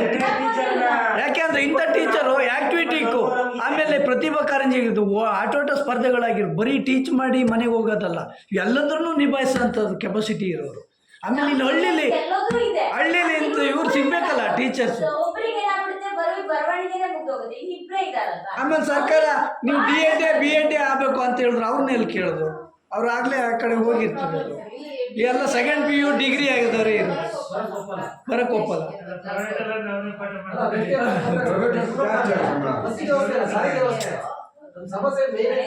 ಸಾರಿಗೆ ವ್ಯವಸ್ಥೆ ಇವರಿಗೆ ಬೆಳಗ್ಗೆ ಮನೆ ಬಿಟ್ಟಾಗ ಈ ಈ ಸಂಜೆ ಗೌರ್ಮೆಂಟ್ ಅಂತ ಕರೆದ್ರೆ ಎರಡೂ ಬರಲ್ಲ. ಹಾ. ಬರಲ್ಲ ಅಂತ ಹೇಳಿ ಇವ್ರನ್ನ ನೋಡಕ್ಕೆ- ಕರ್ಕೊಂಡು ಹೋಗುದು. ಹಾ. ಹಾ. ಬಸ್ಸಿನ ಸಮಸ್ಯೆ ಆಗಿದೆ. ಅದಿಲ್ಲ, ಇದು ಬರ್ತಾ ಇಲ್ಲ. 3 ದಿನ 4 ದಿನ ಬಂದೇ ಕಳಿಯ. ಒಂದು ಸಮಸ್ಯೆ ಬಿಟ್ಟರೆ ಮತ್ತೆ ಇಲ್ಲೇನು ನಡ್ಸ್ಕೊಂಡು ಹೌದು. ಹೋಗೋದು. ಆರಾಮಾಗಿ ಬಸ್ ಇಲ್ಲ, ಅವ್ರು ಎಷ್ಟು ತಗೊಂಡ್ರೆ ಆ ಟೀಚರ್ ಬಸ್ಸಿನ ವ್ಯವಸ್ಥೆ ಹೆಂಗೆ ಅವ್ರ ಮನೆಯವ್ರ ಕಾಲು ಬಿಡ್ತಾ ಇದ್ದಾರೆ. ಎಷ್ಟಾಗುತ್ತೆ? ಕೌನ್ಸಿಲಿಂಗ್ಗೆ ಓದಿಲ್ಲ. ಇದು ಬಸ್ಸಿನ ವ್ಯವಸ್ಥೆ ಕರೆಕ್ಟ್ ಆಗಿದೆ. ನಾನು ಅದೇ ಒಂದು ಉದ್ದೇಶಕ್ಕೆ ಅದೇ ತಗೊಂಡಿದ್ದೆ. ಉದ್ದೇಶಕ್ಕೆ ಅವ್ರು ತಗೊಂಡ್ರು. ಆದ್ರೂ ಮತ್ತೆ ನನಗೆ ಟ್ರಾನ್ಸ್ಫರ್ ತಗೊಂಡಿದ್ದೆ ಯೂಸ್ ಆಗಿದೆ. 2 ವರ್ಷ ಆಟೋದಲ್ಲಿ ಆಟೋದಿಂದಲೇ ಬಂದಿದ್ದೀನಿ. ನಾನು 200 ತಗೊಂಡು ದಿನ ಬಂದಿದ್ದೀನಿ. ಲೆಕ್ಕ ಹಾಕಿ ಅದು ಎಷ್ಟಾಗುತ್ತೆ ಅದೇ ಅಮೌಂಟ್ ನಾನು ಶಾಲೆ ಮಕ್ಕಳಿಗೆ ಇಲಾಖೆ ಮಾಡ್ಕೊಳ್ಳಿ, ಇಲಾಖೆ ಎಷ್ಟು ಯೂಸ್ ಆಗ್ತಿತ್ತಲ್ವಾ? ನನಗೆ ಅದೇ ಒಂದು ನೋವಿದೆ. ಅದೇ ಮಕ್ಕಳಿಗೆ ಎಷ್ಟು ತಗೊಂಡಿದ್ರು ಅದೇ ದುಡ್ಡು ಕೊಡ್ಬೋದಾಗಿತ್ತಲ್ಲ. ನಾನೇ ನಿಜವಾಗಿ. ಒಂದು ಎಷ್ಟು ನಾನೇ ಕೊಡ್ತಿದ್ದೆ ಅಲ್ವಾ? ಆ ದುಡ್ಡು ಇಲ್ಲಿ ಇನ್ವೆಸ್ಟ್ ಮಾಡ್ತಿದ್ದೆ ನಾನು. ತುಂಬಾ ಬೇಜಾರಿದೆ. ಸುಮ್ಮನೆ ಆಟಕ್ಕೆ ಹಾಕಿದ್ದಲ್ಲ ಅಂತ ಅನಿಸ್ತದೆ. ಬೇರೆ ಶಾಲೆಗೆ ಹೋಗಿದ್ದೆ ಅದನ್ನೆಲ್ಲರೂ ಮಾಡ್ಬೋದಾಗಿತ್ತು. ತುಂಬಾ ನೋವಿದೆ. ಬಸ್ಸಿನ ವ್ಯವಸ್ಥೆನೇ ಬಹಳ ಇದು. ಅದೇ ನಮ್ಮ ದೇಶಕ್ಕೆ ಪ್ರೈವೇಟ್ ಲೈನ್ ಹೋದ ವರ್ಷ ಗೌರ್ಮೆಂಟ್ ಶಾಲೆ ಕಡೆ ಒಂದು 2 ತಿಂಗಳು ಬಂತು ಅಲ್ವಾ ಮೇಡಮ್? ಒಂದ್ ಮನೆ ಮಾತು ನಿಂತಳೆ. ತಿಂಗಳಾಯ್ತು ಈಗ ಅಲ್ಲ, ಮೇಲಾಯ್ತು. ಹೌದು, ತಿಂಗಳು ಮೇಲಾಯ್ತು. ಇವ್ರು ಮೊದ್ಲು ಕಯಮ್ಮ ಆಟೋದಲ್ಲಿ ಬರ್ತಾ ಇದ್ರು. ಅವ್ರೊಂದು ಫಿಕ್ಸ್ ರೇಟ್ ಮಾಡ್ಕೊಂಡಿದ್ರು. ಅವ್ರು ಈಗ ಗಣೇಶ ಬಂತು ಅಂತ ಆಟೋದವ್ರು ಬಿಟ್ರ. ಈಗ ಅವ್ರು ಇನ್ ಜಾಸ್ತಿ ಕೇಳ್ತಿದ್ದಾರೆ. ಈಗ ಪಾಪ ಇವ್ರಿಗೂ ಸಮಸ್ಯೆನೇ ಆಗ್ತದೆ. ಟೀಚರ್ ಪಾಪ ಬಾಳ ಮಾಡ್ಯಾರ. ಯಾವ್ದು ಟೈಮಿಂಗ್ ಇಲ್ಲ. ಬೆಳಿಗ್ಗೆ ಬರೋಕೆ ಟೈಮಿಂಗ್ಸ್ ಕರೆಕ್ಟ್ ಆಗಿಲ್ಲ. ಸಂಜೆ ಹೋಗ್ಲಿಕ್ಕೆ ಇಲ್ಲ. ಸಂಜೆ ಮತ್ತೆ 6 ಗಂಟೆ ತನಕ ಕೂರ್ಬೇಕು. ಅದೇ ಬಸ್ ಬರ್ಬೇಕು. ಆದಿಶೇಷನ್ 6 ಗಂಟೆಗೆ ಬಂದ್ರು ಬಂತೆ ಬರ್ದಿಲ್ಲ. ನಿನ್ನೆ 6:30 ಆಗಿದೆ ಸರ್. ನಾವು ಇಲ್ಲಿ ಬರುವಾಗ 6:30 ಆಗಿದೆ. ಅವರಿಗೂ ಹೌದು. ಹೋಗಿಲ್ಲ. ಮಳೆಗಾಲದಲ್ಲಿ ತುಂಬಾ ಸಮಸ್ಯೆ ಆಗುತ್ತೆ. ಒಳ್ಳೆ ಉದ್ದೇಶ ಮಕ್ಕಳು ಇಲ್ಲಿ ಅಂದ್ರೆ ಅವ್ರು ಅದೊಂದು ಇದ್ ಮಾಡಿದ್ದಾರೆ. ಅವ್ರ ಮಗಳನ್ನ ಇಲ್ಲೇ ಸೇರಿಸಿದ್ದಾರೆ. ನಮ್ಮ ಸ್ಕೂಲಲ್ಲೇ ಇದ್ದಾಳೆ ಅವಳು. 4ನೇ ಕ್ಲಾಸಿಂದ ಅಲ್ಲ, ನಮ್ಮ ಸ್ಕೂಲಲ್ಲೇ ಇದ್ದಾಳೆ ಅವ್ರ ಮಗಳು ಕೂಡ. ಅವರಲ್ಲಿಂದ ಹಾ, ಮಗಳನ್ನ ಕರ್ಕೊಂಡು ಹೌದು ಇದೆ ಸರ್. ಕೂತಿವೆ. ಅದೇ ನಾನು ಈ ಮುಂದಿನ ಸಲ ನನ್ಗೆ ಬಿಟ್ಕೊಡಿ ಅಂತ ಅವ್ರ ಹತ್ರ request ಅವರೆಲ್ಲರೂ ಜನ ಮಾದರಿ ಶಿಕ್ಷಕಿಯರಾಗಿ ಇದು ಮಾಡಿದ್ದಾರೆ. ತಾಲೂಕು ಕ್ಲಸ್ಟರ್ ಮಟ್ಟದ ಉತ್ತಮ ಸದಸ್ಯ ಬಂದಿದ್ದಾರೆ. ಅದು ಭಾರಿ ಜವಾಬ್ದಾರಿಯಿಂದ ಅವ್ರು ಇದು ಮಾಡಕ್ ಹೋಗಿ ಇಷ್ಟು ನಮ್ಗೆ ಹೆಲ್ಪ್ ಆಗಿದೆ. ಸ್ವಲ್ಪ ಇದ್ದಾರೆ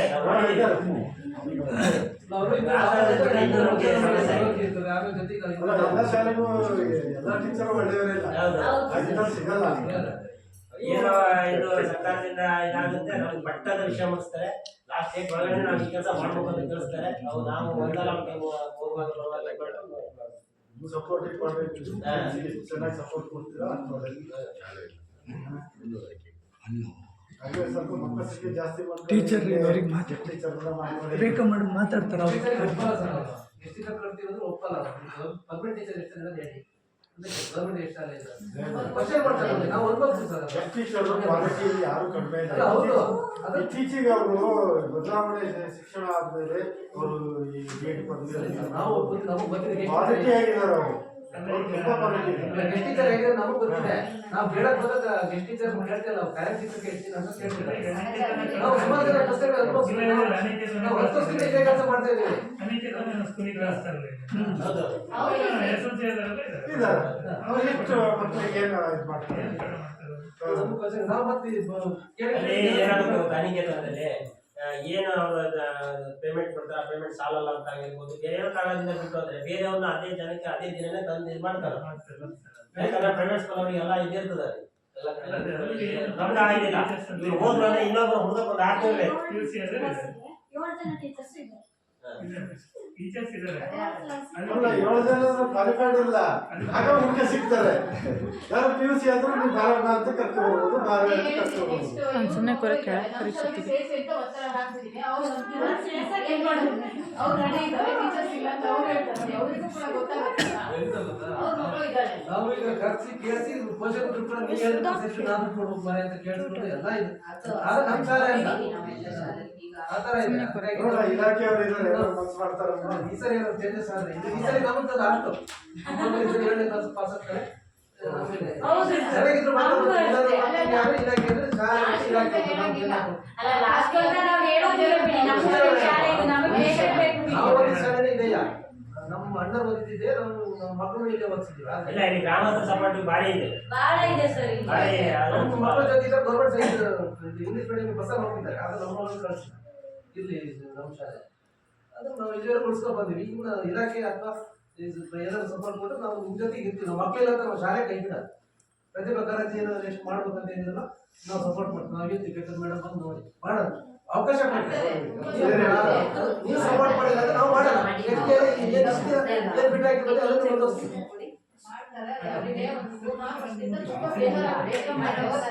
ಕಬ್ಬಳೆದು ಬಹಳ ಕಷ್ಟಪಟ್ಟೆ ಅಂತ ಅವತ್ತು ಹೇಳ್ಕೊಂಡ. ಅವಾಗ ಇವರಿಗೆಲ್ಲ ಬೇಜಾರ ವಿಷಯ ಮೇಡಮ್ ಹಿಂಗ್ ಕಷ್ಟಪಡ ಈಗ ಇಂಗ್ಲಿಷಲ್ಲಿ ಕಡಿಮೆ ಕಬ್ಬಳೆ ಮಕ್ಕಳಿರ್ಲಿಲ್ಲ.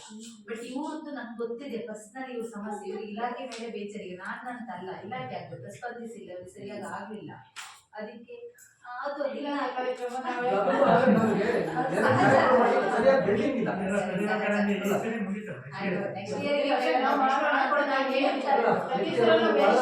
ನಮ್ಮಲ್ಲಿ ಮಕ್ಕಳು ಡ್ಯಾನ್ಸ್ ಮಾಡ್ತಾರೆ, ಹೊರಗಡೆ ಇಲ್ಲ, ಜಾಗ ಇಲ್ಲ.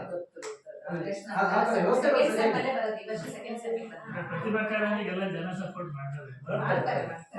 ಮಾಡಿದ್ರೆ ಒಂದು 1 ಲಕ್ಷ ಬಜೆಟ್ ಇಟ್ಕೊಂಡು ಮಾಡಿದ್ರೆ ಇಲ್ಲಿ 3 ಲಕ್ಷ ಕಲೆಕ್ಷನ್ ಆಯ್ತು.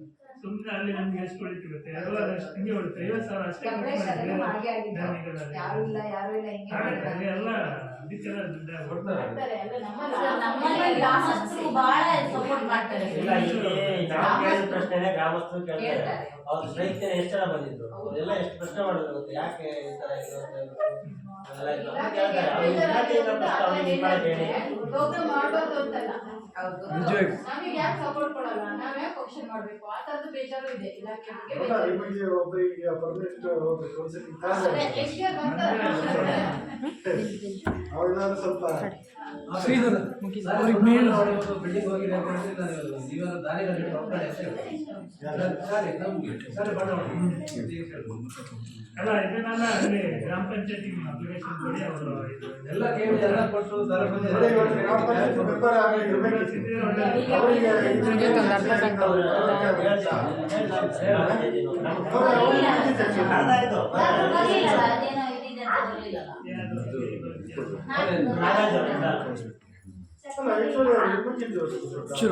ಅವ್ರಿಗೆ ಜವಾಬ್ದಾರಿ ಇಲ್ವಾ ಅಲ್ವಾ?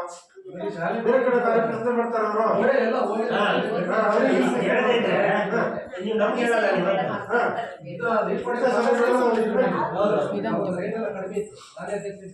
ಅದ್ರ ಪಕ್ಕಸಿ ಮಧ್ಯೆ ಅದೆಲ್ಲ ಕಿತ್ತು ಹೊಡೀರಿ ಅಂತ ಹೇಳಿ ಬಹಳ ಚರ್ಚೆ ಮಾಡಿದೆ. ಏನು ಮಾಡಿದ್ರೆ ಬರೀ ಹೊಡೆದು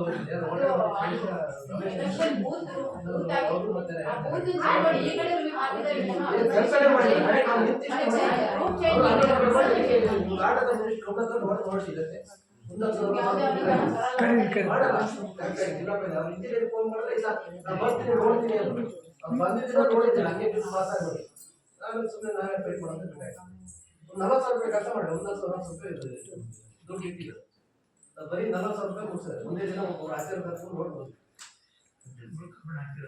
ಅದು ನಾವು ಬರೋತರ ನಿಂತಿದ್ವಿ. ನಾನು ಆಚಾರ್ಯ ಗಣೇಶ ಬೇರೆ ಉಮೇಶ್ ಎಲ್ಲ ಬಂದು ನಿಂತಿದ್ದ ಅವ್ರು ಹೊಡಿತಾರೆ. ಎಷ್ಟು ಹೊಡಿತಾರೆ ನೋಡೋಣ. ಅಷ್ಟಕ್ಕೂ ಅವರು ಆಮೇಲೆ ಬರ್ತೀನಿ ಅಂತ ಹೋದ್ರೆ ಆಟ ತಗೋದ್ರೆ ತಿಳ್ಕೊಲ್ಲ. ನಾವು ಯಾವ್ದು 3 ಗಂಟೆ ಹಚ್ಚಿ ಶಾಲಾ ಮಕ್ಕಳ ಶಾಲೆ ಯೂನಿವರ್ಸಿಟಿ ಆಡಬೇಕಲ್ಲ ಆಚೆ ಮಾತ್ರ ಅವರು ಬಿಲ್ ಆಗ್ತಾರೆ. ಬಿಲ್ ಆಗ್ಬೇಕಾದ್ರೆ ಅದೇ ಫಸ್ಟಿಗೆ ನಾವಿದ್ರೆ ಹೆಚ್ಚೆ ಮಾತ್ರ ಬರ್ಕೊಂಡು ಹೋಗ್ಯಾರ. ಇಷ್ಟಕ್ಕೆ ಮಾಡೋದು ಇಷ್ಟೇ ಆಗಲ್ಲ. ಇಲ್ಲ ಇಷ್ಟೇ ಮಾಡೋದು ಇಷ್ಟೇ ಆಗೋದು. ಚೆನ್ನಾಗಿ ಪರಿಶೀಲನೆ ಮಾಡಬೇಕಂದ್ರೆ ಹೆಚ್ಚು ಮಾತ್ರ NOC ಬರಲೇಬೇಕು. ಅವಾಗ ನೀವು ಅದನ್ನು ನೋಡಿ ಅಲ್ಲ ಸರ್, ಈಗ 80% GST ಹೋಗುತ್ತೆ ಆಯ್ತಾ. ಅದು ಉಳಿದಿರೋ ಅಮೌಂಟ್ ಎಲ್ಲ ಬಿಲ್ಡಿಂಗ್ ಮಾಡಕ್ಕಾಗುತ್ತಾ? ನಮಗೆಲ್ಲ ನಿಮ್ಗೆಲ್ಲ ಗೊತ್ತಿರೋ ವಿಷಯ ಅದು ಬೇರೆ ಬೇಡ ಶಾಲೆ ಬಿದ್ದೋಗುತ್ತೆ. ನೀವು ಮಂದಿರ ಸರಿಯಾಗಿ ಬಳಸ್ಕೊಳ್ಳಾಗ್ತೀರಾ ಬಿದ್ದೋಗುತ್ತೆ ಅಂತ ಹೇಳ್ತಾರೆ. ಮಾಡಿ ಅಂತಂದ್ರೆ ಅವ್ರು ಮಾಡೋದು ದುಡ್ಡು ಇರೋದು ಇಷ್ಟೇ, ನಾವು ಮಾಡೋದು ಇಷ್ಟ. ಅಲ್ಲ ಈಗ ಮಾಡೋರು ಯಾರು ಅದೇ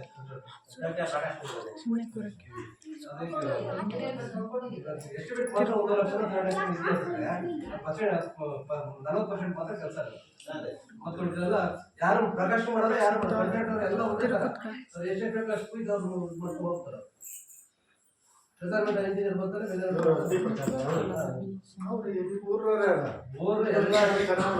ಎಲ್ಲ ಬೋರಿಂಗ್ ಮಾಡ್ಯ ಸುಮಾರು ನಾವು ನೋಡಿದ್ವಿ. ಅಷ್ಟೇ ಬಿಡಿ ಎಲ್ಲ ಶಾಲೆ ಆದ್ರೂ ಜವಾಬ್ದಾರಿ ಮಹೇಶ್ ಟೀಚರ್ ಮೇಡಮ್ ಅವ್ರಿಗೆ ಅವ್ರಿಗೆ ಮಾತಾಡಕ್ಕೆ ಅವಕಾಶ ಕೊಡಿ. ಟೀಚ್ ಮೇಡಮ್ ಎಲ್ರಿಗೂ ನಮಸ್ಕಾರ. ಸರ್ಕಾರಿ ಹಿರಿಯ ಪ್ರಾಥಮಿಕ ಶಾಲೆ ರಾವೇಗುಡ್ಡೆಕೊಪ್ಪ ಇಲ್ಲಿ ನಡೆಯುತ್ತಿರುವಂತಹ ಸಾಮಾಜಿಕ ಲೆಕ್ಕ ಪರಿಶೋಧನೆಯ ಗ್ರಾಮ ಸಭೆಯ ಅಧ್ಯಕ್ಷೆ, ವೇದಿಕೆ ಮೇಲಿರುವ ಎಲ್ಲ ಗಣ್ಯರೇ ಹಾಗೆ ವೇದಿಕೆ ವಿಭಾಗದಲ್ಲಿರುವಂತಹ ಎಲ್ಲ ಪೋಷಕರೇ, ಪ್ರೀತಿಯ ಮಕ್ಕಳೇ, ಈಗಾಗಲೇ ಸಾಕಷ್ಟು ಚರ್ಚೆ ಆಗಿದೆ, ಗೊತ್ತಿರುವಂತದ್ದೇ. ಇಲಾಖೆ ಬಗ್ಗೆ ಅವರಿಗೆ ತುಂಬಾ ಬೇಸರ ಇರೋದು ಗೊತ್ತು. ಯಾಕೆಂದ್ರೆ ನಮ್ಗಾಗ್ಲೇ ಲಾಸ್ಟ್ ಟೈಮ್ ಇದಾಗಿ ಅದೆಲ್ಲ ಆಗಿರುವಂತದ್ದು. ಕೊನೆಗೆ 2 ಗೆಸ್ಟ್ ಟೀಚರ್, ಶೀಲಾ ಟೀಚರ್ ಪರಿಸ್ಥಿತಿ ನನ್ನ ಪರಿಸ್ಥಿತಿನೂ ಒಂದೇ. ಅವರನ್ನು ಈಚೆಗೆ ಡೆಪ್ಯೂಟ್ ಮಾಡಿ ಒಂದು ಕೊಟ್ರು. ಯಾಕೆಂದ್ರೆ ಅವರು ಬಸ್ ಇಲ್ಲದೆ ಇರೋದ್ರಿಂದ ಅನಿವಾರ್ಯ ಟ್ರಾನ್ಸ್ಫರ್ ತಗೊಂಡ್ರು. ಆನಂತರ ಒತ್ತಡಕ್ಕೆ ಇದಾಕಿ ನಮಗೂ ಹಾಗೆ ನನ್ನ ಪರಿಸ್ಥಿತಿನ, ನನ್ನ ಕ್ಲಸ್ಟರ್ ಯಡೂರು, ನಾನು ಯಡೂರನ್ನ ಆಯ್ಕೆ ಮಾಡ್ಕೊಂಡಿದ್ದೆ. ಅದಾದ್ಮೇಲೆ ಈ ಭಾಗದಲ್ಲಿ ಯಾರೂ ಇಲ್ಲ ಅಂತ ಹೇಳಿ ಈ ಕ್ಲಸ್ಟರ್ ಕೊಟ್ರು. ಎಷ್ಟು ಉಭಯ ಸಂಘ ಅಂದ್ರೆ ಎರಡನ್ನೂ ಮ್ಯಾನೇಜ್ ಮಾಡ್ಬೇಕು. ಒಟ್ಟು 22 ಶಾಲೆ ಆಗ್ತವೆ. ಅದರಲ್ಲಿ ಪ್ರತಿ ವರ್ಷ 2 ಪ್ರತಿಭಾ ಕಾರಂಜಿ, 2 ಸ್ಪೋರ್ಟ್ಸ್ಗಳು, ಜೊತೆಗೆ 2 ಕಲಿಕಾ ಹಬ್ಬ ಮಾಡುವಾಗ ಇದು ನಾನು ಈ ಊರಿನವರಾಗಿದ್ರೆ ಹೇಗೋ ಒಂದು ಮ್ಯಾನೇಜ್ ಮಾಡ್ಬೋದು. ಯಾವುದೋ ಊರಿಂದ ಬಂದು ಇಲ್ಲಿ ಜನರನ್ನ ಮನವೊಲಿಸ್ಕೊಂಡು ಒಂದು ಕಾರ್ಯಕ್ರಮ ಮಾಡೋದಂದ್ರೆ ಈ ಸರಿ ಪ್ರತಿಭಾ ಕಾರಂಜಿ ಕಷ್ಟ. ಅವ್ರಿಗೆಲ್ಲ ಗೊತ್ತಾಗಿದೆ. ನಾನು ಅಲ್ಲಿ ವೇದಿಕೆ ಹೇಳ್ಕೊಂಡೆ ಎಷ್ಟು ಕಷ್ಟಪಟ್ಟೆ ಅಂತ ಹೇಳಿದ್ರೆ. ನಂಗೇನು ಕಾರಂಜಿ ಮಾಡಿಲ್ಲ ಆ ಥರದ್ದೇನೇನು ನೀವು ಹೇಳಿದ್ರೆ ನಮ್ಮ ಇಲಾಖೆಯಿಂದನೇ ಸಹಜವಾಗಿ. ಯಾಕಂತ ಹೇಳಿದ್ರೆ ಈಗ ಶಿಕ್ಷಕರಲ್ಲಿದ್ದಾಗ ಕಾಯಂ ಶಿಕ್ಷಕರು ಒಬ್ಬರು ನಿಯೋಜನೆ ಆಯ್ತು. ಇನ್ನೇನು ಬರ್ತಾರೆ ಅಂತ ಟೈಮಲ್ಲಿ ಅವರು ತುಂಬಾ ಪೇಷಂಟ್ ಇರೋರ್ನ ಯಾರನ್ನೋ ಒಬ್ಬರು ಹಾಕಿದ್ರು. ಅವ್ರು ಇಲ್ದಿದ್ದು ಟೀಚರ್ ಹತ್ರ ನಾನು ವೈಯಕ್ತಿಕವಾಗಿ ನಾನೇ ಫೋನ್ ಮಾಡಿ, ಮೇಡಮ್ ಅವ್ರು ಬಂದು ಇಲ್ಲಿ ನೀವು ಪರಿತಪಿಸೋದ್ಕಿಂತ ಅವ್ರು ಬಂದು 11 ಗಂಟೆಗೆಲ್ಲ 11:15 ಈ ಕಡೆ ಬಸ್ ಇರೋದು, ಅದಕ್ಕೆ ಬಂದು 3 ಗಂಟೆಗೆ ಹೋದ್ರೆ ಏನಾದ್ರೂ ಲಾಭ ಇದೆಯಾ? ಅದಕ್ಕಿಂತ ನಿಮ್ಗೆ ನಿಮ್ಮ ಹತ್ರ ಹೇಳಕ್ ನಂಗೆ ಧೈರ್ಯ ಇಲ್ಲ. ಯಾಕಂದ್ರೆ ಗೊತ್ತಲ್ಲ ಅದೇನ ಪರಿಸ್ಥಿತಿ. ಟೀಚರ್ ಇನ್ನೊಂದು ಗೆಸ್ಟ್ ಟೀಚರ್ನ ಎಕ್ಸ್ಟ್ರಾ ಕೇಳ್ಕೊಂಡು 2 ಗೆಸ್ಟ್ ಕೊಡಕ್ ಹೇಳೋಣ. ಅವ್ರು ಈಗ ಒಬ್ಬೊಬ್ರು ವಯಸ್ಸಾದವ್ರು ಬಂದು 11:15 ಬಂದು 3 ಗಂಟೆಗೆ 2 ಗಂಟೆಗೆ ಹೋಗಿ ವಾರದಲ್ಲಿ ಸಿಯಲ್ಲು ಬೇರೆ ಅದು ಇದೆಲ್ಲ ಹಾಕೋತಾರೆ. ಜೆಂಟ್ಸ್ ಸರ್ಗಳನ್ನಂತ ಅವ್ರನ್ನ ದೂರದಂತಲ್ಲ, ವಯಸ್ಸಾದ್ರ ಮೇಲೆ ಅವ್ರಿಗೆ ಕಾಯಿಲೆಗಳು ಸಹಜ. ಬಂದು ನಮ್ಗೇನು ಮಕ್ಕಳ ಜೊತೆ ಸಿಗ್ಲಿಲ್ಲ ಅಂದ್ರೆ ಮೇಲೆ ಕ್ವಾಲಿಫೈಡ್ ಗೆಸ್ಟ್ ಟೀಚರ್ ಸಿಕ್ಕರೆ ಅದಕ್ಕೆ ಮತ್ತೆ ಸರ್ 2 ಗೆಸ್ಟ್ ಟೀಚರ್ ಕೊಟ್ಟು ಅವ್ರನ್ನೊಂದು ಏನಾದ್ರೂ ಒಂದು ಈ ವರ್ಷಕ್ಕೆ ಇದು ಮಾಡಿದಂತ 2 ಗೆಸ್ಟ್ ಟೀಚರ್ನ ಕೊಟ್ಟು. ತದನಂತರ ಈ ಸರಿ ಕೌನ್ಸಿಲಿಂಗ್ ಅಲ್ಲಿ ಜಯಕುಮಾರ್ ಸರ್ ನಂಗೆ ಫೋನ್ ಮಾಡ್ತಾರೆ, ಮೇಡಮ್ ನಾನು ರಾವೇಗುಡ್ಡೆಕೊಪ್ಪ ಆಪ್ಷನ್ ಇದೆ, ಬೇಳೂರು ನಗರ ಇದೆ, ಯಾವ್ದು ತಗೊಳ್ಳಿ ಅಂದ್ರು. ನಾನು ಬಸ್ಸಲ್ಲಿ ಹೋಗ್ತಾ ಇದ್ದೆ. ಅಷ್ಟೊತ್ತಿಗೆ ಇಲ್ಲ ಸರ್ ರಾವೇಗುಡ್ಡೆಕೊಪ್ಪ. ಅಷ್ಟೊತ್ತಿಗೆ ಅವ್ರು ಒಂದೇ ಮಾತಾಡಿ, ರಾವೇಗುಡ್ಡೆಕೊಪ್ಪದಲ್ಲಿ ಒಬ್ರು ಇಲ್ಲ ಅಂತಲ್ಲ, 0 ಟೀಚರ್ ಅಲ್ಲ ತೋರಿಸುತ್ತೆ. ಅಲ್ಲಿ ಇವ್ರು ಡೆಪ್ಯೂಟಿ ಇರೋದ್ರಿಂದ ಆನ್ಲೈನ್ ಅಲ್ಲಿ ತೋರಿಸುತ್ತೆ 3 ಖಾಲಿ ಹುದ್ದೆ ಇರೋದು ಅಂತ ತೋರಿಸಿದಾಗ, ಇಲ್ಲ ಸರ್ ತಗೊಳ್ಳಿ, ನಿಮ್ಗೆ ಲೋಕಲ್ ತುಂಬಾ ಸಪೋರ್ಟ್ ಮಾಡ್ತಾರೆ, ತೀರ್ಥಹಳ್ಳಿಯಿಂದ ಬರ್ಬೋದು ಅಂತ ಹೇಳಿ. ಆದ್ಮೇಲೆ ಆದ್ರೂ ಭಯ ಇತ್ತು, ಯಾರಾದ್ರೂ ಹೇಳ್ಕೊಡೋರು ಇರ್ತಾರೆ. ಆಮೇಲೆ ಏನ್ ಗೊತ್ತಾ, ಆಯ್ಕೆ ಮಾಡಕ್ ಹೋದಾಗ ಸಂಘದವರು ಹೋಗಿರ್ತಾರೆ ಅಲ್ಲಿ ಹೇಳ್ತಾರೆ, ಇಲ್ಲ ಮರೆ ರಾವೇಗುಡ್ಡೆಕೊಪ್ಪಕ್ಕೆ ಹೋಗೋದು ಬೇಡ, ಇನ್ಯಾವ್ದಾದ್ರು ತಗೊಳ್ಳಿ ಅಂತ ಹೇಳಿ. ಲಾಸ್ಟ್ ಅವ್ರು ತಗೊಂಡು ಆಯ್ಕೆಯಾಗಿ ಹಾಕೋ ತನಕನೂ ನಂಗೂ ಟೆನ್ಷನ್ ಇತ್ತು. ಟೀಚರಿಗೆ ಕೂಡಲೇ ಫೋನ್ ಮಾಡಿದೆ, ಜಯಕುಮಾರ್ ಅವ್ರು ತಗೊಳ್ತಾರೆ ಅಂತ ಹೇಳಿ. ಅಂತೂ ಒಬ್ಬರು ನನಗೆ ಅದೊಂದು ತಪ್ಪಿದೆ, ಒಂಚೂರು ಹೇಳಿ ಹಾಗೆ. ಮತ್ತೆ ಒಳ್ಳೆ ವರ್ಕರ್. ಮೊನ್ನೆ ಗಣೇಶ್ ಸರ್ ಜೊತೆ ವರ್ಕ್ ಮಾಡಿರೋದ್ರಿಂದ ಗಣೇಶ್ ಸರ್ ಮೊನ್ನೆ ಬಂದವರು ಅದೇ ಹೇಳಿದ್ರು, ಒಳ್ಳೆ ಸರ್ ತಗೊಂಡಿದ್ದಾರೆ ಶಾಲೆ ಅಂತ ಹೇಳಿ. ಹಾಗಾಗಿ ಅದೊಂದು ನಿಮ್ಮ ಬೇಸರವನ್ನು ನಾನೇ ಒಂದು ವಿಷಯದಲ್ಲಿ ಜಯಕುಮಾರ್ ಆಯ್ಕೆ ಮಾಡ್ಲಿಕ್ಕೆ ಆಯ್ತು. ಒಳ್ಳೆ ಶಿಕ್ಷಕರು ಬರ್ತಾರೆ ಮಾರ್ಚ್ ಎಂಡ್. ಯಾಕೆಂದ್ರೆ ಸರ್ಕಾರವೇ ತಡೆ ಹಿಡಿದಿದೆ, ಇಲ್ಲಾಂದ್ರೆ ಇಷ್ಟೊಳಗೆ ರಿಲೀವ್ ಮಾಡ್ತಾ ಇದ್ರು. ಇಷ್ಟು ವರ್ಷ ಟ್ರಾನ್ಸ್ಫರ್ ತಗೊಂಡು ಅದೇ ತಿಂಗಳ ಅಂತ್ಯಕ್ಕೆ ಅವ್ರಿಗೆ ಸ್ಯಾಲ್ರಿ ಆಗೋ ಉದ್ದೇಶಕ್ಕೆ ಅದೇ ತಿಂಗಳ ಎಂಡಿಗೆ ಅವ್ರನ್ನ ರಿಲೀವ್ ಮಾಡ್ತಾ ಇದ್ರು. ಬಟ್ ಈ ವರ್ಷ ಎಲ್ಲಾ ಕಡೆನೂ ಹೆಚ್ಚುವರಿ ಶಿಕ್ಷಕರು ಈ ತರದೆಲ್ಲ ಆಗಿ ತುಂಬಾ ಶಾಲೆಗಳಲ್ಲಿ ಶಿಕ್ಷಕರ ಕೊರತೆ ಇದೆ. ಆ ಹಿನ್ನೆಲೆಯಲ್ಲಿ ಮಾರ್ಚ್ ಅಂತ್ಯಕ್ಕೆ ಹೋಗ್ಲಿ ಅನ್ನೋದು ಆದೇಶ ಆಗಿದ್ರಿಂದ ಅವರು ಮಾರ್ಚ್ 31ಕ್ಕೆ ರಿಲೀವ್ ಆಗ್ತಾರೆ. ಏಪ್ರಿಲ್ 1ಕ್ಕಂತೂ ಖಂಡಿತ ಇಲ್ಲಿ ಬಂದು ಜಾಯಿನ್ ಆಗ್ತಾರೆ. ಹಾಗೆ ಮುಂದಿನ ವರ್ಷವೂ ಹಾಗೆ. ಈಗ ಟೀಚರ್ನ ಅವ್ರು ಡೆಪ್ಯೂಟಿ ಇರುವಂತದ್ದು, ಅದನ್ನ ಇಲ್ಲಿ ಇವ್ರು ಏನ್ ಮಾಡ್ತಾರೆ ನೋಡ್ಬೇಕು. BO ಸರ್ ಮನೆ ನೇರ ಹೋಗಿದ್ದು ನಿಮ್ ಗಮನದಲ್ಲೇ ಇದೆ, ಅವ್ರು ರಿಲೀವ್ ಆಗ್ಬಾರ್ದು ಅಂತಾನೆ ಹೇಳೋ ತರನೇ ಹೇಳಿದ್ದಾರೆ. ಗೆಸ್ಟ್ ಟೀಚರ್ ಕೊಡೋದಕ್ಕೂ ಕೊಡ್ತಾರೆ. ಅದ್ರ ಜೊತೆಗೆ ಸಾರಿಗೆ ಭರ್ತಿ ವಿಷಯ ಹೇಳಿದ್ರೆ ಅದು ಐಲಿ ಮಗುಗೆ ಬಂದಿರುವಂತದ್ದು. ಇನ್ನೊಂದು ಬೆಂಗಾವಲು ಭರ್ತಿ ಬರ್ತಾ ಇಲ್ಲ ಈಗ ಸರ್ ಅದು. ಹಾಗಾಗಿ ಅದು ಬಂದಾಗ ಖಂಡಿತ ಐಟಿ ಮಗಳು ಯಾವ್ಯಾವ ಶಾಲೆ ಇದೆ ಅನ್ನೋದು ಅವ್ರ ಹತ್ರ ಇದ್ದೇ ಇರುತ್ತೆ. ಅದಕ್ಕೆ ನಿರ್ದಿಷ್ಟವಾದ ನಮ್ಗೆ ಅಲ್ಲಿ BRPಗಳು ಇರೋದ್ರಿಂದ ಖಂಡಿತ ಕೊಡ್ತಾರೆ. ಈ ಮಕ್ಕಳ ಯಾರು ಆಲ್ರೆಡಿ ಇದಾರಲ್ಲ, ಈಗ ಲಾಸ್ಟ್ ಟೈಮ್ ಡೆತ್ ಆದಲ್ಲ, ಸೊ ಅವ್ರಿಗೆ ಇಲ್ಲೊಂದದು ಕೇಂದ್ರ ಸರ್ಕಾರ ಪ್ರಾಯೋಜಿತ ಯೋಜನೆ ಇದೆ. ಇದು ನನ್ನ ಹತ್ರನೇ ಪರ್ಸನಲ್ ಕೊಡಿ, ನೀವು ಹೋಗೋದು ಬೇಡ. ಮಗುವಿಂದೆಲ್ಲ ದಾಖಲೆಗಳು ಯಾವ್ದು ಬೇಕು ಶಿವಮೊಗ್ಗಕ್ಕೆ ಸಬ್ಮಿಟ್ ಮಾಡ್ಬೇಕು. ಶಿವಮೊಗ್ಗದಲ್ಲಿ ಹೋಗೋ CRPಗಳ ಹತ್ರನೇ ಕೊಟ್ಟು ಕಳಿಸ್ತೀನಿ. ಮಗುವಿನ ಫೋಟೋ 2, ಮಗುವಿನ ಆದಾಯ ದೃಢೀಕರಣ ಮಾಡ್ಕೊಂಡಿದಾರ, ನಾನು ಇದನ್ನ ಹಾಕ್ತೀನಿ ನಿಮ್ಗೆ. ಮಾಡ್ಕೊಂಡಿದ್ದಾರೆ ಆದಾಯ ಸರ್ಟಿಫಿಕೇಟ್ ಕಡ್ಡಾಯ ಇರುತ್ತೆ. ಮಗುವಿನ ಆದಾಯ ದೃಢೀಕರಣ ಪತ್ರ, ಮಗುವಿನ ಜಾತಿ ಪ್ರಮಾಣ ಪತ್ರ, ತಂದೆಯ ಮರಣ ಪತ್ರ ಇರಬೇಕು. ಮಗುವಿನ ಪ್ರಸ್ತುತ ಶಾಲಾ ದೃಢೀಕರಣ ನೀವೇ ಕೊಡುವಂತದ್ದು, ಅದು ಒರಿಜಿನಲ್ ಕಾಪಿ ಕೊಡ್ಬೇಕು. ನೆಕ್ಸ್ಟ್ ಮಗುವಿನ ಆಧಾರ್ ಕಾರ್ಡ್, ಹೆಸರು ಬ್ಯಾಂಕ್ ಖಾತೆಯಲ್ಲಿ ಇರುವಂತೆ, ಅದು ಗೊತ್ತಲ್ಲ ಈಗ ಮಿಸ್ ಮ್ಯಾಚ್ ಆಗುವಂಗಿರ್ಲಿಲ್ಲ. ಜಾತಿ ಬ್ಯಾಂಕ್ ಪಾಸ್ ಪುಸ್ತಕದ ಪ್ರತಿ ಒಂದು ಕಡ್ಡಾಯವಾಗಿ NPC ಲಿಂಕ್ ಆಗಿರ್ಬೇಕು. ನೆಕ್ಸ್ಟ್ ಮಗು ಹಾಜರಾತಿ ಪ್ರತಿ ತಿಂಗಳು ಮಗು 75% ಹಾಜರಾತಿ ಇರಲೇಬೇಕು. ಅದಾದ್ಮೇಲೆ ಧನ ಸಹಾಯ ಕೋರಿ ಮನವಿ ಅರ್ಜಿಯನ್ನ ಪೇರೆಂಟ್ಸ್ ಅವರ ಅಮ್ಮನ ಇಂದ ಅದು ನೀವು ಒಂದು ಅದಕ್ಕೆ ರೆಕಮೆಂಡ್ ಮಾಡಿ ಇಂಥದ್ದು ಹೀಗಿದೆ ಅಂತ ಹೇಳಿ ಒಂದು ಕೊಟ್ಟು ಅಲ್ಲಿ ನಾವು ಆಫೀಸಿಗೆ ಕೊಟ್ಟೆ. ಉಡುಗೊಪ್ಪದು ಒಂದು ಕೊಟ್ಟಿದ್ವಿ, ಹಾಗಾಗಿ ಅದು ಎಲ್ಲ ಫಾಲೋ ಅಪ್ ಮಾಡಿದಾರಂತೆ. ಹಾಗಾಗಿ ಅಲ್ಲಿ ವಾಣಿಶ್ರೀ ಅವರು ಶಿವಮೊಗ್ಗದಿಂದನೇ ಓಡಾಡ್ತಾರೆ, ಅವ್ರ ಹತ್ರ ಮೊನ್ನೆ ಕೇಳಿ ತೆಗೆದಿಟ್ಕೊಂಡಿದ್ದೆ. ಅದೊಂದು ಮಾಡಿದ್ರೆ ಅವರಿಗೆ ಅಲ್ಲಿಂದನೇ ಫಾಲೋ ಅಪ್ ಮಾಡ್ತಾರೆ. ಅದರಲ್ಲಿ 3 ಮಕ್ಕಳಿದ್ರೆ ಹೆಣ್ಣು ಮಕ್ಕಳಿಗೆ ಮೊದಲ ಆದ್ಯತೆ ಕೊಟ್ಟು ಫಾಲೋ ಅಪ್ ಮಾಡ್ತಾರೆ. ಅದು ಸರ್ ಅವರಿಗೆ ಸಂಪೂರ್ಣ ವರ್ಷಕ್ಕೆ ಎಜುಕೇಶನ್ ಖರ್ಚು ಆ ಥರದ್ದೆಲ್ಲ ಕೊಟ್ಟು ಇದು ಮಾಡ್ತಾರೆ. ಮತ್ತೆ ನೀವು ಅಟ್ಲೀಸ್ಟ್ ನಮ್ಮ ಸಾರಿಗೆ ಭತ್ಯೆ ತರ ವೆಹಿಕಲ್ ಚಾರ್ಜ್ ಆಗುವಷ್ಟು ಆದ್ರೆ ಇದು ಮಾಡ್ಬೋದು, ಅದೊಂದು ಮಾಡ್ಬೋದು. ಹಾಗಾಗಿ ಅದೊಂದು ಇದಿದೆ. ಇದನ್ನ ಹಾಕಿರೋದು 3 ಮಕ್ಕಳದು ಕೊಡಿ ಹೀಗಿದ್ದಾರೆ ಅಂತ ಹೇಳಿ ಒಂದಿದೆ. ಹೆಸರು ಸಾರಿಗೆ ಭತ್ಯೆ ನೀವು ಕೊಟ್ಟಿದ್ದೀರಿ ಸಾರಿಗೆ ಭತ್ಯೆಂದು ಪ್ರಣವ್ ಅಲ್ಲ ಹರ್ಷನ್ ಕೊಟ್ಟಿದ್ದೀರಿ. ಅದು ಸಾರಿಗೆ ಭತ್ಯೆ ವಿಷಯ ಹೇಳ್ತೀನಿ ಕೇಳಿ. ಎಲ್ಲ ಶಾಲೆದ ಪ್ರಪೋಸಲ್ ನಾವು ತಗೊಳ್ತೀವಿ, HMs ಕೊಡ್ತಾರೆ. ತಾಲೂಕ್ ಹಂತಕ್ಕೆ ನಾವು ಕೊಡ್ತೀವಿ. ತಾಲೂಕ್ ಹಂತಕ್ಕೆ ಮುಂದಾಗಿರೋದು ನಮ್ಗೆ ಗೊತ್ತಾಗಿರಲ್ಲ. ಈಗ ನಾವು ಪ್ರಪೋಸಲ್ ಕ್ಲಸ್ಟರ್ ಇಂದ ನಮ್ ಜವಾಬ್ದಾರಿ. ಈಗ HPS ಶಾಲೆಗಳಿದ್ವು ಅಂತ ಹೇಳಿದ್ರೆ 3-4 ಕಿಲೋಮೀಟರ್ ಮೇಲೆ ಇರ್ಬೇಕು ಮಗುವಿನ ವ್ಯಾಪ್ ದೂರ ಅಂತ ಇರುತ್ತೆ. ಈಗ ನಮ್ದು ಇಲ್ಲಿ ಅದನ್ನ ಅವ್ರಲ್ಲಿ ನೋಡಲ್ಲ. ನಮ್ ಭೌಗೋಳಿಕ ಪರಿಸ್ಥಿತಿ ಕಷ್ಟ ಇರುತ್ತೆ. ಈಗ ಅಲ್ಲೆಲ್ಲ ಬರ್ಬೇಕು. ಈಗ ಹಾಗ್ಲ ಮನೆ ಅಂದ್ರೆ ಅಲ್ಲಿ ಹೆರಟೆಯಿಂದ ಹಿಂಭಾಗಲ್ಲಿ ಮುಂದೆ ಬರುತ್ತೆ, ಅಲ್ಲಿ ಬರ್ತಾರಲ್ಲ ಆ ಮಕ್ಳು. ಹೆರಟೆ ಶಾಲೆಗೂ ಹಾಗ್ಲ ಮನೆ ಮಕ್ಳು ಅವ್ರು ಬಂದಿರ್ತಾರೆ. ನಮ್ಮ ಮಕ್ಳು ಅದು ನಿಮ್ಮ ಮಕ್ಳು ಅಲ್ಲಿ ಹೋಗಿರುತ್ತೆ ನೋಡಿ. ಆ ತರ ಇರುತ್ತೆ. ಅಂದ್ರೆ ಭೌಗೋಳಿಕ ಪರಿಸ್ಥಿತಿ ತುಂಬಾ ದೂರ ಇರುತ್ತೆ. ಈ ಮಲೆನಾಡಲ್ಲಿ ಅದೊಂದು ಸಮಸ್ಯೆ ಇರುತ್ತೆ. ಕಿಲೋಮೀಟರ್ ಕಡಿಮೆ ಅನ್ಕೋಬಿಡ್ತಾ ದೂರದಿಂದ ಬಂದಿರ್ತಾರೆ. ಹಾಗಾಗಿ ಅವ್ರು ನಾನು ಈ ಸರಿ ಇವ್ರದ್ದು ಹೇಳಿದ್ವಿ ಎಲ್ಲ ಶಾಲೆಗೂ ಒಂದೊಂದು ಶಾಲೆಗೆ ಒಂದೊಂದು ಮಕ್ಕಳಿಗಾದ್ರೂ ಸಿಗುವಂತಾಗ್ಲಿ ಅಂತೇಳಿ. ಅದೊಂದು ಬಂದ್ರೆ ಅನುಕೂಲ ಆಗುತ್ತೆ. ಆಮೇಲೆ ವಿದ್ಯಾರ್ಥಿ ವೇತನ ನಿಮ್ಗೆ ಗೊತ್ತಿದೆ, ಸರ್ಕಾರದಿಂದ OBC ಸ್ಕಾಲರ್ಶಿಪ್ ಯಾವುದು ಬರ್ತಾ ಇಲ್ಲ. ಯಾಕೆಂದ್ರೆ ಎಲ್ಲವೂ ಡೇ ಸ್ಕಾಲರ್ ಆಲ್ಮೋಸ್ಟ್ ಶಾಲೆಗೆ ಎಲ್ಲ ವ್ಯವಸ್ಥೆಯನ್ನ ಸರ್ಕಾರವೇ ಕೊಡ್ತಾ ಇರೋದ್ರಿಂದ ಜೊತೆಗೆ ಏನಾಗ್ಬಿಡುತ್ತೆ, ಬೇರೆ ಕಾರ್ಮಿಕರ ಕಾರ್ಡ್ ಮೂಲಕ ಕೆಲವೊಬ್ರು ಅಪ್ಲಿಕೇಶನ್ ಹಾಕಿರ್ತಾರೆ. ಆವಾಗ ಏನಾಗುತ್ತೆ, ನೀವು ಆಧಾರ್ ಅದೆಲ್ಲ ಕೊಟ್ಟಿರೋದ್ರಿಂದ ಒಂದ್ ಮಗು ಅಪ್ಲೈ ಮಾಡಿದ್ರು, ನೀವು OBC ಅಪ್ಲೈ ಮಾಡಿಲ್ಲ ಅನ್ಸುತ್ತೆ ಈ ಭಾಗದಲ್ಲಿ, ಅದು ಆಟೋಮೆಟಿಕ್ ಆಲ್ರೆಡಿ ಒಂದು ಪೇ ಆಗಿರೋದೆಲ್ಲ ಶೋ ಆಗ್ತಾ ಇರುತ್ತೆ. ಹಾಗಾಗಿ ಅದು ಸಿಗಲ್ಲ. SC ST ಮಕ್ಕಳಿದ್ರೆ ಅವ್ರಿಗೆ ಪ್ರತಿ ವರ್ಷ ಅಪ್ಲೈ ಮಾಡಿದ್ದಾರೆ, ಬರೋದಿಲ್ಲ. OBC ಕಳೆದ ಕೊರೋನಾ ಅವಧಿಯ ನಂತರದ ಅವಧಿಯಲ್ಲಿ OBC ಕಾರ್ಮಿಕ ಅದೇ ನಾನು ಕೇಳಿದೆ ಸುಮಾರು ಜನ ಮಕ್ಕಳ ಹತ್ರ, ಇಲ್ಲ ಬಂದಿಲ್ಲ. ಕಾರ್ಮಿಕರ ಕಾರ್ಡ್ ಅಲ್ಲಿ ಬಂದಿರುತ್ತೆ, ಕಾರ್ಮಿಕರ ಕಾರ್ಡ್ ಅಲ್ಲಿ ಮಾಡಿರೋದು ಬಂದಿರುತ್ತೆ, ಮಿಸ್ ಆಗಲಿಲ್ಲ. ಕಾರ್ಮಿಕ ಕಾರ್ಡ್ ಅಲ್ಲಿ ಬರುತ್ತೆ ಸಾಧಾರಣವಾಗಿ. ಲಾಸ್ಟ್ ಟೈಮ್ ಕಿಟ್ ಎಲ್ಲ ಕೊಟ್ಟಿದ್ರಲ್ಲ ಸರ್, ಸಿಕ್ಕಿದ್ಯಾ? ಅದು ಮೋಸ್ಟ್ಲಿ 1 ವರ್ಷ ಪ್ರೋತ್ಸಾಹಕರ ಯೋಜನೆ ಆ ತರ 1 ವರ್ಷ ಕಿಟ್ ಎಲ್ಲ ಕೊಡ್ತೀವಿ. ಹಾಗೆ SC ST ಇದ್ರೆ ಅವ್ರಿಗೆ ಮಿಸ್ ಆಗದೆ ಬರುತ್ತೆ ಪ್ರತಿ ವರ್ಷ. ಇಲ್ಲಿ ಮೈನಾರಿಟಿ ಮಕ್ಳು ಬರಲ್ಲ ಯಾವ್ದು. ಅವಳಿದಂತೆ ಈ ಸರಿ ಇಕೋ ಕ್ಲಬ್ಗೆ HPSC ಗೆ 9,000 ಅನುದಾನ ಹಾಕಿದ್ದಾರೆ. ಮೊನ್ನೆ ಬಂದಿದೆ. ಈಗ ಇಕೋ ಕ್ಲಬ್ಗೆ ಇಷ್ಟು ವರ್ಷ 5,000 ಇರ್ತಿತ್ತು, ಈ ವರ್ಷ 9,000 ಹಾಕಿದ್ದಾರೆ. ಹಾಗಾಗಿ ಒಂಚೂರು ಈ ಬೇಲಿ ಮಾಡ್ಕೊಂಡಿದ್ದೀರಿ ಅದೆಲ್ಲ ನೋಡಿದೆ. ಅಲ್ಲಿ ಬೇಲಿ ಮಾಡಿರೋದ್ರೆ ಒಂಚೂರು ಕೈ ತೋಟಕ್ಕೆ ಮಕ್ಕಳಿಗೆ ಶಾಲೆಗೆ ಈಗ ಹರ್ಬೆ ಸೊಪ್ಪನ್ನ ಹಾಕೊಂಡ್ರು 1 ವಾರಕ್ಕಾಗುವಷ್ಟಾದ್ರೂ ಬೆಳೆ ಸಿಗುತ್ತೆ ಅಲ್ಲಿ ಬೇಲಿ ಎಲ್ಲ ಮಾಡ್ಕೊಂಡ್ರೆ. ಅವುಗಳನ್ನ ಒಂದು ತೆಂಗಿನ ಸಸಿಗಳಿರೋದ್ರಿಂದ, ಈಗ ನೀವು ಅಡಿಕೆ ತೋಟ ಅಂದ್ರೆ ದೊಡ್ಡ ಪ್ರಮಾಣದ ದುಡ್ಡೇ ಬೇಕು. ಅದನ್ನ ನೀವು ಅಂಟಿಗೆ ಪಿಂಟಿ ಆಕ್ಚುಲಿ ವಿಶೇಷವಾಗಿ ಅದನ್ನ ಅಭಿನಂದನೆ. ಲಾಸ್ಟ್ ಟೈಮ್ ನಾನು ನೋಡಿದ್ದೆ ಅಲ್ಲಿ ತೋಟಕ್ಕೆ ಹೋದಾಗ ತುಂಬಾ ಚೆನ್ನಾಗಿ ಮಾಡ್ಕೊಂಡೆ. ಮುಂದೆ ಅದಕ್ಕೆ ನೀವು ಹೇಳ್ದಂಗೆ ನೀರು ಅವೆಲ್ಲ ಬಂದಾಗ ಅದರ ದುಡ್ಡೇ ಸಾಕಾಗತ್ತೆ ನೆಕ್ಸ್ಟ್ ನಡ್ಸ್ಕೊಂಡು ಹೋಗ್ಲಿಕ್ಕೆ. ದುರಸ್ತಿಗೆ ಪ್ರತಿ ಸಲ ನಾವು ಕೊಡ್ತೀವಿ. ಇದೊಂದು 5 ಮಗುದು ಶೌಚಾಲಯ, ವಿಶೇಷ ಮಕ್ಕಳಿಗೆ ಇರುವಂತ ಶೌಚಾಲಯ ಒಂದು ಅಗತ್ಯವಾಗಿ ಬೇಕಾಗುತ್ತೆ. ಅಷ್ಟು ದೂರ ಹೋಗಿ ಬರೋದಂದ್ರೆ ಕಷ್ಟನೇ ಇರುತ್ತೆ. ಉಳಿದಂತೆ ಈ ಸರಿ ಶಿಕ್ಷಕರ ಅನುದಾನ ಈ ಸರಿ ಗೆಸ್ಟ್ ಟೀಚರ್ಸ್ ಸಮೇತ ಬರುತ್ತೆ.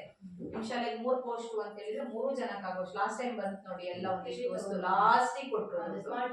Smart TV ತಗೊಂಡ್ರಲ್ವ. ಆಲ್ಮೋಸ್ಟ್ ಈ ಭಾಗದ ಎಲ್ಲಾ ಪ್ರಾಥಮಿಕ ಶಾಲೆಗಳಲ್ಲಿ ಸ್ಮಾರ್ಟ್ ಟಿವಿ ಆಗಿದ್ದೆ ಲಾಸ್ಟಿಗೆ ದುಡ್ಡು ಕೊಟ್ಟಿರೋದ್ರಿಂದ ಈ ಸರಿನೂ ಅದು ಬರುತ್ತೆ. ಅಂದ್ರೆ ಕಡಿಮೆ ಟೀಚರ್ಸ್ ಇದ್ರು ಮೊದಲು ಏನಾಗ್ತಿತ್ತು, ಕಾಯಕ ಶಿಕ್ಷಕರಿದ್ರೆ ಮಾತ್ರ ಅದನ್ನು ಬರ್ತಿತ್ತು. ಈಗ ಹಾಗೆ ಮಾಡ್ತಾ ಇಲ್ಲ. ಹಾಗಾಗಿ ಇಲ್ಲಿ 3 ಶಿಕ್ಷಕರಿಗೆ ಆಗುವಷ್ಟು ಅಂದ್ರೆ ಒಂದು ಹಂತದ ಯಾವ್ದಾದ್ರು ವಸ್ತು ತಗೊಳ್ಳುವ ಹಾಗೆ ದುಡ್ಡು ಹಾಕ್ತಾರೆ. ಬಳಕೆ ಆಗ್ತದೆ. ವಿಶೇಷವಾಗಿ ಟೀಚರ್ ನಾವು ಈಗಲೇ ಹೇಳಿದ್ರು, ನನಗೂ ಪರ್ಸನಲಿ ಗೊತ್ತಿರೋದ್ರಿಂದ ಶಾಲೆಯನ್ನ ತನ್ನ ಮಗಳು ಬಂದ್ರು ಸಹ ನಾವೆಲ್ಲವನ್ನ ಕೊಟ್ಟುಕೊಂಡು ಮಾಡ್ಕೊಂಡು ಟೈಲ್ಸ್ ಹಾಕೋದ್ರಿಂದ ಹಾಕಿ ಪ್ರತಿ ವರ್ಷ ಅವಳ ಬರ್ತಡೆಗೆ ಏನಾದ್ರೂ ಒಂದು ವಸ್ತು ರೂಪದಲ್ಲಿ ಅವ್ರು ಕೊಡ್ತಾನೆ ಹೋಗಿ. ಸಂಸ್ಕೃತಿ ಬಂದಿಲ್ಲ ಇವತ್ತು, ಪ್ರತಿ ಸರಿ ಕೊಟ್ಕೊಂಡೇ ಬಂದಿದ್ದಾರೆ. ವಿಶೇಷವಾಗಿ ಕಳೆದ ವರ್ಷನೇ ಅವರಿಗೆ ಪ್ರಶಸ್ತಿ ಸಿಗ್ಲಿ ಅನ್ನೋದು ನನ್ನ ಆಸೆ ಆಗಿತ್ತು. ಆದ್ರೆ ಈ ವರ್ಷ ನಾನು ಮತ್ತೆ ಇಲ್ಲ ನಮ್ಮ ಭಾಗದಲ್ಲಿ ಇವರಿಗೆ ಕೊಡ್ಬೇಕು, ನಮ್ಮ ರೆಕಮೆಂಡ್ ಗಳನ್ನು ಕೇಳ್ತಾರೆ. ಉತ್ತಮ ಶಿಕ್ಷಕಿ ತಡವಾಗಿ ಸಿಕ್ಕಿದ್ರು, ಆದ್ರೆ ಇಂಥ ಶಾಲೆಗೆ ಇವತ್ತು ಅಭಿನಂದನೆ.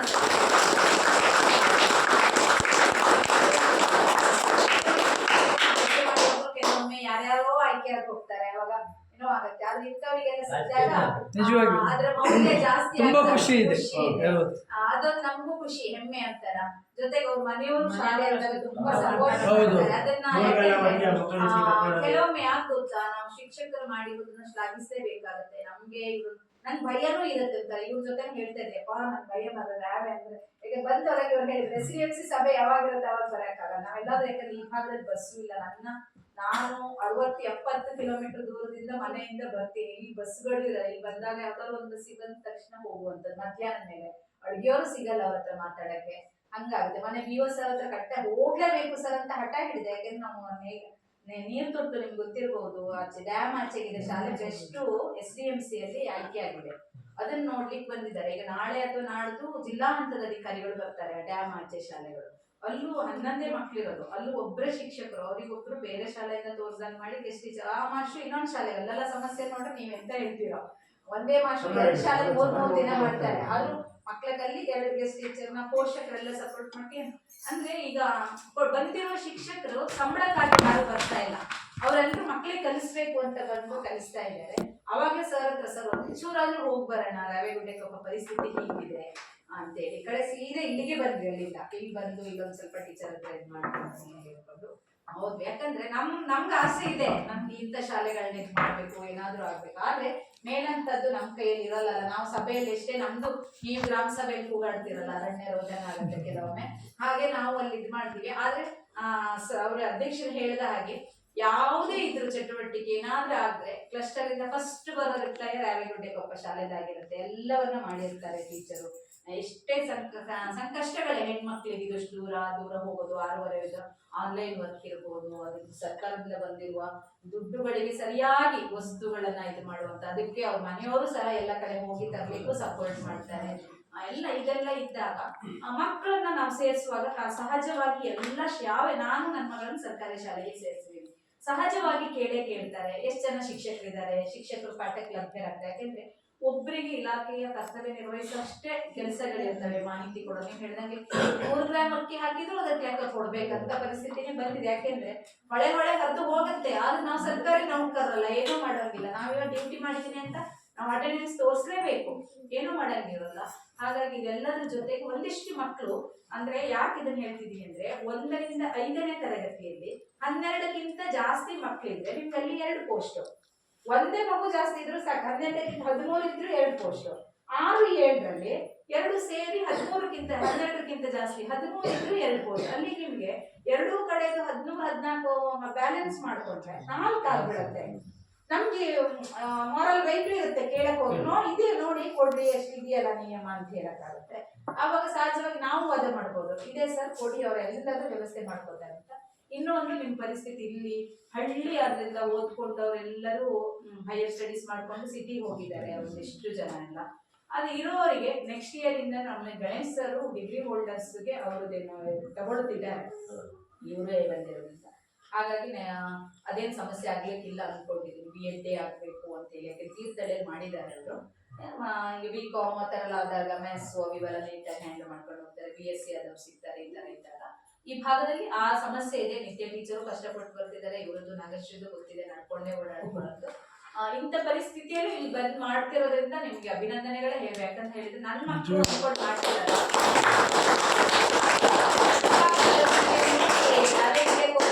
ತಗೊಂಡಷ್ಟು ಬೇರೆ ಯಾವ ಶಾಲೆಗಳು ತಗೊಳ್ಳಲ್ಲ. ಪ್ರತಿಭಾ ಕಾರಂಜಿ ವಿಷಯದಲ್ಲಿ ನೀವು ಹೇಳಿದಂಗೆ ಸ್ಪೋರ್ಟ್ಸ್ ಅಲ್ಲಿ ಬರಲ್ಲ ಅಂತ ಹೇಳ್ತಾರೆ. ಸ್ಪೋರ್ಟ್ಸ್ ಅಂತ ಬಂದು ಏನಾಗ್ಬಿಡತ್ತೆ ಅಂತ ಹೇಳಿದ್ರೆ, ಒಂದು ದೈಹಿಕ ಶಿಕ್ಷಕರು ಇರ್ಬೇಕು, ಅವರು ಶಿಕ್ಷಣ ಶಿಕ್ಷಕರು. ಈ ಭಾಗದಲ್ಲಿ ಒಬ್ಬರೇ ಬೆರಳು ತೋರ್ಸೋಣ ಅಂದ್ರೆ ಒಬ್ರು ಶಿಕ್ಷಕರಿಲ್ಲ ಈ ಭಾಗದಲ್ಲಿ. ಪ್ರೈಮರಿಯಲ್ಲಂತೂ ಇಲ್ಲವೇ ಇಲ್ಲ. ಹೈಸ್ಕೂಲಲ್ಲಿ ಸುತ್ತಮುತ್ತ ಯಾವ ಹೈಸ್ಕೂಲಲ್ಲೂ ಇಲ್ಲ. ಅಲ್ಲೊಂದು NHS ಅಲ್ಲಿ ಒಬ್ರು ಇದ್ದಾರೆ, ಅವರು ಜಗಳನ್ನ ಗೊತ್ತಲ್ಲ ನಿಮಗೆ.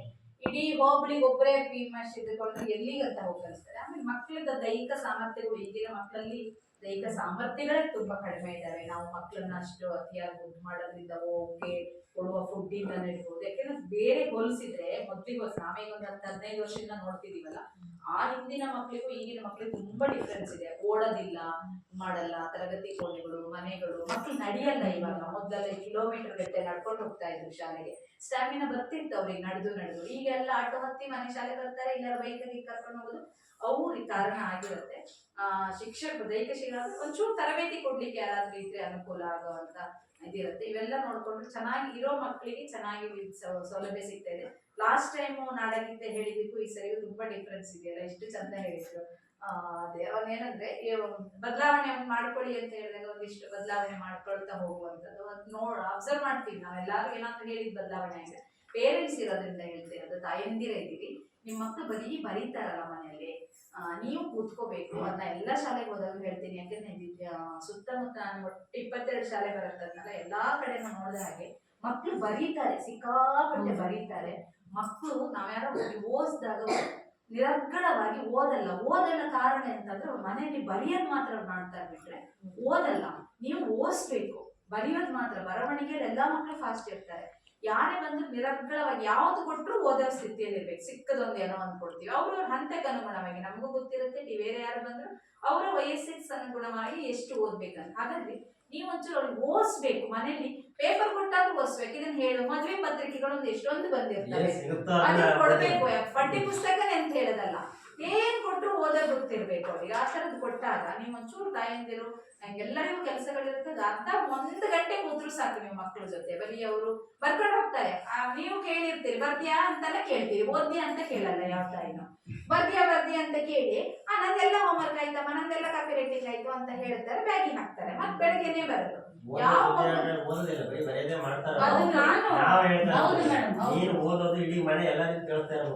ಬೆಳಿಗ್ಗೆ ಒಂದ್ ಸ್ವಲ್ಪ ಅಭ್ಯಾಸವನ್ನ ಬೆಳಿಗ್ಗೆ ಮಾಡಿಸಿ ನೋಡಿ, 1/2 ಗಂಟೆ ಬೇಗ ಏಳಿಸಿ, ಅವ್ರ ಮಗುವಿನ ಶೌಚಾದಿ ಕ್ರಿಯೆಗಳನ್ನ ಮಾಡಿ ಆದ್ಮೇಲೆ ಒಂದ್ ಸರಿ ಪುಸ್ತಕ ಇಟ್ಕೊಂಡು ಶ್ರದ್ಧೆಯಿಂದ ಬರೀ ಓದ್ಬೇಕು, ಬರೆಯೋದ್ ಕೊಡ್ಬಾರ್ದು. ಅದು ಇಂಗ್ಲಿಷ್ ಆಗಿರ್ಲಿ, ಕನ್ನಡ ಆಗಿರ್ಲಿ, ಏನೇ ಆಗಿರ್ಲಿ. ಕತೆ ಪುಸ್ತಕ ಜಾತ್ರೆಯಲ್ಲಿ ಇಲ್ಲೆಲ್ಲ ಹೋದಾಗ ಕತೆ ಪುಸ್ತಕ ತಗೊಂಡಿರ್ತೀರಿ. ಈಗ ಯಾವ ಮಗುಗೂ ಯಾವ ಸೌಲಭ್ಯನೂ ಕೊರತೆ ಇಲ್ಲ, ಎಲ್ಲರೂ ಕೊಡಿಸ್ತೀರಿ. ನೀವು ಓದಿಸಿ, ಓದುವ ಅಭ್ಯಾಸ ಮಾಡ್ಬೇಕು. ನಮ್ಮ ಮಕ್ಕಳಲ್ಲಿ ಅದೊಂದು ತುಂಬಾ ಎಲ್ಲ ಕಡಿಮೆ ಸಮಸ್ಯೆ ಇದೆ.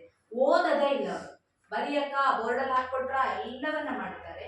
ಓದಕ್ಕೆ ಒಂದ್ ಸ್ವಲ್ಪ ಅಭ್ಯಾಸ ಮಾಡ್ಕೊಳ್ಳಿ. ಮಕ್ಕಳಿಗೂ ಹೇಳಿದ್ದೀನಿ, ಇವತ್ತಿನ ನೀವು ತಾಯಂದಿರು ನೋಡಿ, ಅದ್ರ ಪರಿಣಾಮ ಒಂದೇ ವಾರದಲ್ಲಿ ಸಿಗತ್ತೆ ನೋಡಿ. ಒಂದೇ ವಾರದಲ್ಲಿ ನೀವು ಇದೊಂದು ಮಾಡಿದ್ದೀರಿ ಅಂತ ಖಂಡಿತ ಓದ್ಬೇಕು. ಯಾವುದು ಯಾರೇ ಬಂದು ನೀವು ಬಸ್ಸಿ ಕೇಳಲ್ಲ, ಅವ್ರದ್ರಲ್ಲ ಓದಿಸಿ ಕೇಳ್ತಾರೆ. ನಿಮ್ಗೂ ಒಂದು ಖುಷಿ ಇರುತ್ತೆ. ಇಷ್ಟು ಸ್ಪಷ್ಟವಾಗಿ ನ್ಯೂಸ್, ಸಣ್ಣ ಮಕ್ಳಿಗೆ ಫಸ್ಟ್ ನ್ಯೂಸ್ ಹಾಕೊಂಡಿದ್ರೆ ಕೆಳಗೆ ಹೆಡ್ಲೈನ್ಸ್ ಓದಿಸಿ, ಅದ್ರಲ್ಲೇ ಗೊತ್ತಾಗ್ಬಿಡುತ್ತೆ ಓದು ಅಂತ ಪ್ರೇರೇಪಣೆ. ಮೀಟ್ ಏನಾದ್ರೂ ಕೊಟ್ಟು ಓದುವ ಅಭಿರುಚಿಯನ್ನ, ಮಕ್ಳಿಗೆ ಓದುವ ಅಭಿರುಚಿ ತುಂಬಾ ಕಡಿಮೆ ಆಗ್ತಿದೆ. ಮೊದ್ಲೆಲ್ಲ ನಾವು ಇವ್ರ ಏಜ್ ಅಲ್ಲಿ ಇರುವಾಗ ಕತೆ ಪುಸ್ತಕ ಎಲ್ಲ ಎಷ್ಟೊಂದು ಪುಸ್ತಕದ ಒಳಗೆ ಇಟ್ಕೊಂಡು ಓದ್ತಾ ಇದ್ವಿ. ಟೀಚರ್ಸ್ ಬೈತಾರೆ ಅಂತೇಳಿ, ಮನೇಲಿ ಬೈತಾರೆ ಅಂತ. ಈಗಿನ ಮಕ್ಕಳು ಪುಸ್ತಕಗಳನ್ನ ತಗೊಳ್ಳೋದೇ ಇಲ್ಲ. ಕತೆ ಪುಸ್ತಕದ ಅಭಿರುಚಿನೇ ಇಲ್ಲ. ಯಾಕೆಂದ್ರೆ ಅವ್ರಿಗೆ ಯೂಟ್ಯೂಬ್ಗಳು, ಮೊಬೈಲ್ ಸಿಗುತ್ತೆ. ಕಾಮಿಕ್ಸ್ ಅಂದ್ರೆ ಕಾಮಿಕ್ಸ್ ಅವ್ರಿಗೆ ಚೆನ್ನಾಗಿ ಸಿಗುತ್ತಲ್ಲ. ನಮ್ಗೆ ಕಾಮಿಕ್ಸ್ ಅಂದ್ರೆ ಅವಾಗ ಡಿಂಗ, ಅದು ಚಿಂಟು ಪಿಂಡ, ಅದೆಲ್ಲ ಬಾಲಮಂಗಳ ಅವೆಲ್ಲ ಇರ್ತಿತ್ತು. ನಾವು ಅದನ್ನ ಇಮ್ಯಾಜಿನೇಷನ್ ಮಾಡ್ಕೊಂಡು ನೋಡ್ಬೋದು. ಈಗ ಅಂದ್ರೆ ಅವರಿಗೆ ಎಲ್ಲ ಇದ್ರಲ್ಲೇ ಇರೋ ವಿಡಿಯೋನೇ ಸಿಗೋದ್ರಿಂದ ಅವ್ರಿಗೆ ಅದು ಇಷ್ಟ ಆಗಲ್ಲ. ಆದ್ರೆ ಕತೆ ಪುಸ್ತಕ ಓದ್ತಾ ಹೋದ ಹಾಗೆ ಅವ್ರ ಜ್ಞಾನ ಭಂಡಾರ ಜಾಸ್ತಿ ಇರ್ತದೆ. ನಾನು ಹೇಳ್ತೇನೆ, ಕೇವಲ ಮಗು 99-100 ಅಂಕ ಗಳಿಸಿದ ಮಗು ಬುದ್ಧಿವಂತ ಅಂತ ಖಂಡಿತ ಅಂದ್ಕೋಬೇಡಿ. ಮಗು ಬದುಕ್ಬೇಕು. ನೆಕ್ಸ್ಟ್ ನೋಡಿ, ಎಷ್ಟೋ ಜನ ಸುಸೈಡ್ ಮಾಡ್ಕೊಳ್ಳುವಂಥದ್ದು ಈ ತರ ಎಲ್ಲ ಆಗ್ತಾ ಇದೆ ನೋಡಿ. MBBS ಮಾಡ್ತವೆ, ಇಂಜಿನಿಯರಿಂಗ್ ಹೋದಾಗ ಅಲ್ಲಿ ವ್ಯವಸ್ಥೆಗೆ ಆಗದೆ ಅವರು ಹೊಂದ್ಕೊಳಕ್ಕಾಗದೆ ಸುಸೈಡ್ ಮಾಡ್ತಾರೆ. ಓದಕ್ಕಾಗದೆ ಅಲ್ಲ ಸುಸೈಡ್ ಮಾಡ್ಕೊಳ್ಳೋದು, ಹೊಂದ್ಕೊಳಕ್ಕಾಗದೆ. ಬದುಕ್ಬೇಕಲ್ಲ ಅವರು. ಹಾಗಾಗಿ ಅವ್ರಿಗೆ ಜ್ಞಾನವನ್ನ ಕಟ್ಟಿಕೊಡುವಂಥದ್ದು, ಎಲ್ಲರ ಜೊತೆ ಬೆರೆಯುವಂಥದ್ದು, ಅದು ಸರ್ಕಾರಿ ಶಾಲೆಯಲ್ಲಿ ಜಾಸ್ತಿ ಸಿಗತ್ತೆ. ಎಲ್ಲ ಮಕ್ಕಳ ಜೊತೆ ಬೆಳೆದು ಇದಾಗಿರ್ತಾರೆ. ಹಾಗಾಗಿ ಇವೆಲ್ಲ ಸೌಲಭ್ಯಗಳನ್ನ ಅನುಕೂಲವಾಗಿ ಬಳಸ್ಕೊಳ್ಳಿ. ಇಲಾಖೆಯಿಂದ ನಾವು ಮುಂದಿನ ದಿನಗಳಲ್ಲಿ ಏನೇ ಇದಿದ್ರು ನಾನು ಟೀಚರ್ ಹತ್ರ ಅಂತೂ ದಿನಾ ಕಾಂಟ್ಯಾಕ್ಟ್ ಇದ್ದಂಗೆ ಇರ್ತೀವಿ. ಎಲ್ಲ ಮಾಹಿತಿ ಇದ್ದಿದ್ದು ಶಿಕ್ಷಕರು ಬಂದೇ ಬರ್ತಾರೆ. ತದನಂತರ ಮುಂದಿನ ಶೈಕ್ಷಣಿಕ ವರ್ಷದಲ್ಲಿ ನೋಡೋಣ. ಪಂಚಾಯತಿಂದ ಆದಷ್ಟು ಸೌಲಭ್ಯ, ಒಂದು ನೀರಿನ ವ್ಯವಸ್ಥೆಯನ್ನ ಪರ್ಮನೆಂಟ್ ಆಗಿ ಮಾಡ್ಕೊಳ್ಳಿ ಅಂತ ಹೇಳ್ತಾ ಇಲ್ಲಿಯವರೆಗೆ ಮಾಹಿತಿಯನ್ನು ಹಂಚಿಕೊಳ್ಳಿಕ್ಕೆ ಅವಕಾಶ ಮಾಡಿಕೊಟ್ಟೆ ಎಲ್ಲರಿಗೂ ಧನ್ಯವಾದಗಳು.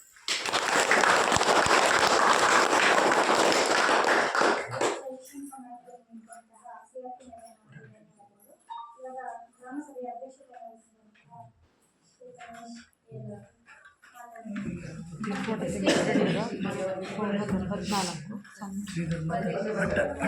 ಅಲ್ಲ ಮಹೇಶ್ ಅಣ್ಣ ಹೊಂದಿಸ್ಬೇಡ ಶ್ರೀಧರ ಎರಡು ಮಾತು ಅವರು ಮಾಡಬೇಡ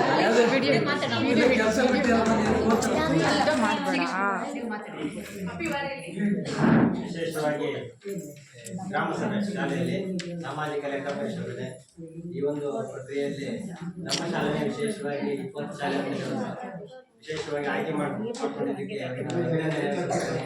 ಇಲ್ಲಿ ನಾವೇನು ವಿಷಯ ಚರ್ಚೆ ಮಾಡಿ ಇದನ್ನು ಕಾರ್ಯರೂಪಕ್ಕೆ ಅಥವಾ ಏನು ಸಮಸ್ಯೆಗಳಿದೆ ಅದಕ್ಕೆ ನೀವು ಸಹಾಯ ಮಾಡ್ತೀರಿ ಅಂತ ಹೇಳ್ಬಿಟ್ಟು ನಿಮ್ಮಲ್ಲಿ ನಾನು ಮನವಿ ಮಾಡ್ಕೊಳ್ತೀನಿ. ಆದಷ್ಟು ಮಾಡಿಕೊಡಿ. ಮಕ್ಕಳ ಸಂಖ್ಯೆ ಜಾಸ್ತಿ ಮಾಡಕ್ಕೆ ನಾವು ಒಂದು ಪ್ರಯತ್ನ ಮಾಡ್ತೀವಿ. ನಿಮ್ಮ ಪ್ರಯತ್ನ ನಮ್ಮ ಪ್ರಯತ್ನ ಎರಡು ಒಟ್ಟಿಗೆ ಸೇರಿದ್ರೆ ನಾವು ಎರಡು ಕೈ ಸೇರಿದ್ರೆ ಚಪ್ಪಾಳೆಯನ್ನ ಇದ್ರ ತರ ಒಂದು ಆಗ್ತದೆ. ಮುಂದೆ ಶಾಲೆ ಉಳಿಲಿ, ಮುಂದೆ ಎಲ್ಲ ಹೆಸರಾಗಿ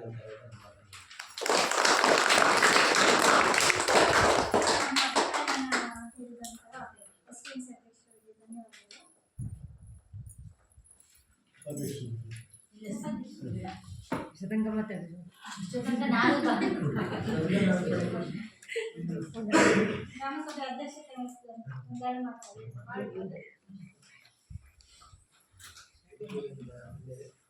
ಶಾಲಾ ಮಕ್ಕಳು ಪೋಷಕರು ಲೆಕ್ಕ ಪರಿಶೋಧನೆ ಸಾಮಾಜಿಕ ಲೆಕ್ಕ ಪರಿಶೋಧನೆ ಅತ್ಯಂತ ಸಮಂಜಸವಾಗಿದೆ ಮತ್ತು ಪರಿಪೂರ್ಣವಾಗಿದೆ. ಇದಕ್ಕೆ ಇಲಾಖೆಯವರು ಮೇಡಮ್ ಅವರು ಸಾಕಷ್ಟು ಪರಿಹಾರ ಸೂಚನೆಗಳನ್ನು ನೀಡಿದ್ದಾರೆ.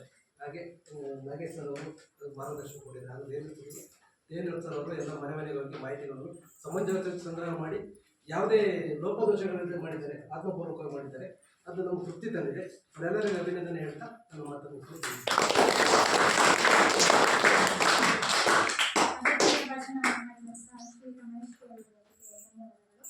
ನಾವೀಗ ಕಾರ್ಯಕ್ರಮದ ಕೊನೆಯ ಹಂತದಲ್ಲಿದ್ವಿ. ನಮ್ಮ ಅತಿಥಿ ಶಿಕ್ಷಕಿಯಾದ ಕುಮಾರಿ ನಾಗೇಶ್ವರಿ ಅವರು ವಂದನಾರ್ಪಣೆ ಮಾಡಬೇಕು.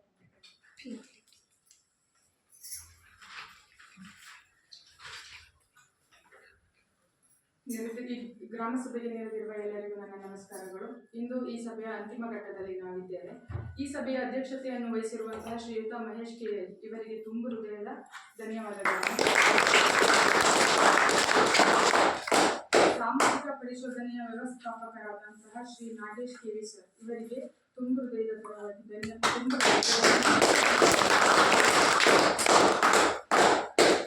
ಹಾಗೆ ಸಾಮಾಜಿಕ ಪರಿಶೋಧನೆಯ ಸಂಪನ್ಮೂಲ ವ್ಯಕ್ತಿಗಳಾದ ಶ್ರೀ ದೇವೇಂದ್ರಪ್ಪ ಸರ್ ಇವರಿಗೆ ನಮ್ಮ ಶಾಲೆಯ ಪರವಾಗಿ ಅಭಿನಂದನೆಗಳು.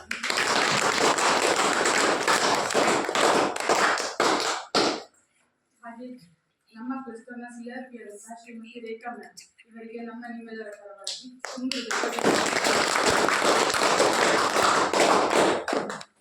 ನಮ್ಮ ಶಾಲೆಯ STMC ಅಧ್ಯಕ್ಷರಾದ ಶ್ರೀಯುತ ಶ್ರೀಧರ್ ಸರ್ ಇವರಿಗೂ ಕೂಡ ತುಂಬ ಹೃದಯದ ಧನ್ಯವಾದ. ನಮ್ಮ ಶಾಲೆಯ STMC ಉಪಾಧ್ಯಕ್ಷರಾದಂತಹ ರಮ್ಯಾ ಇವರಿಗೂ ಕೂಡ ನಮ್ಮ ಶಾಲೆಯ ಮುಖ್ಯ ಶಿಕ್ಷಕಿಯಾದಂತಹ ಶೀಲಾ ಮ್ಯಾಮ್ ಇವರಿಗೆ ಹಾಗೆ ನಮ್ಮ ಶಾಲೆಯ ಅತಿಥಿ ಶಿಕ್ಷಕಿಯಾದಂತಹ ನಿತ್ಯ ಮ್ಯಾಮ್ ಇವರಿಗೂ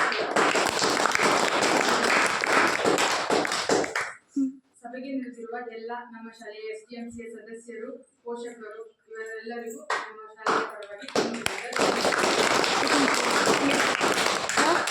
ನಮ್ಮ ಶಾಲೆಯ ಎಲ್ಲ ಮಕ್ಕಳು ಮತ್ತು ನಮ್ಮ ಶಾಲೆಯ ಎಲ್ಲ ಅಡುಗೆ ಸಿಬ್ಬಂದಿಯವರಿಗೂ ಶಾಲೆಯ ಪರವಾಗಿ ತುಂಬ ಹೃದಯದ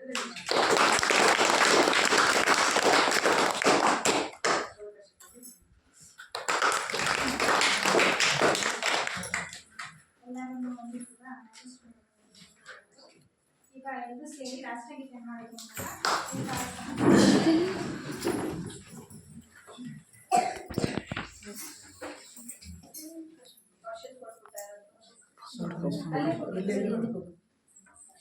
Attention! Standard is attention! Standard is attention! National anthem begin. Jana अधिनायक जय हे भारत भाग्य विधाता पंजाब सिंधु गुजरात मराठा द्राविड उत्कल गंगा विंध्य हिमाचल यमुना गंगा उच्चल जलधि तरंगा तव शुभ